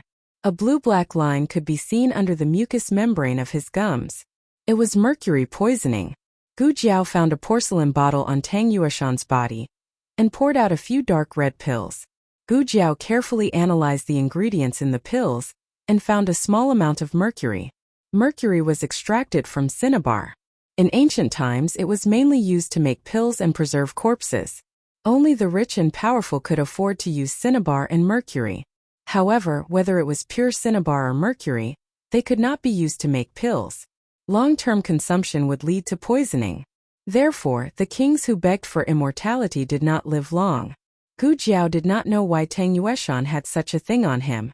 Fortunately, the poison was mild and did not hurt his internal organs. Fortunately, there was a special antidote for this kind of poison. Gu Jiao took out the medicine from the medicine box and gave Tang Yueshan an intravenous drip. Tang Yueshan vomited blood and fainted not only because he was poisoned, but also because he suffered some internal injuries. However, it was not as serious as the old dukes and Gu Chengfeng's. 2 hours later, Tang Yueshan woke up on the wooden door. His treatment was over. He was covered with his own animal skin and there was a burning brazier not far from him, so he did not feel cold. Gu Chengfeng went to the stove in the central room to watch the fire. There was a pot of pheasant soup simmering on the stove. The strong aroma of the chicken soup drifted into the room. Tang Yueshan had not eaten for a few days. He suddenly felt hungry and his stomach growled. Gu Jiao was changing the old duke's dressing. Hearing the sound, she said flatly, "The chicken soup is not ready yet." The room was not big. Tang Yueshan's wooden bed was in front of the old duke's bamboo bed. Tang Yueshan turned his head and saw the old duke and Gu Jiao on the bamboo bed. A trace of seriousness and surprise flashed across his eyes. He looked away from the old duke and fixed his eyes on Gu Jiao, who was changing the old duke's dressing. He asked in a low voice, "Who are you?" Gu Jiao changed the last of the dressing and covered the old duke with a quilt. She turned around and took off the mask on her face. Tang Yueshan frowned when he saw Gu Jiao's fairy-like face with a red birthmark. He had never met Gu Jiao, but he had heard of Gu Jiao. She had a red birthmark on the left side of her face. She was only 15 years old. She grew up in the countryside but was doted on by the Empress Dowager. "I should have guessed it was you, Gu Yan's elder sister and the Empress Dowager's sweetheart. That would explain why she took revenge on Tang Ming, and why the Empress Dowager lied and acted for her." Tang Yueshan exuded a murderous aura once again. "Don't think that I'll let bygones be bygones just because you saved me. You've harmed Ming-er, and I want you to pay with your life." Gu Jiao heard his voice and knew that he was recovering well. In fact, Gu Jiao did not give him much medicine. He took the internal injury himself and healed the external injury himself. The only thing Gu Jiao did was to give him some medicine to detoxify him. Well, it was really convenient. Tang Yueshan wanted to kill Gu Jiao again. Gu Jiao suddenly raised her hand and stopped him. "Before you do it, you might as well check your condition first." "What do you mean?" Tang Yueshan asked. Gu Jiao asked enigmatically, "Do you think I will bring you back for no reason?" Tang Yueshan's face darkened. Gu Jiao said, "Lift up your sleeve and look at your left hand. Is there a red line starting from your palm? Look at your dantian again. Is there an additional green imprint? Let me touch your hair one last time. Are you going bald soon?" Tang Yueshan checked his body one by one. When he touched his bald head, his expression changed. "What did you do to me?" Gu Jiao put her hands behind her back and looked at him condescendingly. She raised her eyebrows and said, "Nothing. I just poisoned you. You'd better listen to me. Otherwise, you will die a horrible death."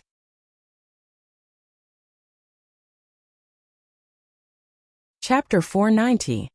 There are all kinds of novels that you can't find online. After saying that, Gu Jiao walked out of the room and ignored Tang Yueshan.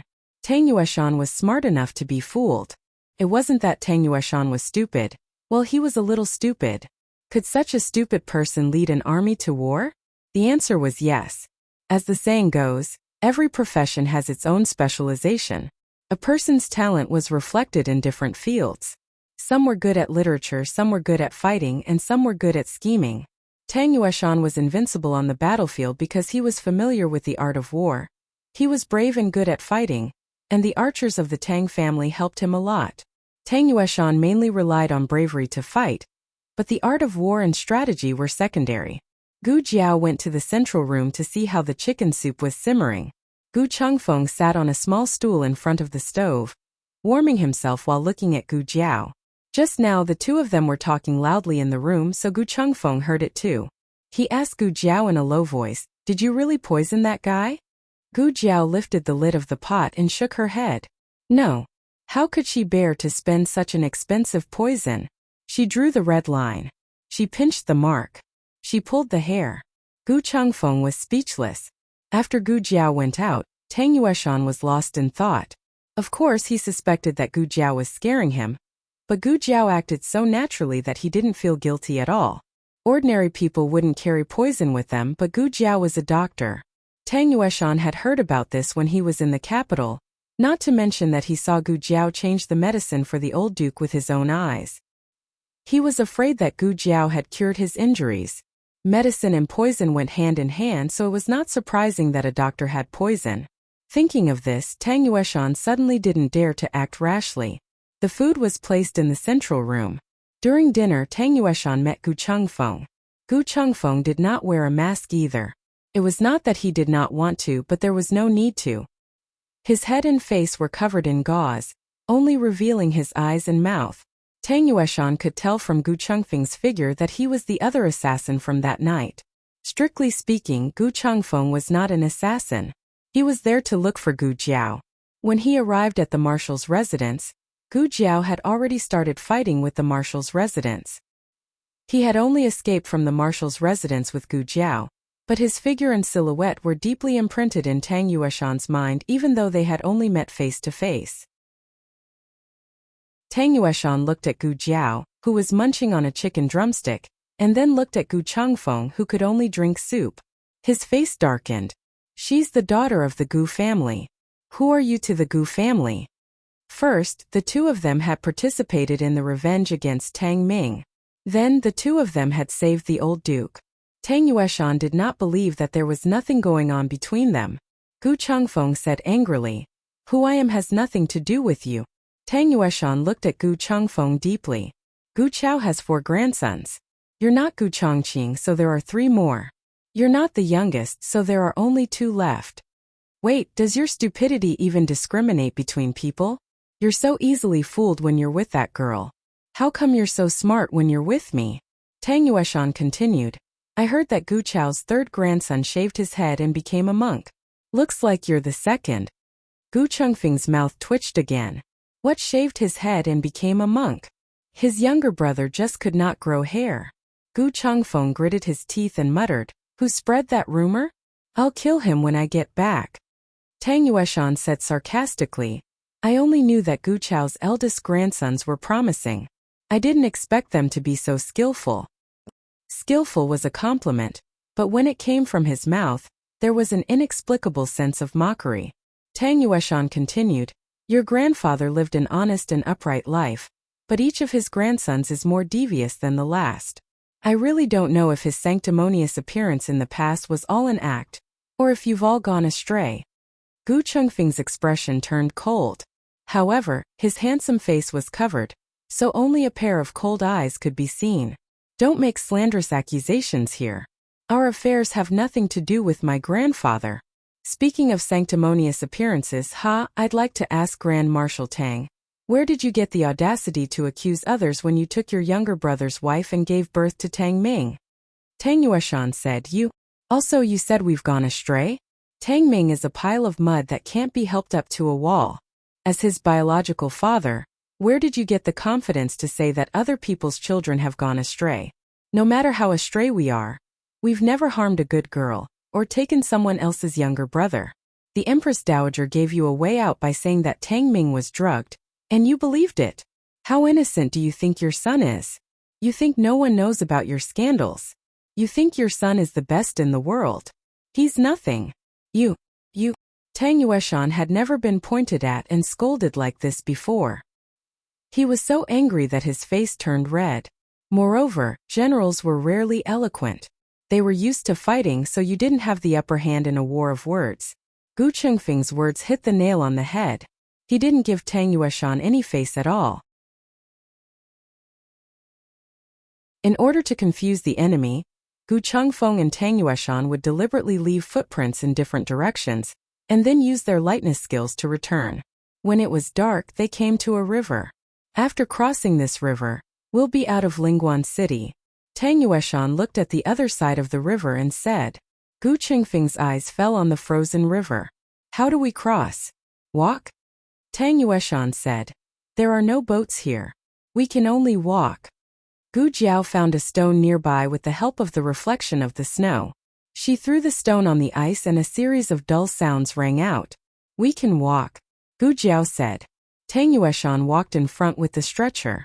He stepped on the ice first and then turned to Gu Jiao and Gu Chengfeng. The ice is very slippery. Be careful. Okay. Gu Jiao nodded. Give me the stretcher. The 3 people and 2 horses carefully stepped onto the ice. The horses had horseshoes on their feet. Although they weren't of the best quality, they could still prevent them from slipping. Tang Yueshan and Gu Chengfeng fell several times. Fortunately, the old marquis was firmly fixed on the stretcher. Otherwise, they would have thrown him out. Gu Jiao, on the other hand, had excellent balance. It was as if she was walking on flat ground. After countless falls, the three of them finally reached the other side of the river. Panting, Gu Chengfeng asked, "Where are we going later?" Tang Yueshan said, "East is Yueching City. West is Yi City." Gu Chengfeng said without hesitation, "East, east. Back to Yueching City. Yi City has been occupied by the Chan army and the remnants of the previous dynasty. Let's not go there to die." Gu Jiao glanced at Tang Yueshan. Tang Yueshan didn't say anything. The four of them continued forward. But just as they were about to reach the shore, an arrow pierced through the air behind them. With a whoosh, it shot towards Gu Jiao's back. Chapter 491. There are all kinds of novels that can't be found on the internet. The arrow was shot with great force and the sound it made was also very loud. The murderous aura immediately filled the ice. Gu Chengfeng and Tang Yueshan also sensed the movement, but they were carrying the stretcher and couldn't free their hands immediately. "Watch out!" Gu Chengfeng shouted and moved towards Gu Jiao, trying to take the arrow for her with his back. Gu Jiao pulled him behind her and grabbed the cold arrow with her left hand. Then she turned around and shot the arrow towards the other side of the river. A soldier screamed in the night. Gu Chengfeng secretly heaved a sigh of relief. Just now he had broken out in cold sweat. Tang Yueshan looked at Gu Jiao with a complicated expression. As a general who had been on the battlefield, he could naturally tell that Gu Jiao did not know Qinggong, and her martial arts were not top-notch. However, her reaction, her temperament, and even the decisiveness with which she attacked surpassed countless men in the world. Did the Gu family really mistake her for someone else? Didn't they secretly train her to be their trump card? The thought only flashed in his mind for a moment before he rejected it. If the Gu family wanted to train someone secretly, it would be Gu Chengfeng. After all, Gu Chengfeng was also a good seedling. How could they train a girl? He knew Gu Chao's character too well. He would never value a girl. On the other side of the river stood the remnants of the previous dynasty who were chasing after them. The leader was a man riding a white horse. He was wearing a silver fox cloak and silver fox gloves. In the darkness, his appearance was not very clear, but he sat upright, and his whole body exuded a noble and elegant aura. "Who is that?" Gu Chengfeng asked. Tang Yueshan's face darkened. "Prince Consort." Realization dawned on Gu Chengfeng's face. So it's that imperial family from the previous dynasty. No wonder he looks so pretentious. They looked at the other side of the river, and the person on the other side of the river was also looking at them. The man was like a god of the night, looking at them as if he was looking at a few rabbits fleeing from a hunting ground. Gu Jiao grabbed the red tasseled spear and coldly pulled off the cloth on the spear. She stood in front of the three of them and looked towards the opposite shore with a murderous aura. "You guys go first." "Let's go." Tang Yueshan made a prompt decision.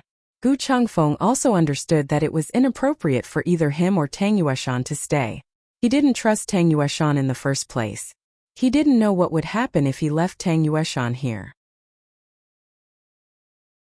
As for letting Tang Yueshan go with Gu Jiao, he was even more worried. Tang Yueshan's kung fu was very good. If he found out that he wasn't poisoned and was just fooled by Gu Jiao, then Gu Jiao would be in danger. Gu Chengfeng gritted his teeth. He and Tang Yueshan carried the stretcher and quickly went ashore, disappearing into the endless darkness. The man with the silver fox on the other side of the river stared at Gu Jiao. His eyes lingered on her red tasseled spear for a moment. He seemed to have recognized something. He hesitated for a moment, but it didn't take long. He raised his hand and pressed the tip of his finger down. Gu Jiao seemed to hear him say, "Attack." Hundreds of soldiers stepped on the ice and rushed towards Gu Jiao with long swords. Gu Jiao didn't rush to attack. Instead, she took out a pair of ice skates from her small basket and tied them to her feet. No one understood what she was doing and no one cared. There were hundreds of them. It was more than enough to kill one person, wasn't it? Moreover, they were soldiers from the frontier fortress. The soles of their shoes were anti-slip, so they could walk freely on the ice. No one expected that once Gu Jiao made her move, they would be dumbfounded. They could at most walk steadily on the ice, but this masked kid was actually running on the ice. No, he was flying on the ice. Gu Jiao was too fast. With the ice skates on, she was like a nighthawk that spread its wings. No one could catch her figure. She waved her spear, and every time she attacked, it was a killing move. The soldiers in front of her fell one by one. In just a moment, almost half of them were killed. "Sir." One of his trusted subordinates looked at the man with the silver fox in shock and worry. The man with the silver fox didn't say anything. He just stared at Gu Jiao, who was bathed in blood. Her red-tasseled spear was stained with blood. Her body was also covered in blood, but none of it was hers. The man with the silver fox slowly took off his gloves and passed his fair and slender hand to his subordinate. His subordinate understood and presented a big bow with both hands. The man with the silver fox held the bow with his right hand and took out 3 arrows from the quiver hanging on the saddle with his left hand. He shot the 3 arrows at Gu Jiao. His 3 arrows almost blocked all of her escape routes. No matter how she dodged, she would at least be hit by one of his arrows. If she was unlucky, all 3 arrows would hit her. The soldiers on the ice seemed to have seen through their sir's trick. They didn't hesitate to block Gu Jiao with their lives. At this moment, something unexpected happened. On the other side of the river, 3 arrows were shot at them. Each arrow hit the man with the silver fox's arrow and split it in half. The force of the arrows was still strong, and they were shot at the man with the silver fox. She was like a flash of black lightning. With a whoosh, her red-tasseled spear pierced through the silver fox man's cloak and slid past his strong waist. "Sir!" a soldier shouted. The silver fox man's belt was broken. He covered his waist and jumped from the horse's back. Gu Jiao held the red-tasseled spear and looked up at the silver fox man, who retreated. The silver fox man also looked at Gu Jiao. At that moment, he saw endless coldness and bloodlust in the young man's eyes. The young man grabbed the belt that fell from his body. He was looking up at him, but the silver fox man felt like he was being looked down upon. The young man seemed to be saying coldly, "Next time it won't be your belt that I want, but your life." The silver fox man left, but his small army would stay here forever. Gu Jiao went to the other side of the river, took the ice blade and put it back in the basket. There was an arrow in Tang Yueshan's left thigh, which went through his entire leg. Gu Jiao put the red-tasseled spear and the basket on the ground. She knelt on one knee and said to Tang Yueshan, "Bear with it." Cold sweat broke out on Tang Yueshan's forehead. Gu Jiao took out her dagger, cut off the arrowhead, and pulled the arrow out from the other end. Blood splattered everywhere. She quickly covered the 2 bloody holes in Tang Yueshan's thigh with gauze. "It's useless." Tang Yueshan's lips were pale. "It's a rusty arrow. Girl, I regret it. If I had known, I wouldn't have saved you." Tang Yueshan was a man who had experienced countless battles. He knew that once this rusty weapon hurt someone, it could never be healed. The prince consort did it on purpose. He wanted to kill him or Gu Jiao. Gu Jiao calmly took out a syringe from the small medicine box. Tang Yueshan looked at the thick and long needle. His heart skipped a beat. "What are you doing?" Gu Jiao raised her eyebrows. "I'm giving you a tetanus injection." Tang Yueshan didn't understand what she was talking about, but Gu Jiao's action of pulling down his pants with the needle made him panic. "You brat! I saved you. You stabbed me with the needle. Are you even human?" "You ouch!" Tang Yueshan felt a chill and pain in his buttocks. Grand Marshal Tang, who would never cry, bit his finger and cried.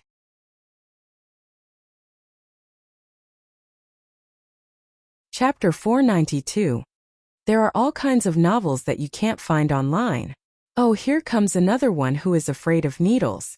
A skin test was required for a tetanus antitoxin injection. However, there was no skin test in the medicine box, which meant that Gu Jiao could only give Tang Yueshan a desensitization injection. That was, she would inject a small amount of the antitoxin into Tang Yueshan's body with normal saline. Tang Yueshan was injected 4 times. Gu Jiao looked at the medicine box. Was she bullying Tang Yueshan on purpose? A gust of cold wind blew, and the medicine box was silent. After each injection, there was a moment of observation. Gu Jiao didn't stay idle. She went to clean up the battlefield. By cleaning up, she meant to take every soldier's money pouch, empty every soldier's dry food, and take away the horse that the man with the silver fox didn't have time to take. It was a war horse that was suitable for a frontier fortress. It was fat and strong and could withstand the cold. Gu Jiao was very satisfied.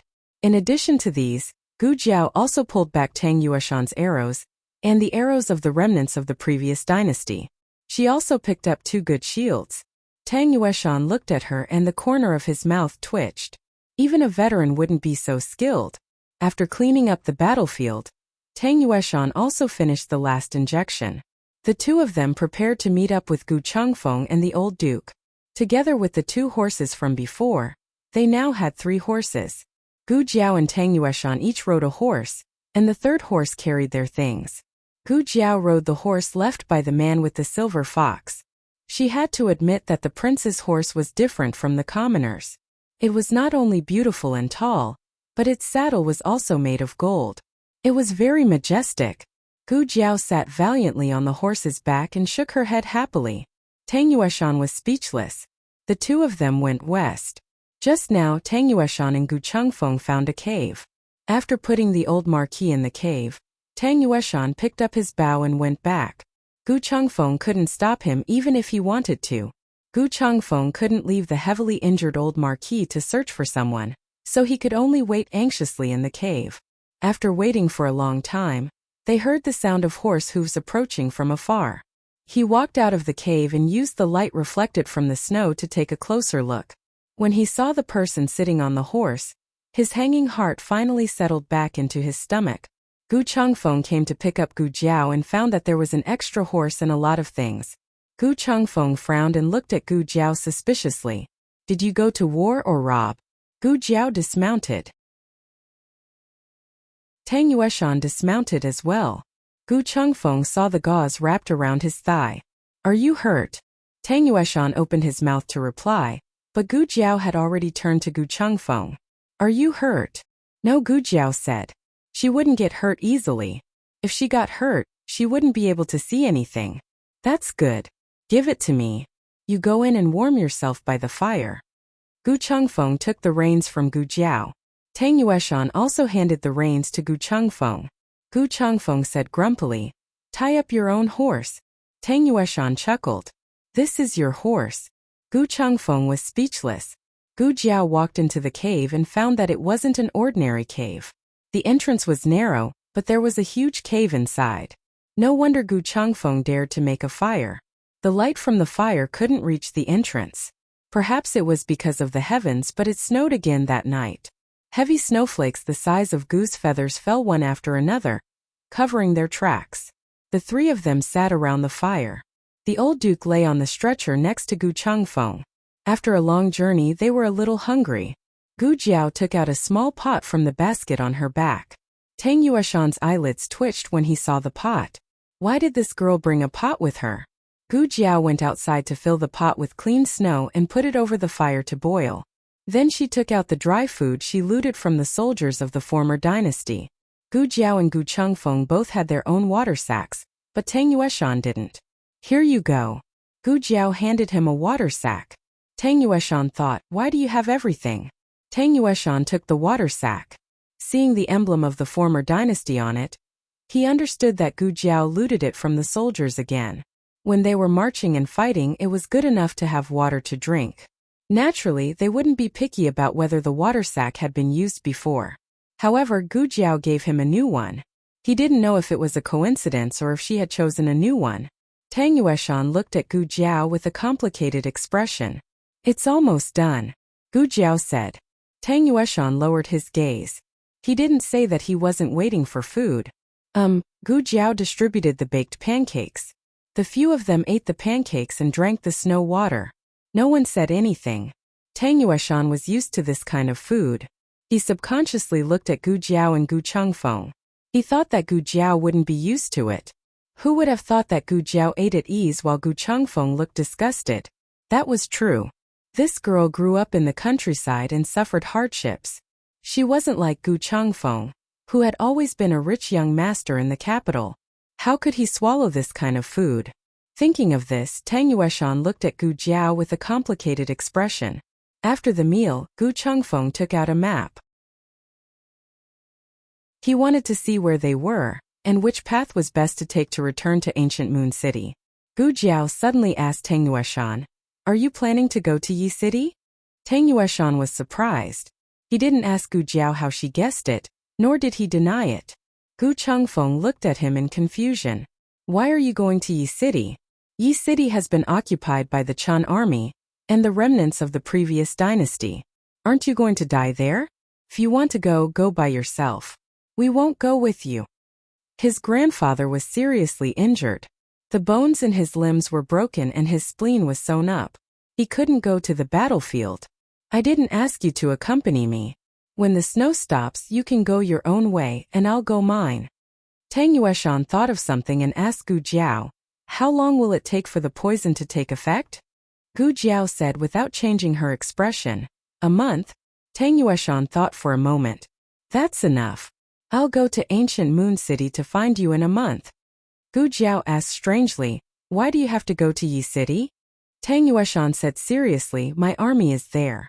They've been captured by the Chan army. I'm going to rescue them. Gu Chengfeng wanted to taunt Tang Yueshan, but he couldn't find the words to do so.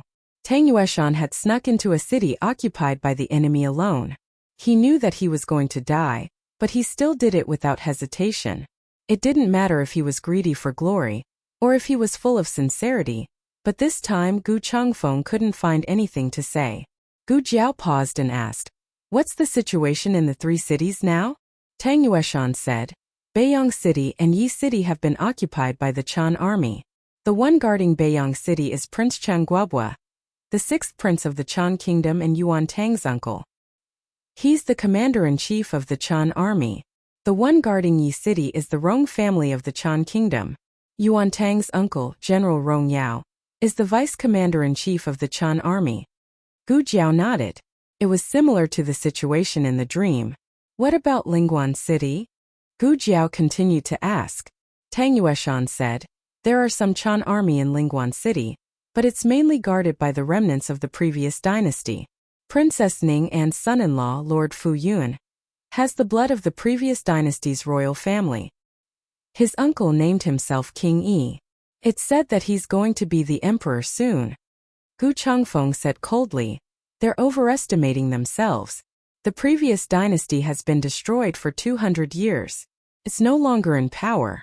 Do they really think they can overthrow the imperial power just because they bought some people and colluded with the Chan army? When my eldest brother comes, he'll lead the Gu army to wipe them all out.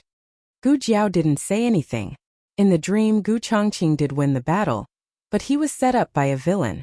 The Gu army was almost wiped out and his legs were cut off. The snow in the pot was gone. Gu Jiao said, I'll go get some snow. I'll go, Gu Chengfeng said. No need. Gu Jiao took the pot and went out. Only the old duke who was sleeping, and Gu Chengfeng and Tang Yueshan were left in the cave. What are you looking at? Gu Chengfeng rolled his eyes at him. He picked up some wet firewood from outside the cave and put it beside the fire. Tang Yueshan suddenly said, she's my sister-in-law. Gu Chengfeng was taken aback by this abrupt question. Why did it have to do with your sister-in-law? Who cares about your family's affairs? Tang Yueshan also went out of the cave, leaving Gu Chengfeng alone in the wind. After a while, Gu Chengfeng patted his thigh and said, I remember now. He said that. It was a few days ago. Tang Yueshan mocked his grandfather for being sanctimonious and said that he and Gu Jiao were children who grew up crooked. Gu Chengfeng then retorted to Tang Yueshan. One of the sentences was about Tang Yueshan seizing his younger brother's wife. I remember wrong. Tang Yueshan is the second son in the family, and Mrs. Tang is his sister-in-law. So when he said those words to me just now, he wanted to tell me that he wasn't seizing his younger brother's wife, but his sister-in-law? Gu Chengfeng was speechless. Tang Yueshan must be out of his mind. They still had to take turns to keep watch at night, in case Gu Jiao didn't wake him up again. Gu Chengfeng decisively kept watch for the first half of the night. In the second half he didn't wake Gu Jiao up but Tang Yueshan. It's your turn. Tang Yueshan woke up with the big bow in his arms. Without saying anything, he got up and dragged his injured left leg to the entrance of the cave. They couldn't light a fire at the entrance of the cave. It was too eye-catching and easy to be discovered. The cold wind whistled, blowing Tang Yueshan's body that was gradually getting cold. His leg was pierced through so he couldn't stand. He had to sit on the cold ground. Suddenly a small figure came over. Tang Yueshan didn't need to look back to know who it was. He looked at the flying snow in front of him and said, "What are you doing here?" Gu Jiao threw something into his arms. "It's time to take medicine." Tang Yueshan picked up the strange little capsule. "Antidote," Gu Jiao said. "Anti-inflammatory medicine." Chapter 493. There are all kinds of novels that you can't find online. Tang Yueshan understood the meaning of anti-inflammatory. Many soldiers suffered from inflammation after being injured, which was the last thing the medical officers wanted to see. However, why was this little girl's pill different from the medical officers? It didn't smell like Chinese medicine either. Tang Yueshan asked suspiciously, "You're not going to give me another poison pill, are you?" Gu Jiao gave him a look that said, "Do you think I'm such a generous person?" Tang Yueshan swallowed the pill with water in the end. He had never taken a capsule before, so he didn't know that this thing could stick to the throat. It couldn't go up or down, so it was stuck there. It was driving him crazy. Gu Jiao said to Tang Yueshan, "I'll keep watch. You go to sleep." Tang Yueshan said, "I'll keep watch." How could he let a little girl keep watch at night? Gu Changfeng and Tang Yueshan had been taking turns to keep watch when they were staying in the cabin. Now that they were in the cave, Tang Yueshan would naturally agree to this arrangement. Tang Yueshan wasn't seriously injured when he was in the cabin, so Gu Jiao didn't care. But now that his left leg was pierced, Gu Jiao decided to let him have a good rest. He was a good fighter, so the sooner he recovered, the sooner he could fight the enemy. Gu Jiao stood at the door with the red-tasseled spear in her hand. She didn't want to go back to the cave. Tang Yueshan frowned. After spending a few days with Gu Jiao, he knew her temper. She wasn't like Gu Jiao, who was always angry. Her stubbornness was ingrained in her bones. No one could change her mind once she made up her mind. Regardless of whether he was here to keep watch or not, she would still keep watch. There was no need for him to waste his energy here. However, Tang Yueshan's throat was choked by the anti-inflammatory medicine, so he couldn't fall asleep for a while. Tang Yueshan's eyes fell on Gu Jiao's spear. The red-tasseled spear had no cloth strips. It took him a lot of effort to recognize that it was the divine weapon of the Yin Kingdom that Marquis Xianping brought back from the Chan Kingdom. It was once the weapon of the Yin Kingdom's divine general, Xinyuan Li. Later, it was given to the Chan Kingdom.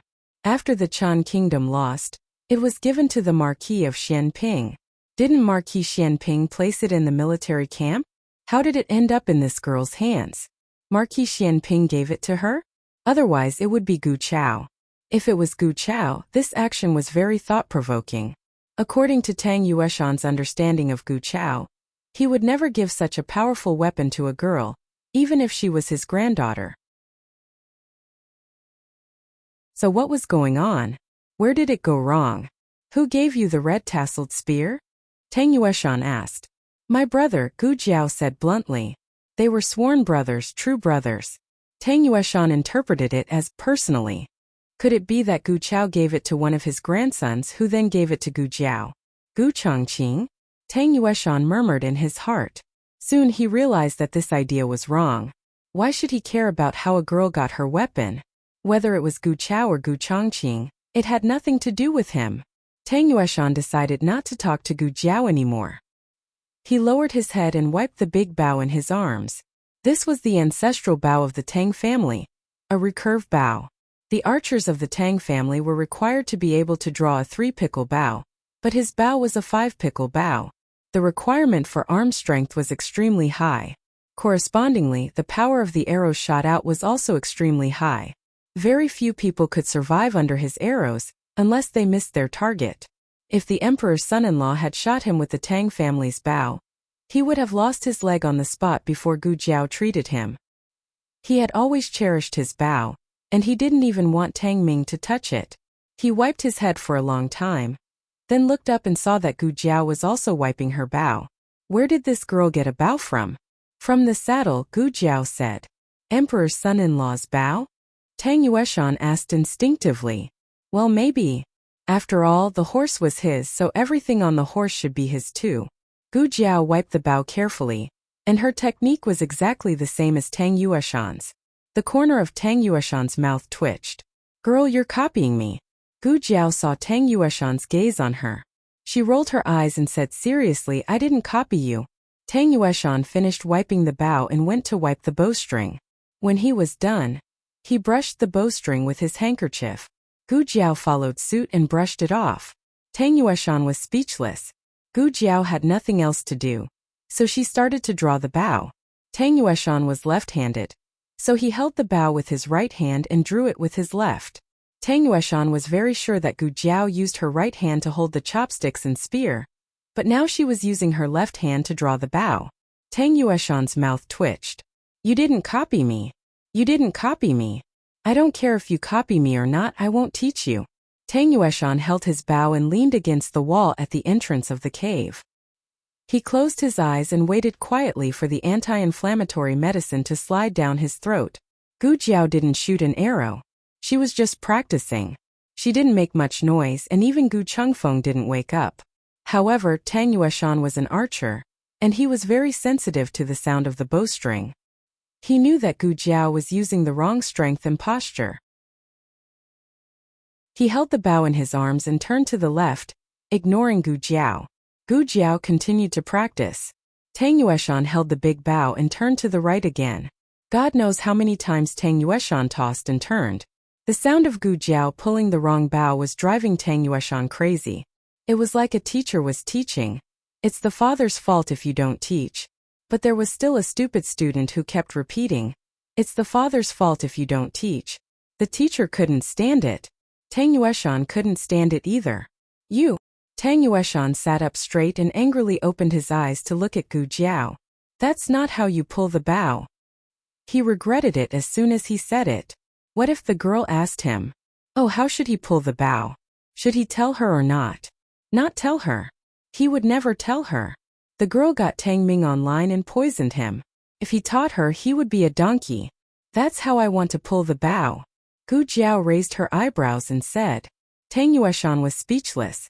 Gu Jiao kept pulling the bow. Tang Yueshan broke down as long as Gu Jiao pulled the bow. Finally, Tang Yueshan couldn't break down anymore. If he endured it any longer, he would go bald. He stood up and walked toward Gu Jiao. He held the bow in his hand and demonstrated to her. "That's how you pull the bow. Hold it here. Don't pull the bowstring too far away.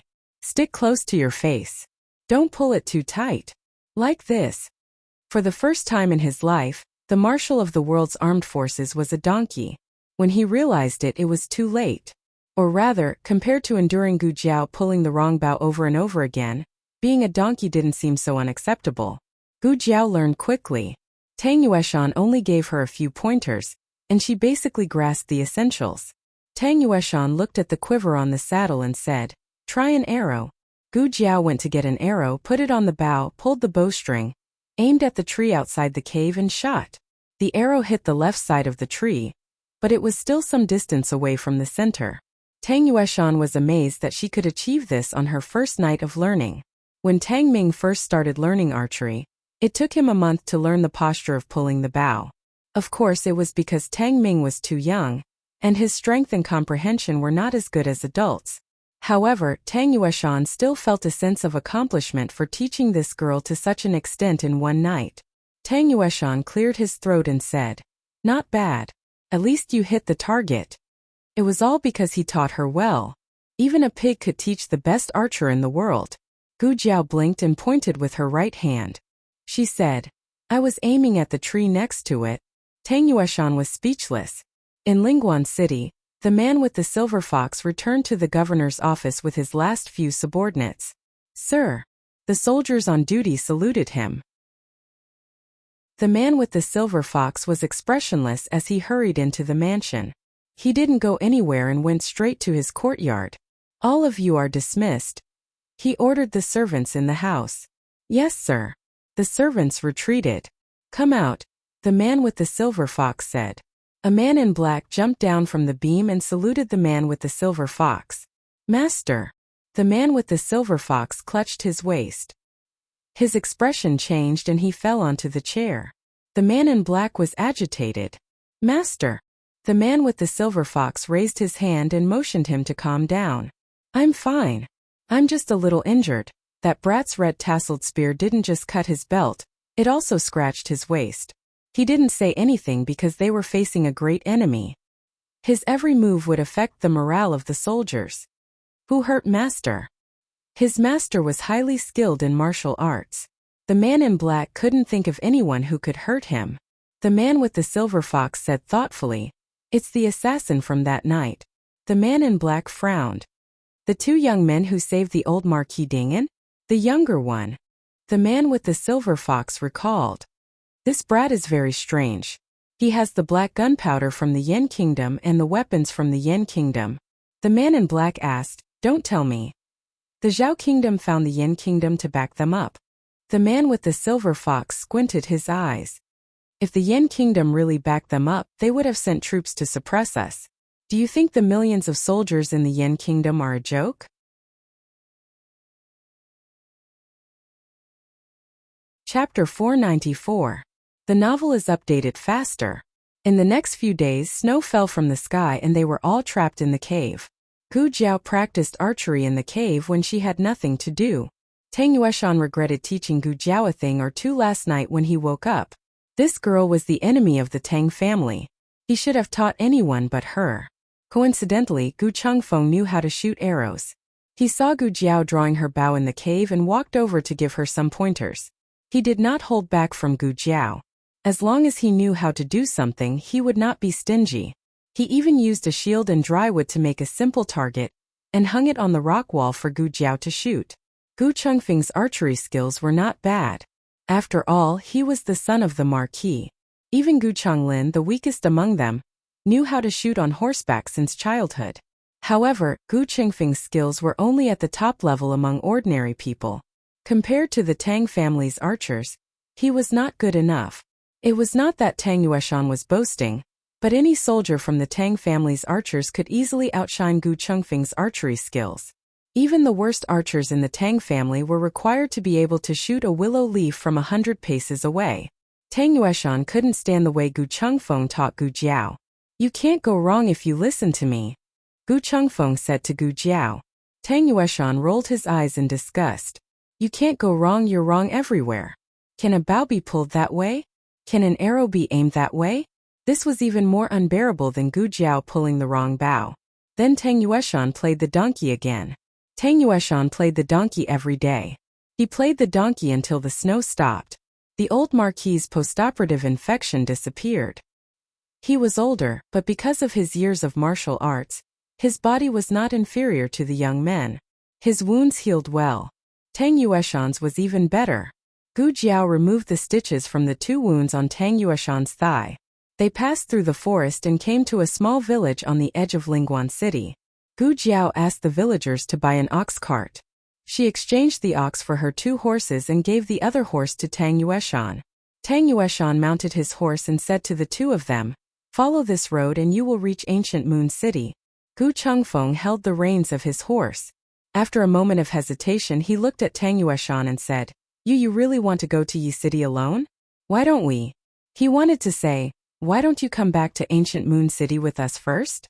After settling my grandfather down, I'll go to Yi City with you. Gu Chengfeng was not interested in helping Tang Yueshan, but the army trapped in Yi City was the imperial court's army after all. He was no longer the young boy who came to the frontier fortress. The war at the frontier had broken Shanha Kingdom. As a young man of the Zhao Kingdom, he could not stay out of it.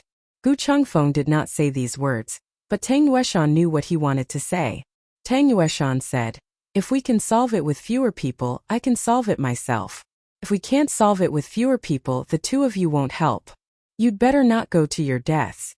There was a difference between 1 person and 3 people in the fighting ring, but there was almost no difference in front of tens of thousands of soldiers on the battlefield. Gu Chengfeng felt that his words were very reasonable. He could not refute. Thus they parted ways. Gu Jiao and Gu Chengfeng took the old Marquis back to Ancient Moon City, while Tang Yueshan went to Yi City. What do you think he will do? Gu Chengfeng asked worriedly. Gu Jiao also wanted to know what Tang Yueshan had thought of. Tang Yueshan did not seem like the kind of person who would rush to his death. He must have a plan in mind.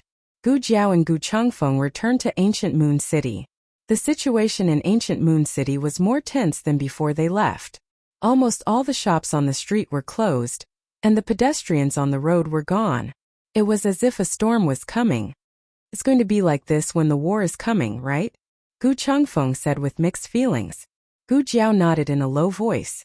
The battles of 3 cities started first, and the citizens of Ancient Moon City were almost fully prepared.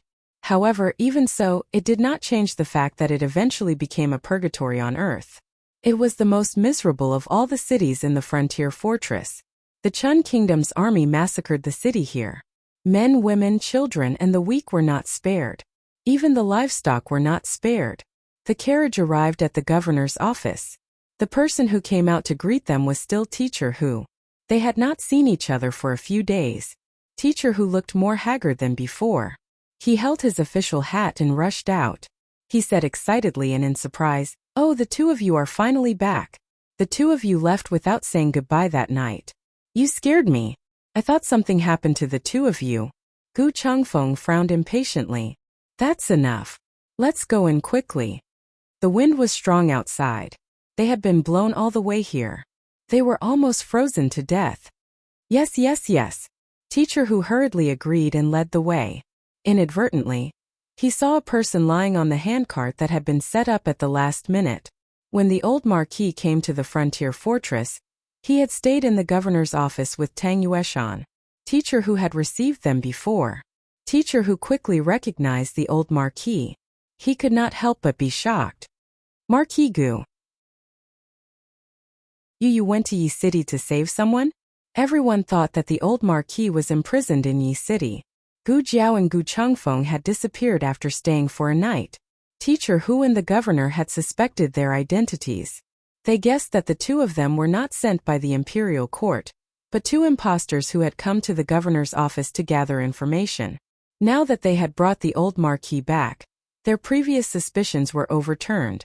Gu Jiao and Gu Chengfeng did not say that they had saved someone in Lingguan City.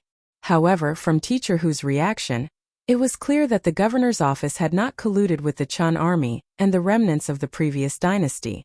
The governor's office was still considered safe. "Let's go in," Gu Chengfeng said to Teacher Hu in a low voice. "Ah, yes, yes, yes. Let's go in now. The courtyard from last time is still reserved for the 2 of you." Teacher Hu wiped off his cold sweat and led them into the governor's office. It was impossible for the courtyard to be reserved for the 2 of them. Teacher Hu kept shooting glances at the servants. The servants were quick-witted and quickly chased the people in the courtyard out in front of the 2 of them. "It's been a few days since anyone stayed here. There's dust in the room. I'll have someone clean it up first. Please take a seat in the study," Teacher Hu said with a smile. Gu Jiao and Gu Chengfeng saw through it but did not say anything. They took out the stretcher and had the servants carry the old Marquis into the study. The room was quickly tidied up. Gu Jiao still lived in the innermost room. Gu Chengfeng and the old Marquis lived next door, which was the room that Gu Chengfeng had lived in before. This time, the governor of Yuegu City was in the manor. He personally came to visit the 2 of them and tried to probe their identities. Unfortunately, the 2 of them did not say a word. The governor did not know much about the 2 of them, but seeing that the 2 of them had rescued the old Marquis from the perilous Yi City, he knew that the 2 of them were not ordinary people. He did not dare to offend the 2 of them for the time being. The governor's surname was Chang. He was 39 years old this year. Perhaps it was because of the hardships in the frontier fortress, but he looked more mature than his actual age. Governor Chang cupped his hands at the 2 of them and said, "Forgive me for being blunt, but Yuegu City is about to go to war. Do the 2 of you know when the imperial court's reinforcements will arrive?" Gu Chengfeng said calmly, "The imperial court's army is already on the way. They will arrive when they should. How many guards are there in Yuegu City now?" 5,000, the governor said embarrassedly. "Only 5,000? Gu Chengfeng was shocked. "Why is it so little?" The governor said helplessly. "Yuegu City is only a small city. There was no army stationed there. Half of the 5,000 people were recruited at the last minute. If they were recruited at the last minute, They would basically be sending their heads to the battlefield. Gu Chengfeng was silent. He did not expect Yuegu City's situation to be so difficult. With so few people, if the remnants of the previous dynasty and the Chun Kingdom's army attacked Yuegu City would suffer a crushing defeat. You may leave. We will call you if there is anything, Gu Chengfeng said to Governor Cheng. Governor Cheng cupped his hands. If the two of you need anything, please call me at any time. After Governor Cheng left, Gu Chengfeng said to the servants guarding the door, there is no need for you here. You may leave as well. Yes. The servants all left the courtyard. Gu Chengfeng naturally poured a cup of hot tea for Gu Jiao and said, drink some water first. Gu Jiao picked up the teacup and took a sip. Gu Chengfeng also poured a cup for himself. After drinking half of it, he put down the cup and sighed. I don't know when my brother's army will arrive. If they attack Yuegu City now, I'm afraid these 5,000 people will not be able to defend it. In the dream, Yuegu City was indeed lost. The Gu army only arrived after Yuegu City was massacred. The tragedy of Yuegu City could not be blamed on the Gu army. After receiving the order from the imperial court, Gu Chongqing had rushed back to the capital as quickly as possible. He also used the fastest speed to integrate the Gu army and brought 100,000 troops north. Unfortunately, not all of the 100,000 troops were cavalry. With the current conditions of the Zhao Kingdom, the speed of the infantry could not exceed 50 kilometers a day. Otherwise, it might affect the combat strength of the infantry. Due to the influence of the climate of the frontier fortress, the closer they were to the north, the slower the speed of the march. There was even the possibility of snowfall blocking the mountains. Not to mention, the speed of the army did not depend on the fastest cavalry or the second fastest infantry, but on the slowest supplies. The supplies included provisions, tents, weapons, siege weapons, and so on. An army without supplies was like an unarmed soldier. They would not be able to fight. In this way, it was already a miracle that Gu Chongqing could arrive with the army in a few days. 5 days. Gu Jiao said. What 5 days? Gu Chengfeng asked. Your brother. Gu Jiao said. If she remembered correctly, in 5 days, Gu Chongqing would arrive with the Gu army. But in 2 days, the Chun Kingdom's army would come to massacre the city. Chapter 495. Why did the Chun Kingdom's army invade Zhao for so many days and not massacre the first 3 cities, but the small Yuegu City? Was Yuegu City the fiercest in resistance? Not at all. The fiercest resistance came from Beiyang City, followed by Yi City and Lingguan City. At least half of Yuegu City's citizens ran away. How could they resist? Rongyao youngest son was shot to death on the battlefield. Rongyao razed the entire Yuegu City to the ground for revenge and to intimidate the soldiers and citizens at the border. How do you know my brother will arrive in 5 days? Gu Chengfeng didn't suspect that Gu Jiao was talking nonsense because everything she said along the way came true. Are you in contact with my brother and the imperial court behind my back? How do I contact them? Gu Jiao asked. Gu Chengfeng was stumped. That's true. He lived and ate with this girl. He knew exactly what she was doing. She wouldn't do anything behind his back. Besides, there was no need to do so. It was more likely that she was carrying Tang Yueshan. Thinking of Tang Yueshan, Gu Chengfeng temporarily forgot to ask Gu Jiao why she knew so much. He frowned and said, it's been 3 days. I don't know how Tang Yueshan is doing. To be honest, I do hate Tang Yueshan, but I don't want anything to happen to him right now. In the dream, Tang Yueshan wasn't in Yuegu City when the Chun Kingdom's army came to massacre the city. So, either something happened to Tang Yueshan in Yi City, or something happened to him on his way to Yuegu City. Whether or not Tang Yueshan needed the antidote from Gu Jiao, he had to return to Yuegu City and use it as a base to deal with the enemy. Gu Jiao had an answer to her doubts about Tang Yueshan the next evening. Early the next morning, Governor Cheng rushed into Gu Jiao's courtyard. Not good. Not good. My lords. Chun Kingdom's General Rongyao is coming to Yuegu City with his army. The 2 of you should quickly leave ancient Moon City and go to another city to hide. I will immediately send someone to escort the 2 sirs and the old marquis out of the city. What about you? Gu Chengfeng asked. Governor Chang was startled at first, then he said, I will escort the three of you out of the city. Gu Chengfeng was furious. He grabbed Governor Chang's collar and said indignantly, You are the governor of ancient Moon City, an official of the imperial court. The Chun nation's army attacked, but you did not defend the city to the death. Instead you fled. Do you still deserve to be the parent official of the common people? Are you still a man? Governor Chang stuttered, I was escorting the Marquis and the two sirs away. Gu Chengfeng coldly pushed him to the ground. I don't need your escort. We're not leaving. Governor Chang's hat was crooked. He straightened it and stood up in fear. Since the two of you won't leave, then I won't leave either. I will definitely protect the city. I swear. I will live and die with the people in the city. Gu Chengfeng coldly threatened. That better be the case. Otherwise, I will be the first to kill you. Governor Chang shuddered. If the Chun nation's army wanted to occupy ancient Moon City, which had no garrison, they did not need to play any tricks. They could just directly attack the city. Their momentum was so great that Governor Chang was able to detect the movement. But what was the use of detecting it? Could they beat them? Just based on the fact that half of the 5,000 were temporary garrison troops? How many of them came? Gu Jiao asked. 5,000 cavalry, leading the charge. Governor Chang bent over and said, There are 15,000 infantry behind them. So there are a total of 20,000 troops? Gu Jiao asked.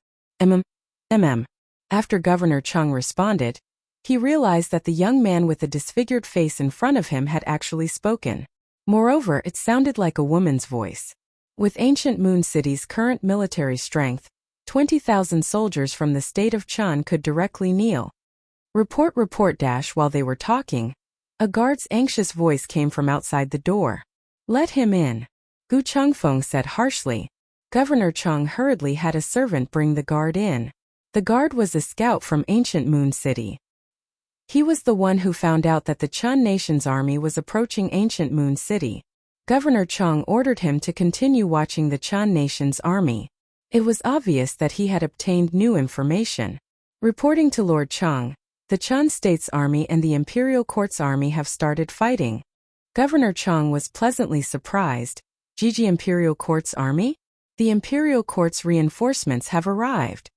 The guard quickly replied, No, it seems to be the imperial court's army from before. Gu Jiao and Gu Chengfeng immediately understood. Tang Yueshan had returned with his army. Gu Chengfeng opened his mouth in shock. He didn't expect that Tang Gai to have the ability to save his army from Yi City. He had heard of an army saving one person, but it was rare for one person to save an entire army. This Tang Gai is quite impressive, he murmured. Gu Jiao asked, Where are they fighting? The guard said, Ancient Moon Slope 20 miles away. Gu Jiao asked again, How many soldiers do they have each? Chun State's cavalry is 5,000, the imperial court's infantry is 2,000, and the archers are 500. The guard paused, scratched his head and explained, This is the approximate number. The casualties are not included. When two armies fought, there would be casualties every second. Gu Jiao glanced at him and asked, What's your name? The guard said, I'm called Hu Dongqiang. My name is Hu Dongqiang. They call me Little Six. Gu Jiao said, From now on you'll be called Little Hu. Hu Dongqiang was stunned. Gu Jiao turned around and picked up the spear on the shelf. She thought of something and asked, Do you have a brother called Hu Shiqiang? Hu Dongqiang was stunned again. How did you know? Gu Jiao was speechless. Your parents named you so casually. Gu Jiao threw the small basket to Hu Dongqiang. Carry it. From now on you'll follow me. Gu Chengfeng grabbed Gu Jiao's arm. I'll go. They couldn't both go. One of them had to stay here to guard. Gu Jiao threw the token of Runshou Palace to him. You guard the city. Anyone who disobeys will be executed immediately. On the snowy ancient moon slope, the two armies were fighting. Tang Yueshan's army was outnumbered. Besides, archers were better at fighting from a distance. They couldn't use their advantages in close combat. Tang Yueshan didn't choose to fight the Chun State's army head-on. After a few feints, he began to retreat. However, he couldn't outrun a horse. No matter how hard his army retreated, the Chun State's cavalry gradually caught up with them. They were blocked in a canyon. There was only one way out of the canyon. 10 miles ahead of them was the Chun State's 15,000 infantrymen. Behind them were the 5,000 cavalrymen. Unless they could choose to fight their way out of the canyon, they would be trapped in the canyon. Tang Yueshan rode on the horse and looked around. In fact, with their current strength, it didn't make much of a difference whether they had 5,000 cavalrymen or 15,000 infantrymen. They could only struggle for a short time or a longer time, but they would all be wiped out in the end. His army hadn't eaten anything for 3 days. It wasn't just the difference in numbers. It was also the difference in physical strength and combatability. An archer said, "General, will open a path for you. You fight your way out." They couldn't escape, but if they tried their best to escort Tang Yueshan, it wouldn't be difficult for them to fight their way out. "General, you fight your way out. When the imperial court's reinforcements arrive, remember to avenge our brothers." "Yes, General. We'll escort you out." No one raised an objection. Tang Yueshan had risked his life to save them from Yi City. They would certainly risk their lives to escort him out of the enemy's hands. "Do I look like someone who would drag out an ignoble existence like that? Even if I die today," before he could finish his words, the Chun State's cavalry shot an arrow in their direction. The archer who suggested Tang Yueshan to leave first was shot hard. Tang Yueshan turned around abruptly and glared at the approaching Chun State's cavalry. "Archers, get ready." The 500 archers got into formation and drew their bows. The cavalry was too fast. There wasn't much time left for them to attack. Tang Yueshan waved his arm. "Shoot!" After the first round of arrows was released, the archers crouched down to prepare. The archers behind them stood up seamlessly and shot the second round of arrows. The Tang family's archers were good at shooting. None of their arrows missed their targets. However, they didn't have enough arrows. Before the Chun State's cavalry stepped out of the optimal shooting range, the Tang family's archers had shot all their arrows. 108 arrows, 108 hits. They tried their best. They deserved the title of Tang family's archers. They didn't embarrass Marshal Tang. The archers were ready to die. They pulled out the daggers at their waists. It was time to drag the Chun State soldiers to hell with them. Kill one, Tai. Kill two, Prophet. However, just as everyone was waiting to die together with the Chun State's cavalry, a loud noise came from above. Everyone looked up and saw a huge rock rolling down from the mountain on one side of the valley. The rock rumbled and smashed into the Chun State's cavalry with some kind of explosive sound. With a series of thunderous noises, the Chun State's cavalry around them were blown away.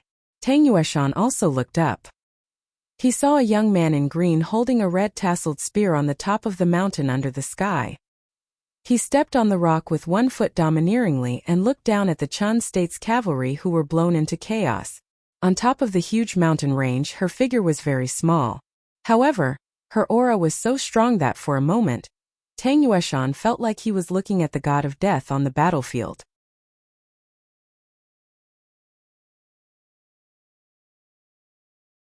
Chapter 496. Novels with deep meanings that can't be found on the internet are available here. Not all the soldiers knew about black gunpowder. Many of them hadn't even heard of it. Even those who had heard of it had never seen it before. The soldiers of the Chun Kingdom were dumbfounded by the explosion. The originally orderly cavalry camp was suddenly in chaos. This time, the leader of the cavalry was a general from the Rong family. His surname was Rong, and his name was Rongken. Rongken was one of the few people who had seen black gunpowder. When he visited the Liang Kingdom with Rong Yao, he saw the people of Yan Kingdom showing off their black gunpowder. However, he was standing far away and could only hear the sound. He didn't see the power of the gunpowder. Rong Yao described it to the Rong family afterward, but they couldn't imagine it. Therefore, even Rongken was dumbfounded at this moment. However, he tried his best to control himself so that the soldiers wouldn't notice. He tightened the reins and said sternly, "Don't panic. It's just a rock. It's nothing, rumble." Another huge rock rolled down. Rongkan's words were drowned in the terrible noise. Rongkan's understanding of black gunpowder was too limited.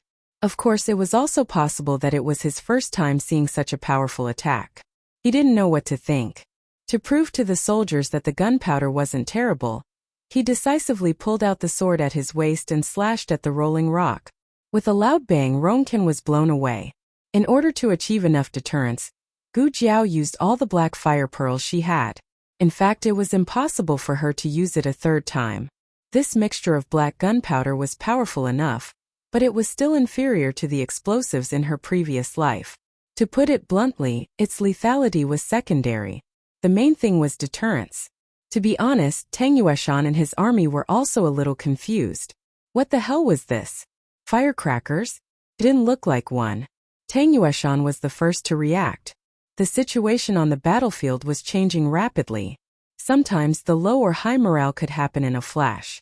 Tang Yueshan didn't care what this thing was. He looked away, pulled out his sword, pointed forward and shouted, "The Imperial Court's reinforcements are here. The Gu army is here. Everyone kill." Everyone was dumbfounded by the 2 batches of gunpowder. None of them had the brains to consider whether Tang Yueshan was telling the truth. Without a leader, the Chun Kingdom's cavalry became even more disorganized. Seeing this, the morale of Tang Yueshan's army soared. Their bodies, which had been starving for 3 days and 3 nights, were suddenly filled with energy. Everyone raised the tips of their swords and charged at the Chun Kingdom's cavalry. Although Zhao country was weak, there were no cowards in Zhao country. Tang Yueshan took the lead and rushed to the front. This time it was Gu Jiao's turn to lead the way for him. Gu Jiao drew her bow. Wherever he went, Gu Jiao's arrows would follow. He had completely turned his back to Gu Jiao. Tang Yueshan realized that Gu Jiao was very talented in archery. However, she was not as accurate as Tang Yueshan because she had not practiced archery for a long time. She almost hit Tang Yueshan's but several times. Tang Yueshan broke out in a cold sweat. "Girl, I suspect you're doing this on purpose." Tang Yueshan was attacked from 3 sides and was forced to dismount. An arrow flew through the air and whizzed past his crotch. Tang Yueshan, who was half an inch away from being shot, was speechless. The arrow pierced between his legs and hit the foot of a Chun Kingdom soldier who was sneak attacking him. The Chun Kingdom soldier screamed and fell to the ground. Gu Jiao was bold enough to use arrows. Many excellent archers could not compare to her. When facing a general like Tang Yueshan, they would be worried that their archery skills were not good enough and they would accidentally hurt him. Therefore, they would be restrained when shooting arrows. Gu Jiao was not like that. Tang Yueshan had a whole new level of respect for her decisiveness. How many men in the world could do what she did? Tang Yueshan suddenly felt a wave of heat in his chest. He could not tell what it was. He just killed more bravely and fearlessly. There seemed to be someone in the world who understood him. And he understood that person. At that moment he had forgotten that she was his enemy. In the end, the 5,000 cavalrymen were utterly defeated by Tang Yueshan and his men. They brought their wounded soldiers and fled, regrouping with the army of 15,000 Chun soldiers who were still tens of miles away. Tang Yueshan sat on the ground, gasping for breath. "How many did we kill?" he asked, panting. 167. A voice came from above Tang Yueshan's head. Tang Yueshan looked up and saw Gu Jiao and a Yi soldier coming down the mountain. It was the soldier who had spoken. "Greetings, Marshal Tang." Hu Dongqiang bowed. He was carrying Gu Jiao's basket on his back. Tang Yueshan knew that the basket was very important to Gu Jiao. The fact that he could carry it meant that he had been chosen by Gu Jiao. He was indeed quite observant. Tang Yueshan nodded. Gu Jiao was not wearing a mask. Her face was completely exposed under the sunlight. Everyone looked at her in surprise. The soldiers were not interested in the birthmark on her face. Instead, it was her age that piqued their curiosity. She looked even younger than they were. They looked behind Gu Jiao and up the mountain where Gu Jiao had come from. They looked for a long time but did not see a third person coming down. Did they really think that reinforcements from the Imperial Court had arrived? So all that commotion just now was caused by this green-robed young man? His red-tasseled spear was so ugly. Is anyone hurt? Gu Jiao asked Tang Yueshan. Tang Yueshan and Gu Jiao counted the wounded. There were a few hundred with minor injuries and 50 with serious injuries.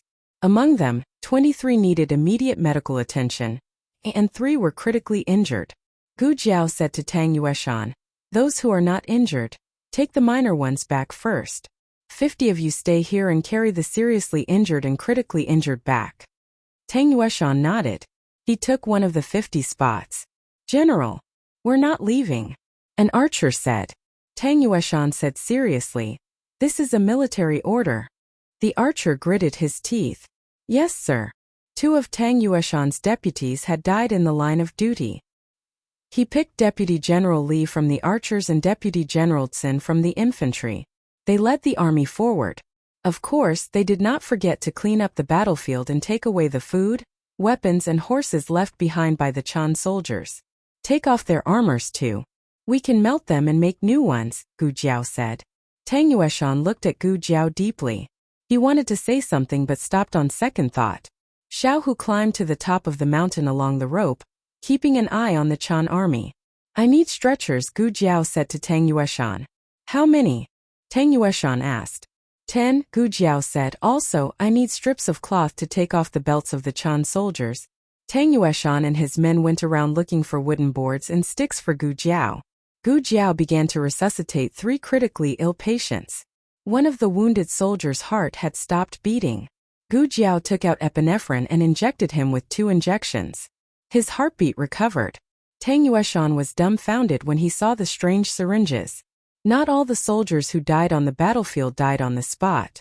Many of them were seriously injured and died when treatment failed. The Chen's medical skills were better than the Zhao's, so their casualties were much lower than the Zhao's. If they also had excellent medical skills, the death rate of the wounded soldiers would be greatly reduced. That girl just came back to life, didn't she? Even the doctors of the Chen can't do that. Tang Yueshan was excited again. He was not even this excited on his wedding night. Hu Dongqiang shouted from the top of the mountain, Sir. You have to hurry. The Chen army is coming. They'll be here after another mountain. Gu Jiao asked, How long will it take to get to the top of the mountain? Hu Dongqiang answered, The cavalry is faster. Half an hour. The infantry will take 2 hours. Gu Jiao nodded. She didn't stop cutting the man's thigh. Follow the infantry's speed. The cavalry was scared for a while and didn't have the courage to take the lead. The 3rd pair of pliers on the right, Gu Jiao said. She couldn't free her hands. Tang Yueshan was stunned for a moment before he realized she was talking to him. He skillfully found the 3rd pair of pliers, which looked like scissors to him. Clamp here. Gu Jiao signaled Tang Yueshan with her eyes. Are you going to cut his veins? Tang Yueshan frowned. These are hemostatic forceps. Gu Jiao said, Hurry up. Tang Yueshan suspiciously used the scissors and found that the veins were not cut. The bleeding had stopped. Tang Yueshan wasn't scared of blood or wounds. He watched the whole process and felt more and more that this girl was not simple. Gu Jiao stopped the bleeding of the last critically ill patient. She took off her gloves and said, Okay. Get on the stretchers. These 3 go first. Tang Yueshan ordered 10 soldiers to take turns carrying the 3 stretchers. Of the remaining 23 seriously injured patients, only 7 needed to be carried on stretchers. The rest could ride on horseback. Gu Jiao raced against time to treat the wounds of the wounded soldiers. There was not enough time, so she could only do simple treatment. Even so, time passed. Hu Dongqiang said, Sir. They're coming down the mountain. They're less than 6 miles away. We have to hurry. These 2 soldiers can get on the stretchers. This soldier, get on the stretcher. Get on the stretcher. The wounded soldiers left one after another, and the Chan Kingdom's army approached step by step. There were only 2 wounded soldiers left. When Gu Jiao was about to treat one of them, the man suddenly grabbed Gu Jiao's hand. He heard Hu Dongqiang call her Sir, so he followed suit. Sir, you and Marshal Tang go first. Shut up. Gu Jiao took his hand away. Tang Yueshan didn't urge Gu Jiao. He just silently held the bow in his hand and filled the quiver with arrows on his back. Archers, get ready. Tang Yueshan said in a low voice. The archers got into position and drew their bows. They used their bodies as shields, protecting Gu Jiao and the wounded soldiers behind them. Xiao Hu, come down. Gu Jiao finished treating the last wounded soldier. Hu Dongqiang quickly slid down the rope. Everyone got on their horses and galloped out of the valley before the Chun army caught up.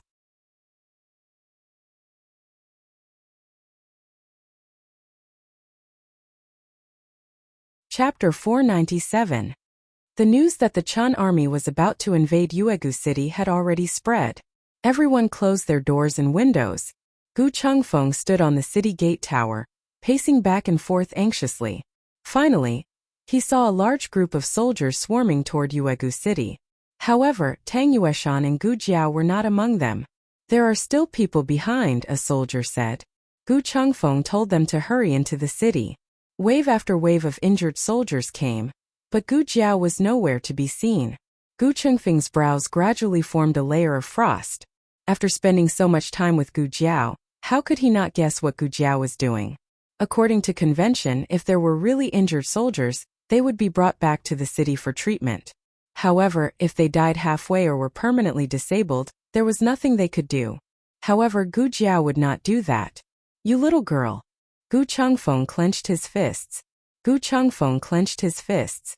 He regretted asking her to pick up Tang Yueshan. If only he had let her stay here.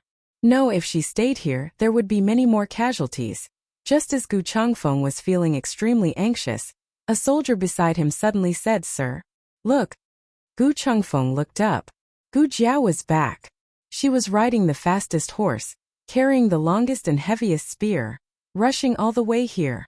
Tang Yueshan and his soldiers also rushed back with her. Not far behind them, the state of Qin's cavalry was madly chasing after them. The Chun army had already realized that they had been fooled. The imperial court's reinforcements had not arrived at all.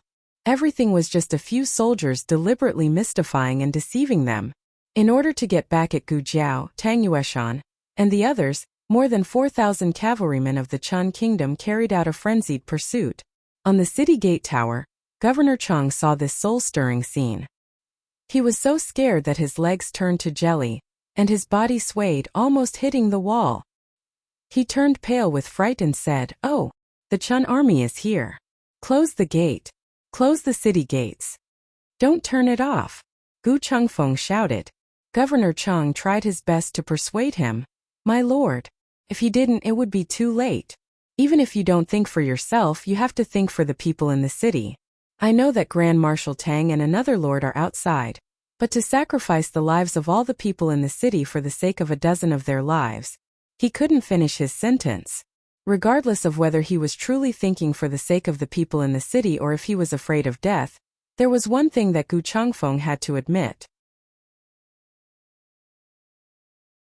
Once the Chun kingdom's cavalry charged in, the city gates would never be able to be closed again. The Chun nation's army would march straight in, and the civilians in the city would suffer the flames of war, plunging them into misery and suffering. But Gu Jiao was still down there. "My lord." Governor Chang choked as he looked at Gu Chengfeng. Gu Chengfeng clenched his fists, his body trembling slightly. Wait a little longer." 600 steps, 500 steps, 400 steps. Governor Chang was extremely anxious. "My lord, I can't wait any longer. The city gates can't be closed all at once." The city gates were thick and heavy, and they were all equipped with capstans. Dozens of guards had to pull the iron chains at the same time to slowly close them. 100 steps. Gu Chengfeng gritted his teeth. "Close the city gates." Governor Chang hurriedly said to the guards beside him, "Quick, tell them to close the city gates." Dozens of guards pulled the iron chains on the capstans. The capstans slowly turned, and the city gates began to close. Outside the city gates, the bridges on the moat began to slowly rise. Gu Jiao rode in front. Her horse was good, so she could easily get on it. However, she suddenly stopped in front of the city gates. She tightened her grip on the reins, turned around and said, "Wounded soldiers, go in first." 2 wounded soldiers urged their horses to step onto the bridge that had been raised by 1 foot. Then she had Hu Dongqiang and the archers step onto the bridge one by one. When the last archer stepped onto the bridge, the Chun kingdom's cavalry attacked them. Arrows covered the sky and covered the earth. The archer's horse was hit by an arrow, and he and his horse immediately fell to the ground. Gu Jiao urged her horse forward. She leaned out, grabbed the archer and threw him onto the bridge. By then the bridge had already closed halfway. The horses could not get on it. "Stop! All of you stop!" Gu Chengfeng shouted. "We can't stop," Governor Cheng said. The bridge rose faster and faster toward the end. It was about to close, but Gu Jiao and Tang Yueshan were still outside. Tang Yueshan dodged the arrows of the Chun Kingdom's cavalry while grabbing Gu Jiao and throwing her onto the bridge. Everything happened in the blink of an eye. By the time Gu Jiao fell off the bridge had already closed behind her with a bang. The city gates were left with only a small gap. Gu Jiao quickly rolled behind the city gates. The city gates were now closed. Tang Yueshan rode on his horse, sword in hand. He stared at the 4,000 Chun Kingdom's cavalry charging toward him with no fear of death. The Chun Kingdom's cavalry was not very good at archery. However, if tens of thousands of arrows were fired at the same time, a few would hit Tang Yueshan. Fire! Countless arrows flew toward Tang Yueshan. Tang Yueshan did not have a shield. He only had a long sword in his hand. Just as Tang Yueshan was about to be shot into a sieve, a vigorous figure jumped down from the sky and whipped Tang Yueshan around the waist. "Go!" At Gu Chengfeng's order, the soldiers on the city gate tower pulled the ropes and pulled the two up together. Almost at the same time, hundreds of arrows pierced through the spot where Tang Yueshan had been standing and hit the city wall. This battle was no longer about the life and death of one person. It was about the survival of the entire city and the fortune of the Zhao Kingdom. In the face of national hatred, no matter how big the grudge was, it was all personal. Gu Chengfeng and Tang Yueshan went down the city gate tower and saw Gu Jiao, who was treating the wounded soldiers in a makeshift tent. Gu Jiao did not know that Tang Yueshan had been rescued. The moment she entered the city, the gate was closed. Tang Yueshan had sacrificed his chance of survival to throw her in. She knew that, but she would not sleep in the emotions it brought. She quickly entered a state of combat readiness. Her calmness and decisiveness shocked Tang Yueshan again. If he had not seen what she had done before, Tang Yueshan would have thought that she was a cold-blooded person. Tang Yueshan and Gu Chengfeng saw that she was fine and did not disturb her. Tang Yueshan took over the defense of ancient Moon City. He brought back 2,000 infantrymen and 500 archers from Yi City. Together with the 5,000 soldiers in the city, there were 7,500 soldiers in total. Nearly 600 were wounded. All the wounded soldiers requested to fight, but they had to be evaluated by Gu Jiao. They could only fight when she thought they were fit to fight. In addition, nearly half of the 5,000 soldiers in ancient Moon City were able-bodied men temporarily recruited from the common people. These people would not rush to the front line to die. Tang Yueshan picked out those who were trained in martial arts to join the rear camp. Those who were not trained in martial arts stayed on the gate tower and were mainly responsible for supporting the weapons, such as throwing stones. In addition, there were not enough weapons and armor. Tang Yueshan ordered his subordinates to gather the blacksmiths in the city and have them forge overnight. "Wait, General Tang, do you have any other orders?" Tang Yueshan paused and said to Deputy General Li, "Forge another set of armor."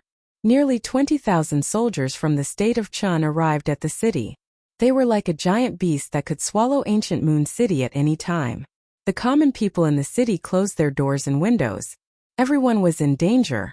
There was not much food left in the governor's office. Because there was no garrison, the food was only enough for 2,000 guards. Now that there were 5,000 more mouths to feed, the governor's office's granary was suddenly stretched to the limit. Gu Chengfeng's task was to buy food from the common people in the city. He went with advisor Hu. "Let's go to the grain shop in the city first," Gu Chengfeng said. Advisor Hu brought Gu Chengfeng to a rice shop near the city gate tower. The door of the grain shop had long been closed, but the owner did not dare to close the door and refuse an official. "How much grain do you have left?" "Sell it all to me," Gu Chengfeng said to the owner. The owner glanced at Gu Chengfeng in surprise. "No more?" Gu Chengfeng asked. Yes. The boss braced himself and handed over all the rice and grains in the shop. "Sir, that's all. There's no more." "How much for everything?" Gu Chengfeng said as he took out his money bag. The owner was stunned again. This time he was sure that he had not misheard. This official was really here to buy grain, not to collect grain. The owner took out his abacus and tapped it for a while. He said carefully, 5 taels of silver. Gu Chengfeng gave him the money.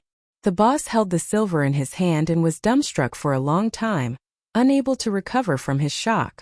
After Gu Chengfeng finished buying the grain and went out, he found that there were many more heads on the street. Every household opened a crack in their door. The people looked at Gu Chengfeng curiously and fearfully. A little boy about the same age as little Jing Kong ran out. Even a newborn calf was not afraid of a tiger. He was not afraid of an official. He came to Gu Chengfeng and raised his little head. He asked in a childish voice, "Will we die? Are you going to run away?" His mother rushed out, hurriedly pulled him into her embrace, and covered his little mouth. "Sir, please forgive us. Sir, please forgive us." The woman knelt down and kowtowed to Gu Chengfeng. "We won't." A cold and clear voice rang out not far away, neither too fast nor too slow. It was Gu Jiao who brought Hu Dongqiang to the medicine shop in the city to get some herbs. She stood in front of the child and the woman. She pointed at Tang Yueshan, who was at the entrance of the tent. "Do you see that person? He is the Grand Marshal of all the troops in the world. All the soldiers in the Zhao Kingdom listen to his orders." The child looked at the tall and sturdy Tang Yueshan. "Wow." Gu Jiao pointed at Gu Chengfeng. "And him? He is the second young master of the Gu army. The Gu army is the most powerful army in the Zhao Kingdom. They are on their way and will be here soon." The child looked at the handsome Gu Chengfeng again. "Wow." Gu Chengfeng was overwhelmed by the child's innocent and admiring gaze. For the first time he felt the burden on his shoulders.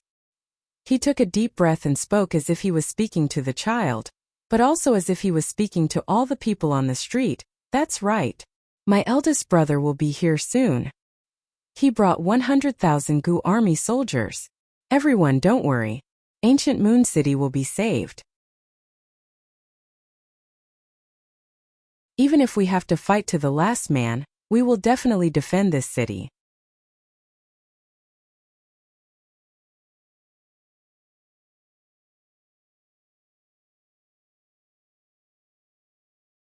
Chapter 498. The news of Ancient Moon City going to war was not a matter of a day or two. The people who could run had already run. Those who couldn't run had stocked up on rice and grain at home. The grain stores had long been emptied. Gu Chengfeng was lucky in the beginning. The first grain store he ran into happened to have stored grain. The rest of the stores were barely enough to feed themselves. Gu Chengfeng walked dejectedly on the empty street. As the son of the first wife of the Marquis, when had he ever worried about basic necessities? His delicacies cost more than 5 taels of silver for a meal, but this was the rations of hundreds of soldiers for a day. "Advisor Hu, is there really no other place to buy rice?" Gu Chengfeng asked dejectedly. Advisor Hu took in Gu Chengfeng's expression. He sighed deeply. "We've been to all the stores that have grain. This is all we have. If not, they would have to go door to collect grain." Advisor Hu didn't say anything about this. He could tell that these two young officials were different from the imperial envoys.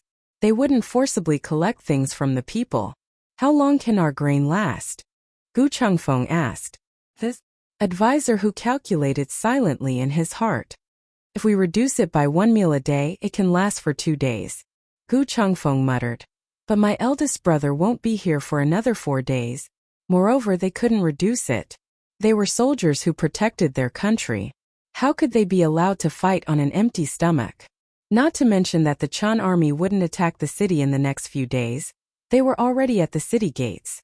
If they didn't seize the opportunity to take Ancient Moon City, were they going to wait for his eldest brother to come and wipe them all out?" As the two spoke, they returned to the camp near the city gate tower with the grain pulled by the mule cart. Gu Chengfeng walked with his head down and didn't look forward.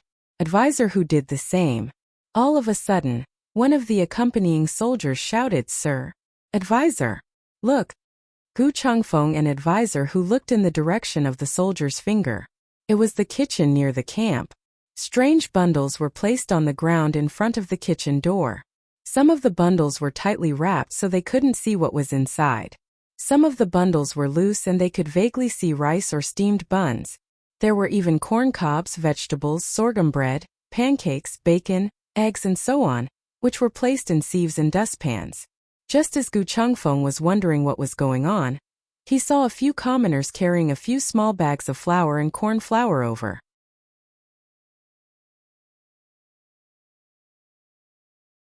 They put the flour on the ground and left without saying a word. The child who was talking to Gu Chengfeng just now also came over. He and his mother were together. His mother put down a few freshly baked sweet potatoes. He seemed to want to put something in as well, but he couldn't find anything even after rummaging through his small pocket. In the end, he thought for a moment and took out the half-eaten sesame candy from his mouth. He sucked his saliva and reluctantly put it on one of the sweet potatoes. That was something he could only eat during the new year.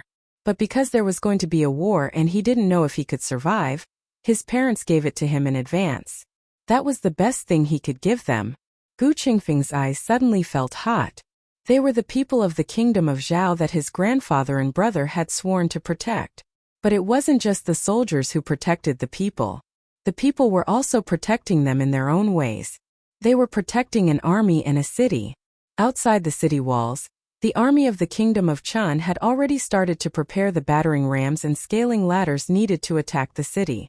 Because of the moat, they also needed to prepare a few flying bridges. The flying bridges were being built quickly, and the scaling ladders were also being assembled in full swing. Tang Yueshan looked at their manpower and progress and estimated that they would be ready by tomorrow night. If there were weapons for attacking, there would naturally be weapons for defending.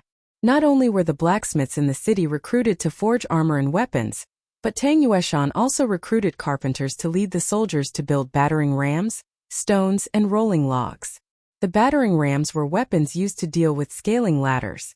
A battering ram was attached to the frame of the battering ram, which could destroy or knock down the scaling ladders when they approached. In addition, there were also kerosene and arrows. The carpenters in the city didn't need to make the arrows. The archers of the Tang family could make them themselves. It was one of their basic skills. The archers of other countries didn't need to know how to make arrows themselves. That was why the archers of the Tang family were famous in the 6 countries. Tang Yueshan began to quietly wait for dawn after he finished deploying the troops. It was a sleepless night for both the army of the kingdom of Chun and the soldiers of the kingdom of Zhao. By the time the first ray of light appeared on the horizon, the preparations that needed to be made were more or less complete. They only had 7,000 soldiers and less than 5,000 regular soldiers. The 20,000 soldiers of the kingdom of Chun were all regular soldiers. The disparity in strength between the two sides was too great. This was going to be a battle to the death. But as Gu Chengfeng said, they had to defend the city even if they had to fight to the last man.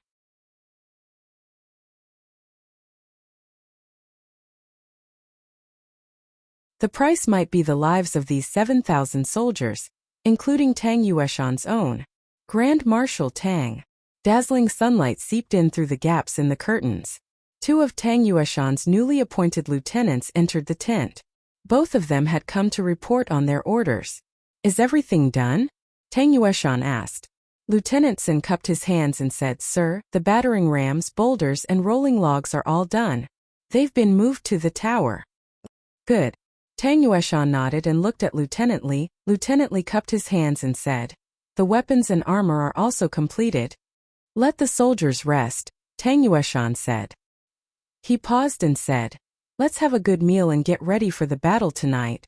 Lieutenant Li and Lieutenant Li looked at each other with complicated expressions. They cupped their hands and said in unison, Yes, sir. Lieutenant Sun left first. Lieutenant Li presented a new set of armor to Tang Yueshan.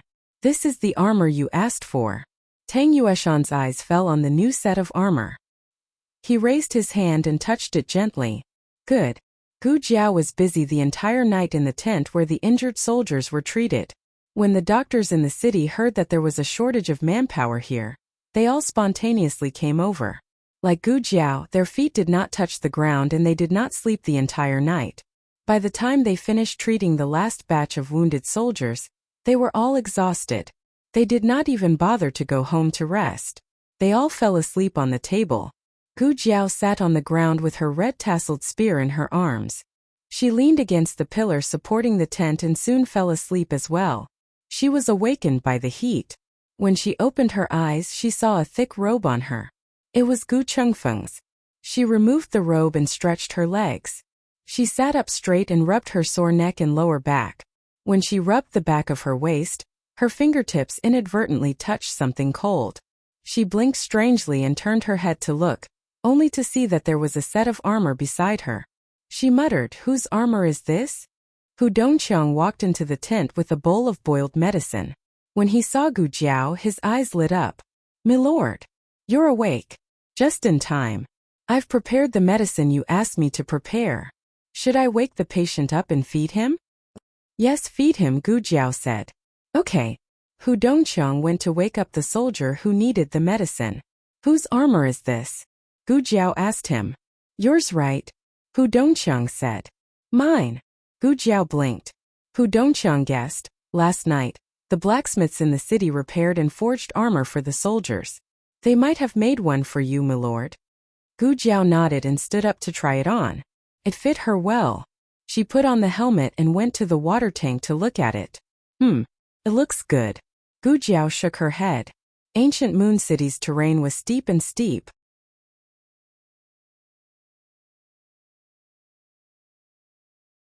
It was surrounded by mountains on three sides.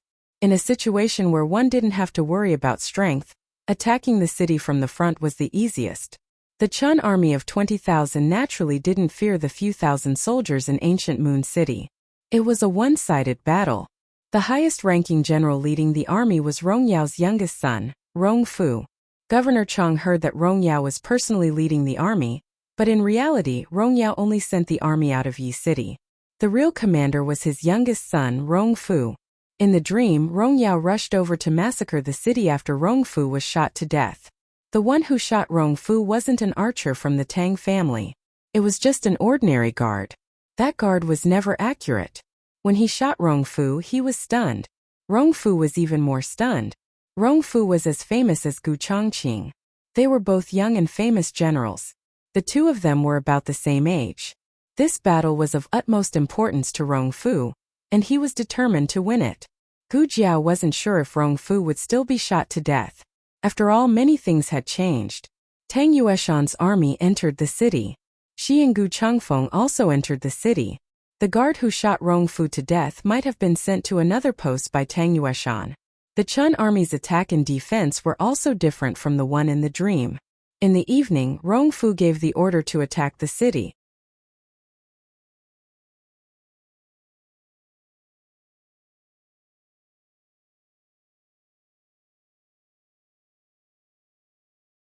Chapter 499. The vanguard of the Chun army quickly approached the moat with the flying bridges. Tang Yueshan stood on the tall city gate tower. "Archers, get ready." The Tang family archers launched the first wave of counterattack against the Chun army. Their arrows clanged against the armor and shields of the vanguard soldiers. When one of the vanguard soldiers was hit by an arrow and fell to the ground, another vanguard soldier would immediately take his place. Their speed was extremely fast. After almost all the vanguard soldiers under the flying bridges had been replaced, the 3 flying bridges were placed on top of the moat. More than 100 Chun soldiers were killed or injured. However, these casualties gave the remaining 20,000 soldiers a chance to attack the city. "Get on the ladders," Rong Fu ordered. Hundreds of Chun soldiers carried more than 20 ladders and rushed onto the bridges. The Tang family archers tried their best to stop the ladders, but there were too many of them. Whenever a soldier fell, another soldier would immediately grab the ladder.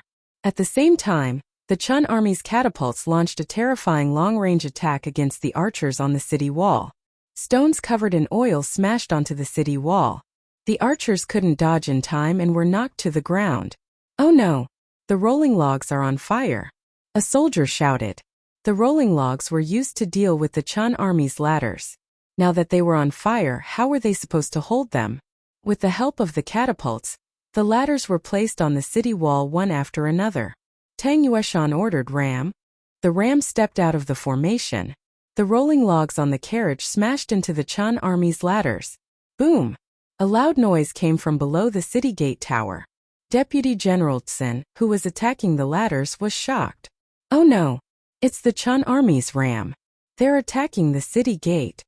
Behind the city gate, Gu Changfeng and Deputy General Li were on standby with 2,000 soldiers. The cavalrymen rode on horseback.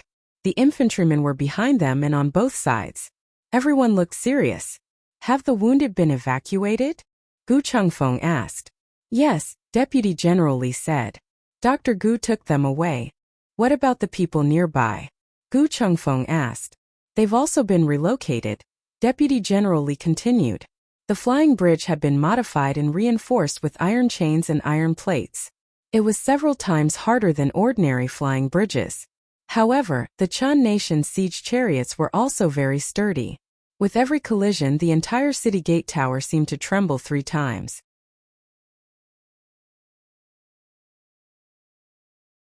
Everyone's throats involuntarily moved as they simultaneously tightened their grip on the long swords in their hands. At the place where the cavalry charged in from the city gate, there were soldiers pulling ropes, which were used to trip the cavalry. There were also spear carts with sharp spears lined up in a row, aimed in the direction of the city gate.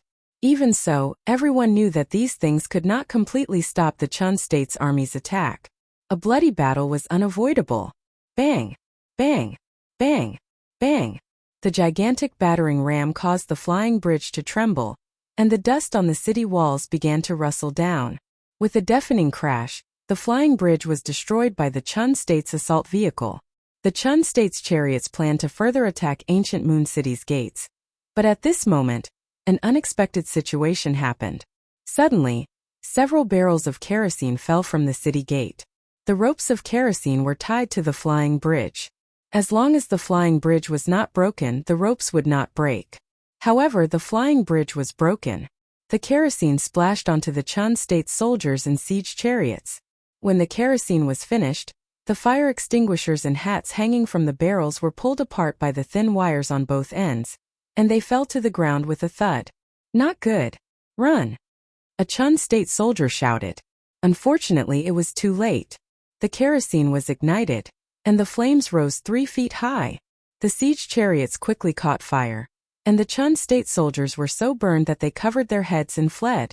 Inside the city gate, Gu Changfeng, Deputy General Li, and the others heard the screams coming from the city gate, and understood that the kerosene plan had worked. Deputy General Li looked at Gu Changfeng excitedly. Lord Gu, you are truly a genius. It was not his genius but Gu Jiao's. The modification of the flying bridge and the setting of the traps were all Gu Jiao's ideas. He only made them. In fact, he felt that if Gu Shaoshun was here, he might have done better. The city gate was temporarily defended, and on the city tower, Tang Yueshan led his men to flip over all the ladders, blocking the first wave of attacks. After midnight, the Chun State army retreated. The Chun State army lost the first battle and lost 2,000 soldiers. The Zhao State army also suffered heavy losses, and a steady stream of injured soldiers were sent to the rear of the camp. Gu Jiao and the doctors in Yuegu City immediately busied themselves. Gu Jiao first examined the injured soldiers, and according to their injuries, they were sent to the corresponding tents by the soldiers. Although there were many injured soldiers, no one was flustered, and no one was at a loss. Everything was carried out in an orderly manner under Gu Jiao's arrangements. It was not that they did not panic. However, every time the doctors turned their heads, they could see Gu Jiao calmly doing what she was doing. The flames of war raged behind her, but she did not move in the face of danger. At that moment, their hearts seemed to have calmed down. The Chun State army did not launch an attack the next day. No one knew if they were afraid of being beaten or if they were seriously planning something. If it was the latter, the situation in Yuegu City would be extremely unfavorable. The Chun State's first defeat was mainly due to underestimating the enemy. They did not take the thousands of soldiers in Yuegu City seriously, thinking that they could break the city gate with their eyes closed. If they really started to fight with all their might, Yuegu City would be in danger. General Tang. Deputy General Tsin walked into a tent under the city tower. Seeing that Gu Changfeng was also there, he paused and greeted, Dr. Gu. Tang Yueshan was doing a sand table simulation, trying to predict where the Chun State army would attack from next. "What's the matter?" he asked. Deputy General Tsin stammered. "There's not enough rations." "It's already finished?" Gu Chengfeng asked in surprise. Deputy General Tsin nodded awkwardly. The governor's office had very little rations to begin with. Back when Lingguan City was fighting, they had borrowed some from it. Even though Gu Chengfeng had emptied the stores in the city yesterday and received some donations from the citizens, it was still not enough for 2 meals for the 7,000-strong army. Tonight they would start to run out of food. "Give it to the wounded first," Gu Chengfeng said. Tang Yueshan's throat moved. He clenched his fists and made a difficult decision. Give it to the soldiers who can fight. Gu Chengfeng was silent. His conscience told him that he should help the weak, but his reason reminded him that the weak could not fight. Only by feeding the healthy soldiers could they kill more enemies and defend the city. The lives of the wounded were also lives. But more important than their lives was the mission of protecting the country. Deputy General Tsin's throat felt sore. What he did not say was that even if they gave it to the soldiers who could fight, it would not be enough. Deputy General Tsin left the tent. Gu Chengfeng was immersed in an inexplicable sense of regret. Tang Yueshan frowned. "What are you thinking about?" Gu Chengfeng said sullenly.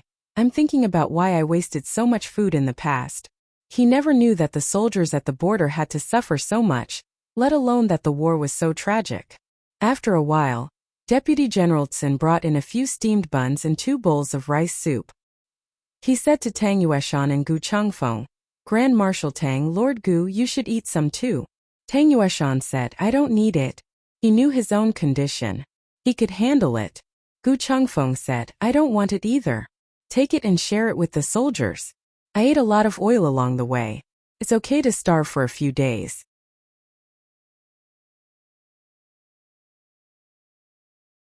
Deputy General Tsin was about to persuade them when there was a commotion outside the tent. Deputy General Tsin went out to take a look and was stunned. The people of Yueshan came to deliver food again. Last time they had given away their own food, but this time they had saved their own dinner. Of course the soldiers did not want it. Deputy General Tsin went forward to persuade the people to leave. Tang Yueshan's body was tense. He held back his emotions and walked out. He raised his arms and bowed deeply to the people. Then he turned around. As a man, his eyes were sharp and moist. He said to all the soldiers, "Eat." The soldiers picked up the steaming bowls. Their throats were swollen and painful. They choked and wiped away their tears and ate with big mouthfuls.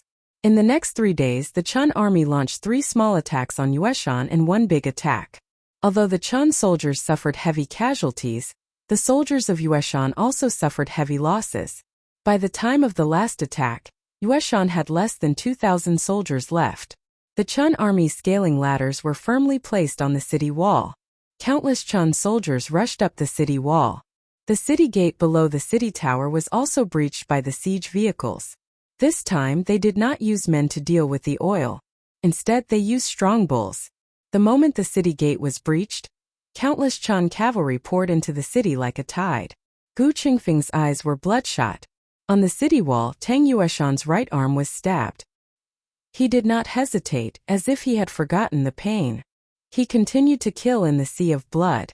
On the city tower in the middle of the city wall, Rong Can, the deputy general of Chan, injured 2 Zhao soldiers with 1 slash.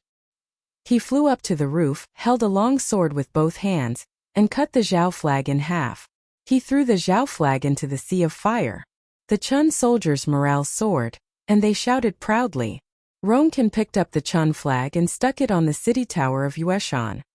"Yueshan city is our." Before he could finish speaking, a red tasseled spear sped over with a sharp sound as it pierced through the air. Killing was happening all around them, so much so that the red tasseled spear's movements were covered. By the time Ronkin felt a chill run down his spine, there was no way he could stop it. The red tasseled spear pierced through Ronkin's shoulder and knocked him onto the flagpole of the Chun flag. The flagpole could not withstand such a violent blow. It broke on the spot. Ronkin also rolled down from the roof of the city gate tower with a clatter. "General!" a Chun soldier screamed. He rushed toward Ronkin, but before he could get close, a white hand grabbed his collar and threw him out. Gu Jiao pulled out the red tasseled spear on Ronkin's shoulder and kicked him off the city wall. Gu Jiao tapped her toes and stepped on the inner wall of the city wall. She used the force to jump up the city tower.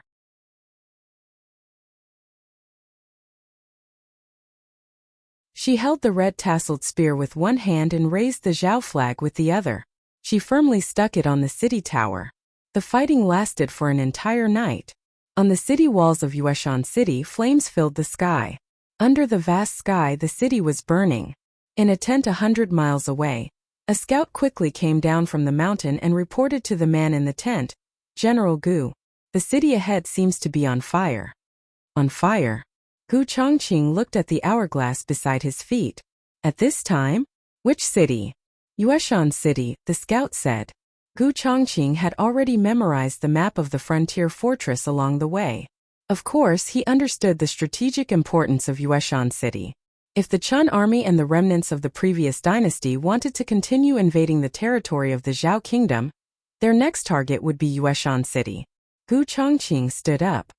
"Take me there." The scout brought Gu Chongqing to the highest point of the mountain. Looking down from above, he could only see a burning line of fire. This was because it was too far away. However, if it was calculated in reality, the entire city wall was on fire. "It's the flames of war." Gu Chongqing frowned. The flames flickered in his eyes. His body suddenly emitted a powerful aura. "Wake up the soldiers. Prepare to depart." It was about 100 miles from here to Yueshan City. It was not a straight distance, but a roundabout official road and winding mountain roads. Generally speaking, a regular army could travel 30 to 50 miles a day. A rapid army could travel 60 to 90 miles a day. A forced army could travel up to 150 miles. On the way here, the Gu army had been marching rapidly in order to preserve their fighting strength. A forced army would consume too much of their fighting strength. They could not do this unless they had no other choice. However, they had reached the point where they had no other choice. When Gu Chongqing walked down the foot of the mountain, all the tents and supplies had been packed up. The soldiers were all ready to go. There were no signs that they had just been woken up. This was the most well-trained and powerful army in the Zhao kingdom. Everyone was ready for battle almost instantly. Gu Chongqing mounted his horse. His cloak fluttered in the cold wind. He held the reins tightly and looked in the direction of Yueshan City. He shouted, "All soldiers listen to my order. Full speed ahead."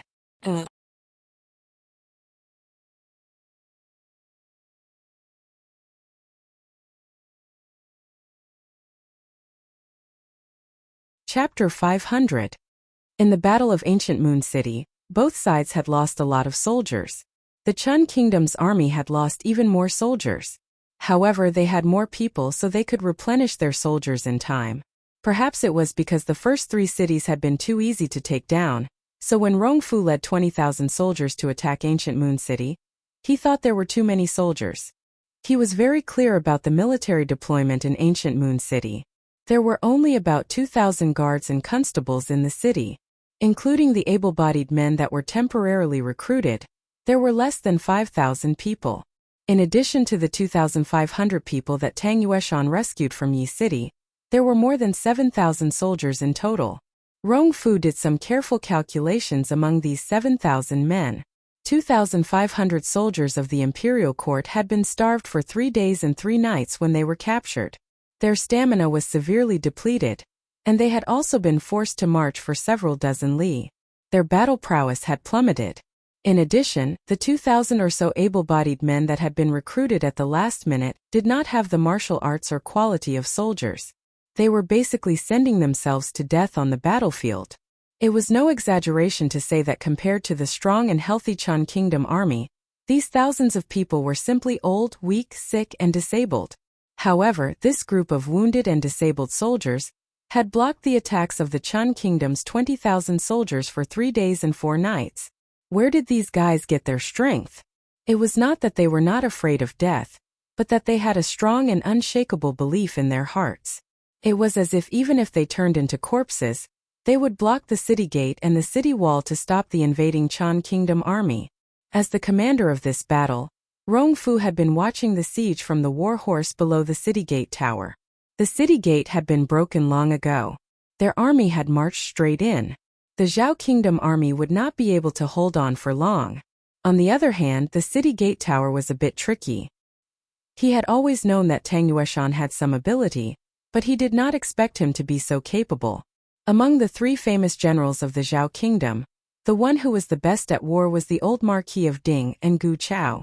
The one who was the most shameless and caught the enemy off guard was the Marquis of Xianping Shaoji. The bravest and fiercest was the Marshal of the World, Tang Yueshan.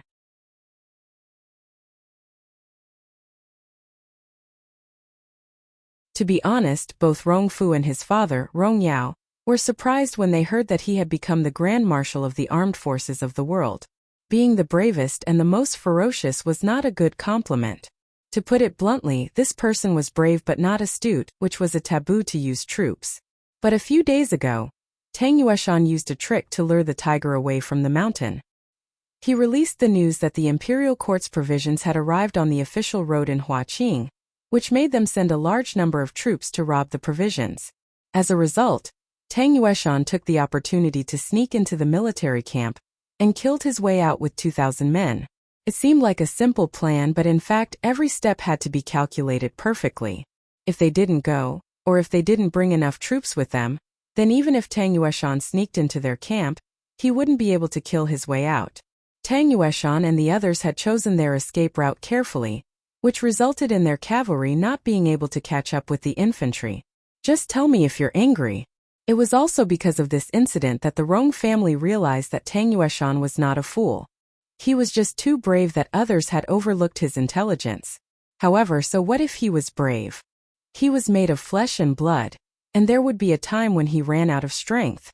The Chun army was large and inexhaustible, but the defenders of Yueqing City were one less soldier after another.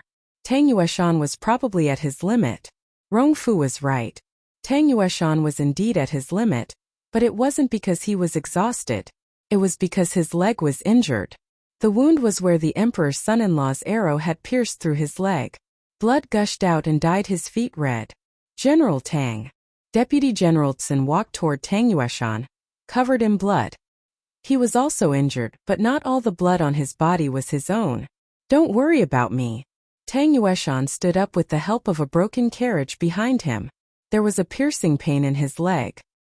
He raised his hand and cut down a soldier of the Chun army. Then he fell down again. Deputy General Tsun gritted his teeth. Yes. He turned around with tears in his eyes and continued to kill the enemy with his sword. Tang Yueshan was an arrow at the end of its flight. He couldn't even stand up. It was only a matter of time before he was killed. Compared to Tang Yueshan, who wasn't much of a threat, the young man who was guarding the flag of the Zhao Kingdom with his spear alone. The young man was wearing armor and a helmet, only revealing a pair of sharp eyes. In fact, his appearance and age couldn't be seen clearly, but his every move revealed the heroic spirit of a young man. Countless soldiers of the Chun army climbed up, but none of them could get close to the flag of the Zhao Kingdom. Without exception, they were all stabbed down by the young man's red-tasseled spear.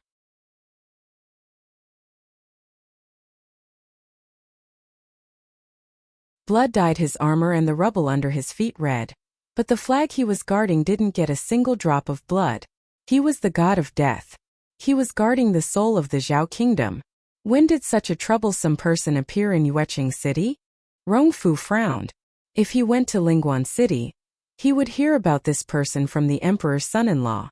Unfortunately, he hadn't gone yet. Rongfu ordered his subordinate, "Bring me a bow and arrow." Yes. The subordinate handed over the bow and arrow. Rongfu pulled the bowstring and shot at the flagpole above Gu Jiao's head. Gu Jiao's eyes turned cold. She propped the red-tasseled spear on her head and used the force to fly up and kick the arrow away. Rongfu shot a second arrow. The third arrow, the fourth arrow. When it came to the fifth arrow, he finally stopped aiming at the flagpole and aimed directly at Gu Jiao's head. He wanted to shoot through the young man's head. Let's see how he can block his arrow. Just as Rongfu was about to release the bowstring, a deep and resounding sound of a bugle horn suddenly rang out from behind him. It seemed to have come from the primordial times, carrying with it the power of mountains and rivers, causing everyone's hearts to tremble. Accompanying the bugle horn was the sound of war drums that went from slow to fast. The sound of thunder shook the mountains. Roar! Roar! Roar! Their unified cries reverberated through the heavens and earth in a domineering manner. The ground began to shake and dust began to fly. Rongfu looked at the shaking soil under the horses' hooves and suddenly realized something. The Chun Kingdom's army scout rushed over from the rear in a panic. Reporting, the Gu army is here. This frightened roar tore a bloody hole in the dark night sky. Something seemed to spurt out from behind the clouds. As soon as the scout finished speaking, he was ruthlessly pierced by an arrow. His eyes widened, and he fell in front of Rongfu's horse. Rongfu looked at the scout who was suddenly shot, and a sense of panic welled up in his heart. It was impossible. How could he be shot from so far away? No, it should be said that the Gu army was so far away. How could they arrive so quickly?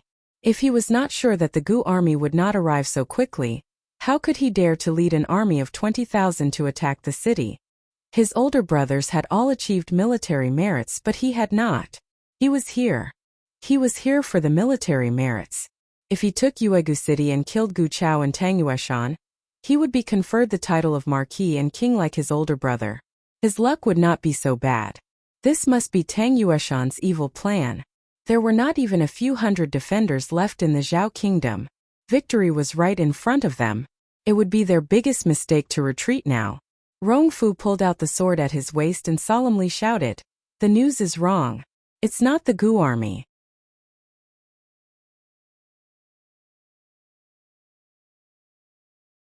It's a few captives of the Zhao Kingdom, who deliberately mystified in the forest. Everyone continued to attack the city. Who can take the heads of Tang Yueshan and Gu Chao? Reward them with 1,000 taels of gold. And that boy. As he spoke, he pointed to the boy who had killed many Chun Kingdom soldiers and was guarding the banner. He said, "Who can cut off his head? Whoever can be the general of the Rong family." The Chun Kingdom's army, which had been a little low in morale, was suddenly full of fighting spirit. 1,000 taels of gold. They wanted every one of the Rong family's generals. However, this fighting spirit did not last long. The subordinate next to Rongfu suddenly pointed to the back and said with horror in his eyes, "General, look. What are you looking at?" It's just, as Rongfu spoke, he turned his head back impatiently. The words he was about to say were stuck in his throat. The darkness in the night sky had disappeared. But it was not dawn yet. The sky was dark gray.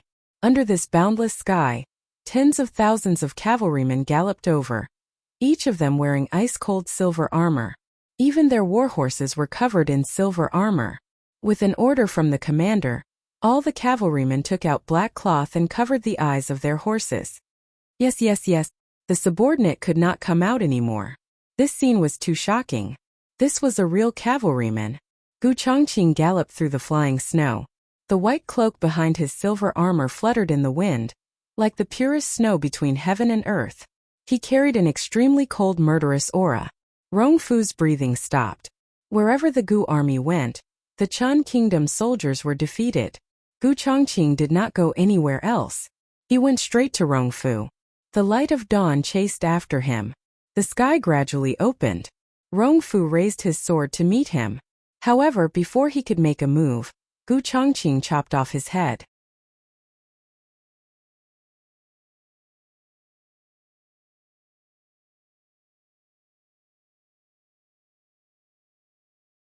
Chapter 501.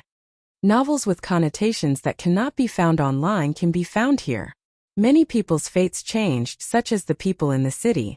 However, some people's fates did not change, such as Rongfu. He still left his life here. If there was anything different from the dream, it would probably be that he died without a complete corpse. Rongfu's head fell, and the morale of the Chun Kingdom army plummeted. The swords in their hands lost their aim. The Chun Kingdom soldiers, who were confident of victory, watched as the Gu clan cavalry charged at them like a flood. They were too fast and their aura was too fierce. The Chun Kingdom soldiers were all dumbfounded. The Gu clan cavalry broke through the Chun Kingdom army's formation effortlessly. However, they did not stay outside the city. Instead, they followed Gu Chongqing into the city gates. Just as the Chun Kingdom army outside the city heaved a sigh of relief, the Gu clan infantry arrived. They held a sword in one hand and a shield in the other.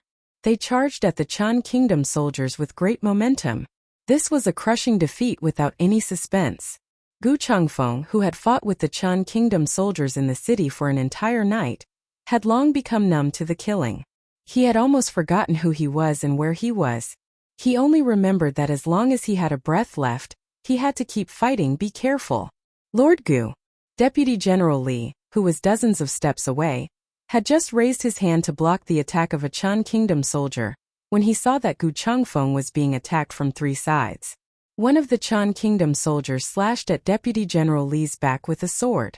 The armor on his back had already been broken, and this sword had completely torn the armor apart. Covered in wounds, he was exposed to the enemy's sword just like that. Gu Changfeng had no strength left. He could not even take his last breath. He was really going to die. I'm sorry. Big brother, grandfather. I can't hold on anymore. His entire body fell face down. The Chun Kingdom soldier's sword also stabbed towards his back. However, before their swords could hurt Gu Changfeng, they were blocked by a long sword that shone with cold light. The long sword swept out, and the sword energy was like a rainbow. 3 Chun Kingdom soldiers were killed instantly. Gu Changfeng did not fall down completely either. He was hugged by a strong arm. Gu Changqing knelt on one knee in front of him, supporting his bloodied brother. Gu Changfeng's vision blurred as he looked at him. His vision turned black and he fainted. The Gu clan's armored cavalry quickly took control of the situation at the city gate.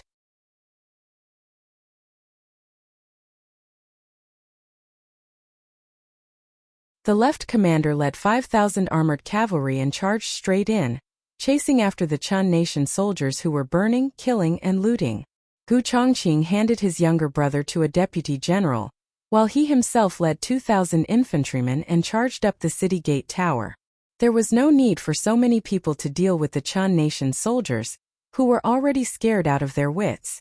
However, they had to end this battle quickly. When the last enemy was taken care of, the sun in the east broke through the snow, bringing with it a dazzling morning light that enveloped the blood-dyed city tower. The cold wind whistled past, cutting everyone's faces like knives. After killing for an entire night, the defenders gripped their weapons tightly. Their fingers were so stiff that they could not pry them open. Gu Jiao stood on the roof shrouded in the morning light, holding the red-tasseled spear in her hand. The flag of the Zhao nation fluttered behind her. She slowly raised her stiff and painful hand and took off her helmet, which was covered in sweat and blood. The flames of war were extinguished. The ground was full of ruins and devastation. Gu Jiao held the red-tasseled spear and the helmet, staring at the battle-scarred city without blinking. The morning light shone on her blood-stained cheeks, reflecting a golden light. The wounded defenders were either supported by the Gu clan soldiers, or carried on their backs, leaving the battlefield where they had fought with their lives until the last moment. Tang Yueshan lay on a stretcher and was carried down by 2 Gu clan soldiers. It was unclear whether he had fainted or fallen asleep from exhaustion. The entire battlefield was silent. Gu Changqing came to the city gate tower and looked up at her. "Can you still come down?" "I can't," Gu Jiao said. Gu Changqing jumped onto the roof of the city gate tower and carried down Gu Jiao, who was exhausted and stiff. It took him a lot of effort to pry her fingers off the red-tasseled spear one by one. She sat in a daze on a half-destroyed car. Gu Changqing knelt on one knee in front of her and took out a handkerchief to wipe her face little by little. His coldness and ferocity faded away, leaving only a gentle look on his face. Seeing this scene, the Gu clan soldiers were so shocked that their jaws almost dropped. Is this really the cold-faced young master of Yama? Was he spoiling a little soldier? The cold-faced young master of Yama looked at the most powerful soldier in the world with gentle eyes and said softly, "It's all right. We won." Yes. Gu Jiao was still in a daze. Gu Changqing gently wiped the blood on her cheeks and hands. Every time he wiped it, his heart clenched. When he wiped it clean and found that it was someone else's blood, he let out a long sigh of relief. His sister had defended the city well, and she had also protected herself well. It was really good.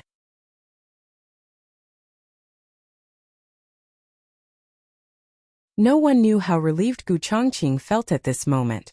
When he had learned that she and Gu Changfeng had disappeared from the capital at the same time, he had known that they had gone north. His heart had been in his throat day and night. Not only had he worried about the people at the border and the territory of the Zhao kingdom, he had also worried about these two little things. Strictly speaking, Gu Changfeng was not little anymore. But in his heart, he would always be the little brother of his childhood. The armor is very heavy. Let me help you take it off. As Gu Changqing spoke, he began to remove the armor for her. Just like before, she didn't object. She just sat there obediently. But when Gu Changqing took off the armor, he finally felt that something was wrong. Her entire body was tense and her hands were tightly gripping the board of the carriage, as if she was trying to endure something. Gu Changqing looked at her. Jiao Jiao. Gu Jiao said blankly, no more killing. Gu Changqing didn't quite understand the meaning of this sentence. He thought about it and nodded. Yes, no more killing. No more killing. Gu Jiao shook her head blankly. Her little body became even more tense and a murderous aura gradually appeared in her eyes. In this period of time she had saved too many people and killed too many people. The smell of blood was too strong and she had been immersed in it for too long. It had exceeded the limit of what she could bear. Even if she wasn't greatly stimulated, she was about to lose control. I can't control it. The ruthlessness in her body surged endlessly and her eyes turned red.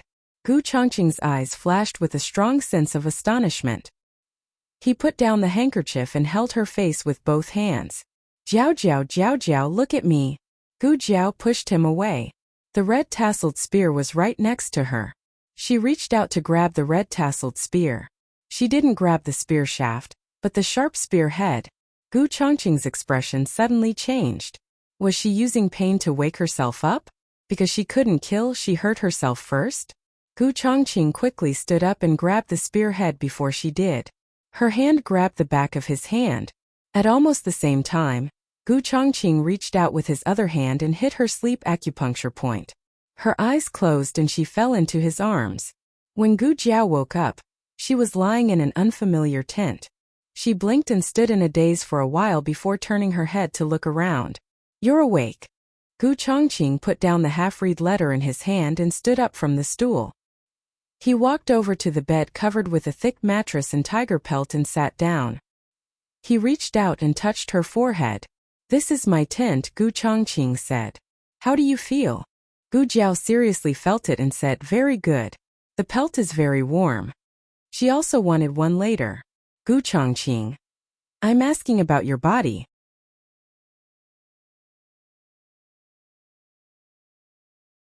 Gu Changqing was amused by her serious and naturally dazed appearance. She had always been calm and self-controlled. It was rare for her to reveal such a childishness. But since she could say something like this, she should be fine. Do you need something? Gu Jiao looked at Gu Changqing.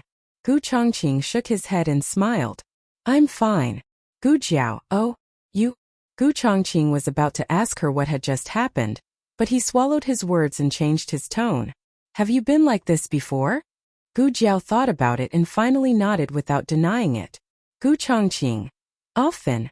Gu Jiao shook her head. She sat up and suddenly felt that there was something around her neck. She reached in and took out the little thing. She discovered that it was a small pouch strung with a red string. What is this? She asked. Gu Changqing said. It's a protective talisman. Before I left the capital, Princess Xinyang found me and asked me to give it to you. She said she personally went to the temple to ask for it and told me to put it on for you. After you put it on, your breathing became much more stable. The murderous aura was also gone. Gu Jiao sniffed the protective talisman. There were herbs inside, but it seemed to have been contaminated, so she couldn't smell its original scent. But she felt very comfortable smelling it. She liked it. Gu Changqing looked deeply at his sister. He seemed to understand why Princess Xinyang told him to put it on for her. It was probably to help calm Gu Jiao's mind. It seemed that Princess Xinyang also knew about her situation and cared about her. Gu Changqing asked doubtfully, you know Princess Xinyang? Gu Jiao held the small protective talisman with both hands and nodded. My mother-in-law.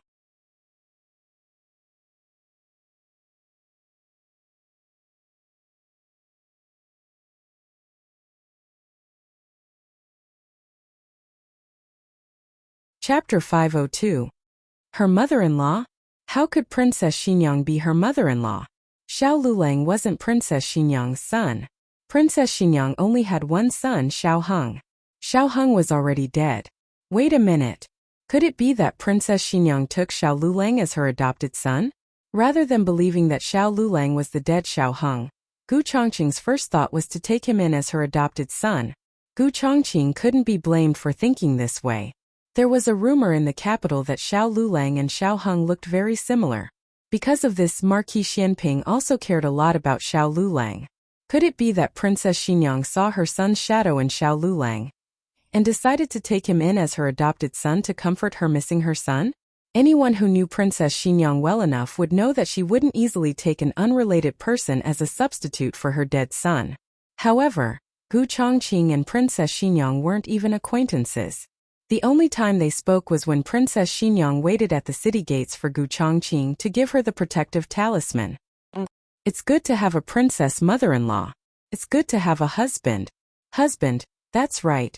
His sister had a husband. Gu Chongqing's handsome face suddenly darkened. Your hand. Gu Jiao discovered that Gu Chongqing's left hand was wrapped in gauze. Gu Chongqing came back to his senses and looked at his hand. He said nonchalantly, "It's fine." Gu Jiao couldn't remember what she had done. But in her dream, Gu Chongqing's hand wasn't injured. At least it wasn't to the point where it needed to be bandaged. So Gu Jiao guessed that his injury might have something to do with her. She really couldn't control herself. What are you thinking about? Gu Chongqing looked at her and said with a bit of affection, "It has nothing to do with you, don't think too much." Gu Jiao paused and said, "If I do this again, you should knock me out earlier. You will be in pain." Gu Chongqing stretched out his other hand and rubbed her head.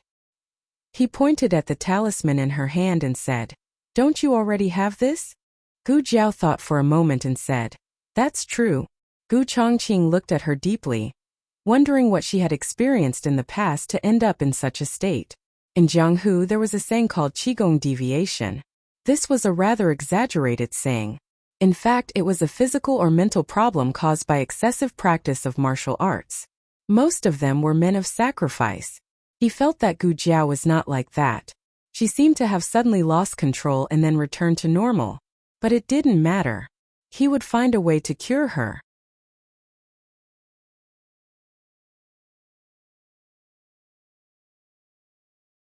If 1 month wasn't enough, then a year. If 1 year wasn't enough, then 10 years. If there was no doctor in Zhao, then go to Chan. If there was no doctor in Chan, then go to Shang. Don't worry, he said softly. Gu Jiao blinked and looked at him. What are you worried about? Gu Chongqing said calmly. I said my hand, don't worry. Gu Jiao said, oh. She put the talisman back into her clothes. Thinking of something, she looked around. What are you looking for? Gu Chongqing asked. The small basket, Gu Jiao said.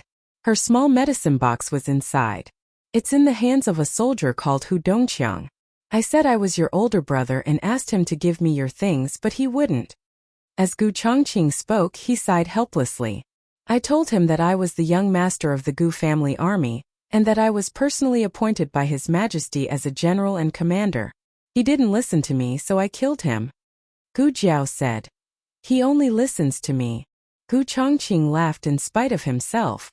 Yes, he only listens to you. This girl was quite good at picking people. Gu Jiao's clothes had already been changed by the servant girls sent by the governor's office. She put them on and went to sleep, so there was no need for her to see other men. Gu Chongqing called Hu Dongqiang in. When Hu Dongqiang saw Gu Jiao, he was extremely excited. Dr. Gu. Gu Chongqing had already gone to the side to read the letter. To be honest, he was quite far from the bed.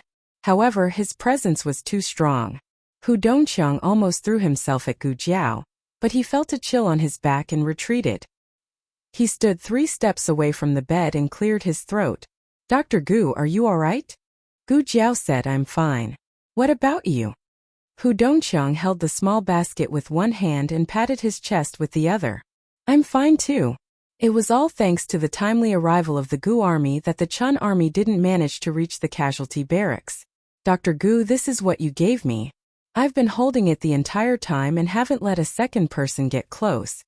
When he said this, He secretly glanced at Gu Chongqing from the corner of his eye. Gu Chongqing silently read the letter, as if he didn't care or hear their conversation at all. However, Hu Dongqiang still lowered his voice and whispered, "Dr. Gu, is the commander really your older brother?" Gu Chongqing's ears suddenly perked up.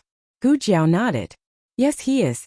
Seeing as he was protecting her small welfare, she would let him be her older brother for a day. The corners of Gu Chongqing's lips unconsciously hooked up, and his back straightened even more. Gu Jiao and Hu Dongqiang chatted for a while, mainly asking about the situation at the casualty barracks. From Hu Dongqiang, Gu Jiao learned that Gu Chongqing had brought a medical team of over 100 people. There were medical officials from the imperial court and doctors from the common people.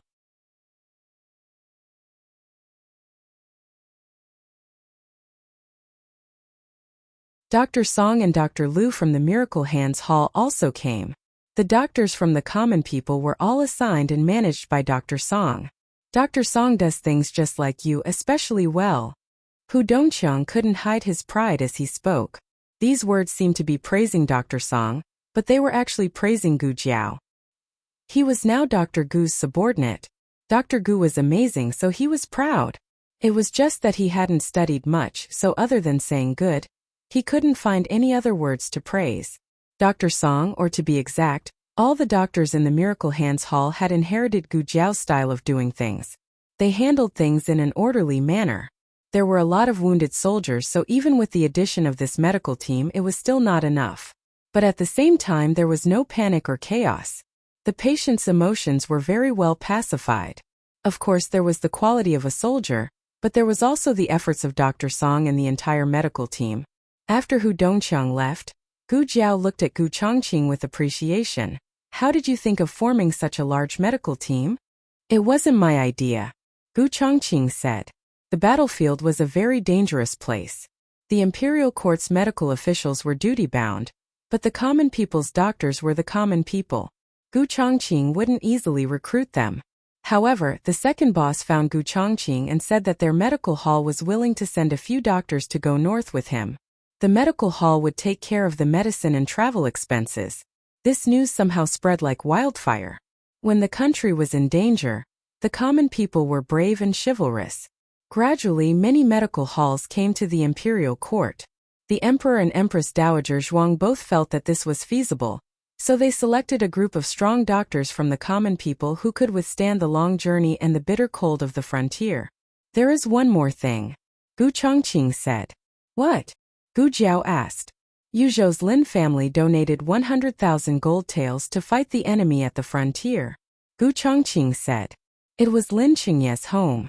Originally, Old Man Lin only planned to donate 50,000 gold taels. Who would have thought that Lin Qingye would rush back and hug his father's thigh and act pitiful and cute?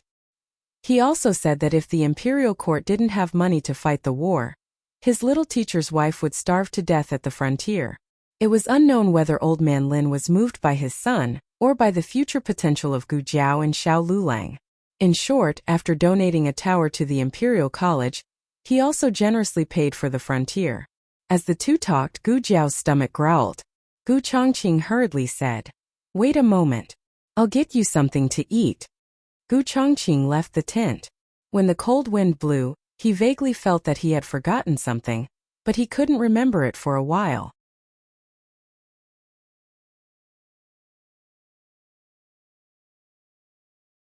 In a wounded soldier's tent 100 steps away, Gu Chongfeng was lying on a makeshift bed made of wood.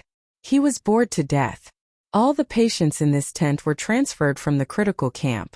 Their injuries were basically under control, but they still needed follow-up observation and treatment. There were more than a dozen such beds in the small tent. Gu Chongfeng was lying on the innermost side, and Tang Yueshan was on the other side. Tang Yueshan never expected that he would be lying in the same tent as Gu Chongfeng and inexplicably become bedmates.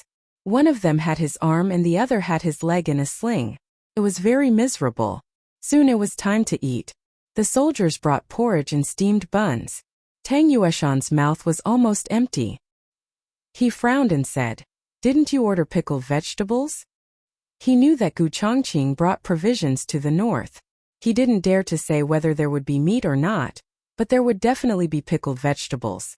Dr. Song came over and said to Tang Yueshan, "Your wound is stitched. You should eat light food." It was the tone of a doctor to a patient. It was particularly serious and there was no room for negotiation. Tang Yueshan's face sank, and a strong marshal's aura broke out. "Who gave you the courage to talk to me like this?" Dr. Song was not afraid of force. He said in a neither servile nor overbearing tone, "Dr. Gu." She said that if the patient is disobedient, call her to give the patient 2 injections. Tang Yueshan's arrogance was extinguished. On the other side, his little bedmate Gu Chengfeng also didn't have much appetite. Gu Chengfeng didn't dislike the light food. He was thinking about how to face his elder brother next. Grandfather didn't seem to have mentioned to his elder brother that he knew martial arts. Even if he did, grandfather didn't know how high his martial arts were. He thought that he only knew a little bit of martial arts and couldn't be seen in public. Under such circumstances, his elder brother must have thought that he was worried and angry. But then again, his performance in the frontier fortress shouldn't be too bad, right? How fierce he was on the battlefield, the defenders saw it, and so did his elder brother. Would his elder brother look at him in a new light? "Second brother, I used to look down on you. Turns out that you are so capable. I am proud of you." Thinking that his elder brother would praise him like this later, Gu Chengfeng couldn't help but giggle. Tang Yueshan was eating steamed buns and drinking porridge. As soon as he turned his head, he saw Gu Chengfeng giggling and blushing. He was so scared that his hand trembled and the steamed bun fell. Gu Chengfeng began to look forward to his elder brother's arrival. However, he waited from noon to afternoon, and from afternoon to night, but he still didn't see his elder brother. His elder brother must be too busy.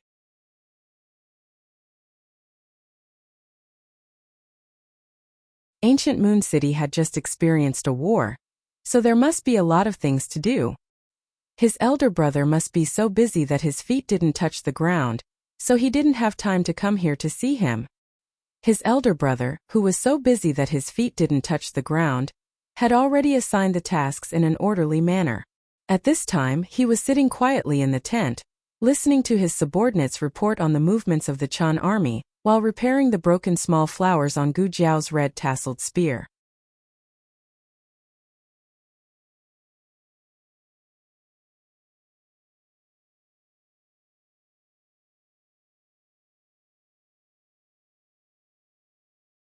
Chapter 503. At night, Gu Chengfeng didn't wait for his big brother, and fell asleep while feeling wronged. Humph! Big brother will definitely come to see him tomorrow. The next day, Gu Chongqing went out of the city. Gu Chongqing went out of the city with Gu Jiao. The crisis in Ancient Moon City had been resolved, but there were still 2 crises waiting for them in the upcoming battle. One was Gu Chongqing's legs being cut off, and the other was the annihilation of the Gu army. These 2 matters were actually related.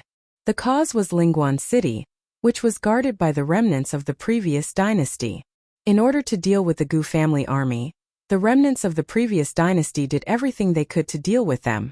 It was unknown where they got an epidemic patient and let him infect the people in the city. After the Gu family army took back Lingguan City, they did not know that a plague had quietly spread in the city. By the time the doctors confirmed that it was a plague, the Gu army had already been infected. This kind of plague was most likely a plague. It had a short incubation period, very fast onset, serious symptoms and a high mortality rate. The Gu army quickly took measures, but it was still a step too late. A large number of the Gu army were infected. Because they couldn't get proper treatment, hundreds of Gu army soldiers died of illness in the isolated tents every day. In order to completely stop the plague, their bodies could only be burned. Even their ashes couldn't be brought back. Gu Chongqing was plotted against when he was looking for medicine for them. It was a very powerful death warrior. His skills weren't inferior to the Zhao country's Dragon Shadow Guard, but the other party didn't take Gu Chongqing's life. He only cut off his legs. The other party's goal seemed to be to let Gu Chongqing live soberly and painfully. He lost the Gu army, his grandfather, and his younger brother, but he still left Gu Chonglin in his residence. This caused him to live a life worse than death. He wanted to die but couldn't. He lived forever in the abyss of pain. Gu Jiao seriously thought about it. In order to save the Gu family army, they had to stop the plague from spreading from the source. To avoid Gu Chongqing's tragedy, preventing him from leaving the army to search for medicine was secondary. The most effective method was to find that powerful death warrior and kill him. Gu Jiao didn't know where the man of sacrifice was for the time being, so she had to deal with the plague first. On the way to Lingguan City, the two rode through the snow. Gu Chongqing suddenly turned to look at her. "Your horsemanship has improved."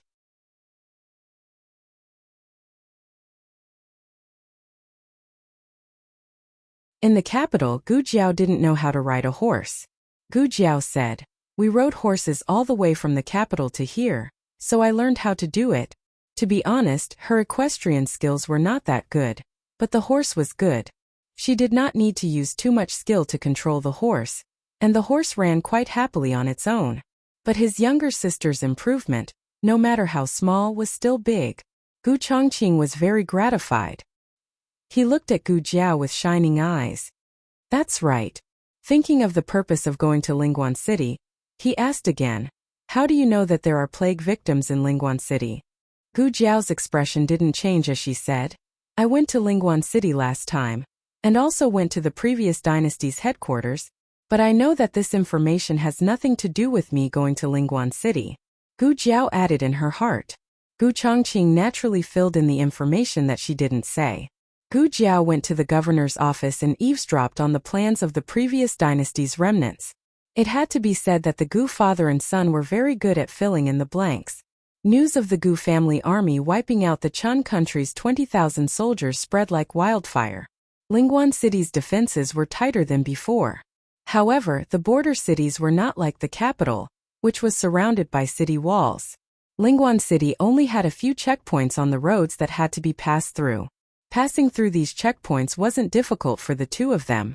The two hid their horses in the nearby forest. Then Gu Chongqing used his qinggong to bring Gu Jiao around the side. This kind of terrifying danger naturally wouldn't be placed in the governor's office. The remnants of the previous dynasty had locked up the plague victims in a small village to the northwest of Lingguan City. The two of them went straight to the small village after entering the city. The small village was located at the foot of a mountain. It was surrounded by mountains on three sides and water on one side. To enter the village, they had to cross a wooden bridge over the river. The two of them crouched down behind a bush and carefully observed the movements in the village. The village was very small. There were only a dozen or so small huts made of mud and grass. The doors and windows of the huts were tightly shut. Occasionally, a few suppressed coughs could be heard from inside. The two of them observed for a long time. Gu Chongqing whispered, "Strange, there aren't any guards." "The door isn't locked either," Gu Jiao said. Gu Chongqing nodded. This was a very suspicious point. The plague victims were locked up here. Although they were used to deal with the Gu family army, the Gu family army hadn't attacked Lingguan City yet. The ones guarding this place were the remnants of the previous dynasty's rebel army. The streets were filled with soldiers from the previous dynasty.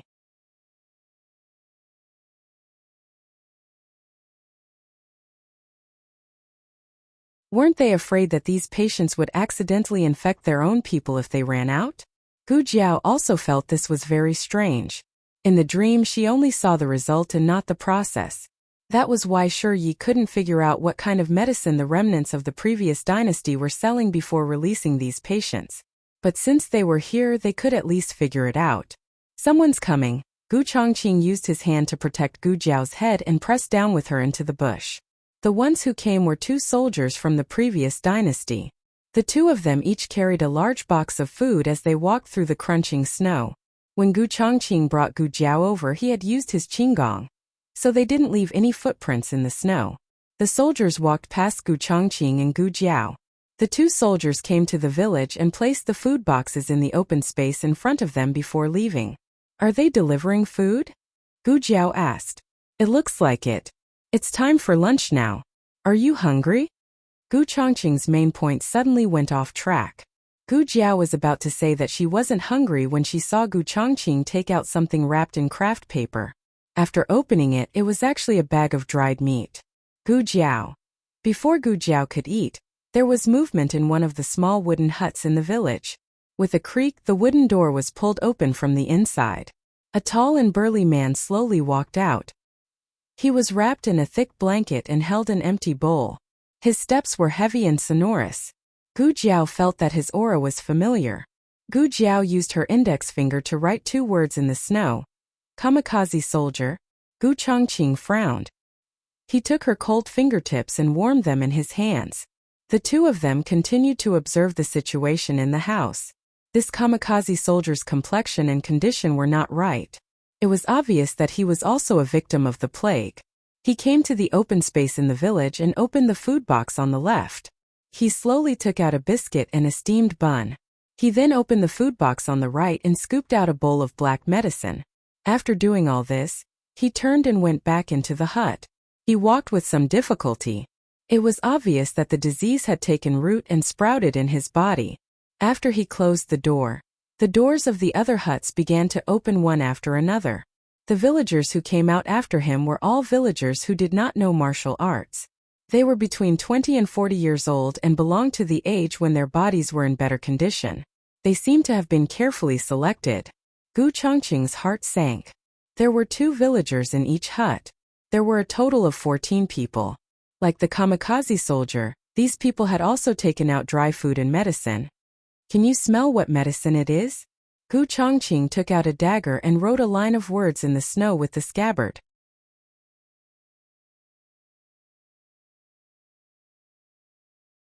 He then handed the dagger to Gu Jiao. Gu Jiao wrote, "Medicine to cure the plague.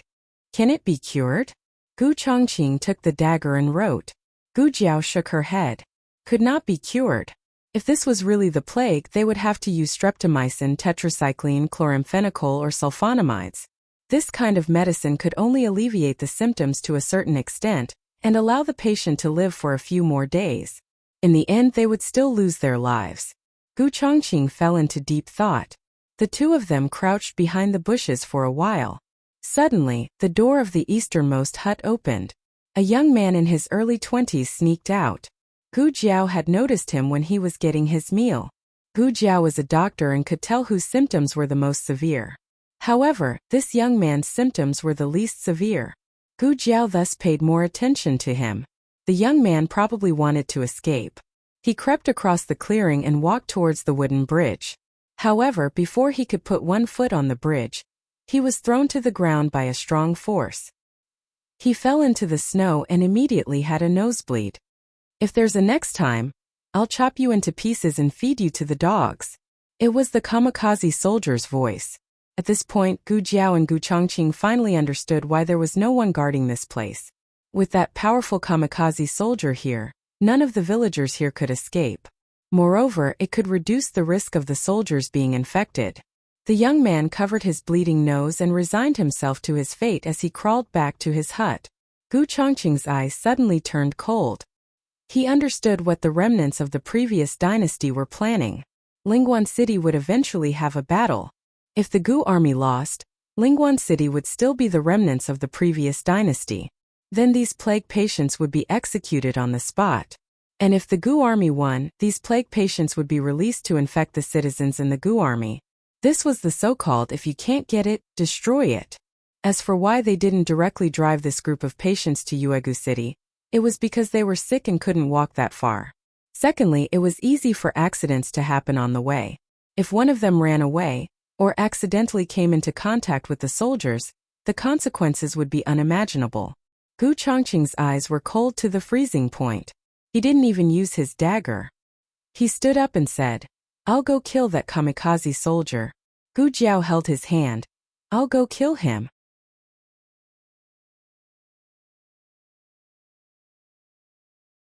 HTML Genius remembers this site's address in a second. www.hbqg.com Bikugo mobile version reading website. mshbqg.com. You're tuning in to the Li Mei's Wuxia Whispers YouTube channel. We're so grateful for your support, and don't forget to subscribe to join us on this incredible journey through captivating stories. Your generosity through donations truly makes a world of difference, as it's the primary source of revenue that allows me to expand and enhance this channel for you. Thank you from the bottom of my heart for being a part of this adventure.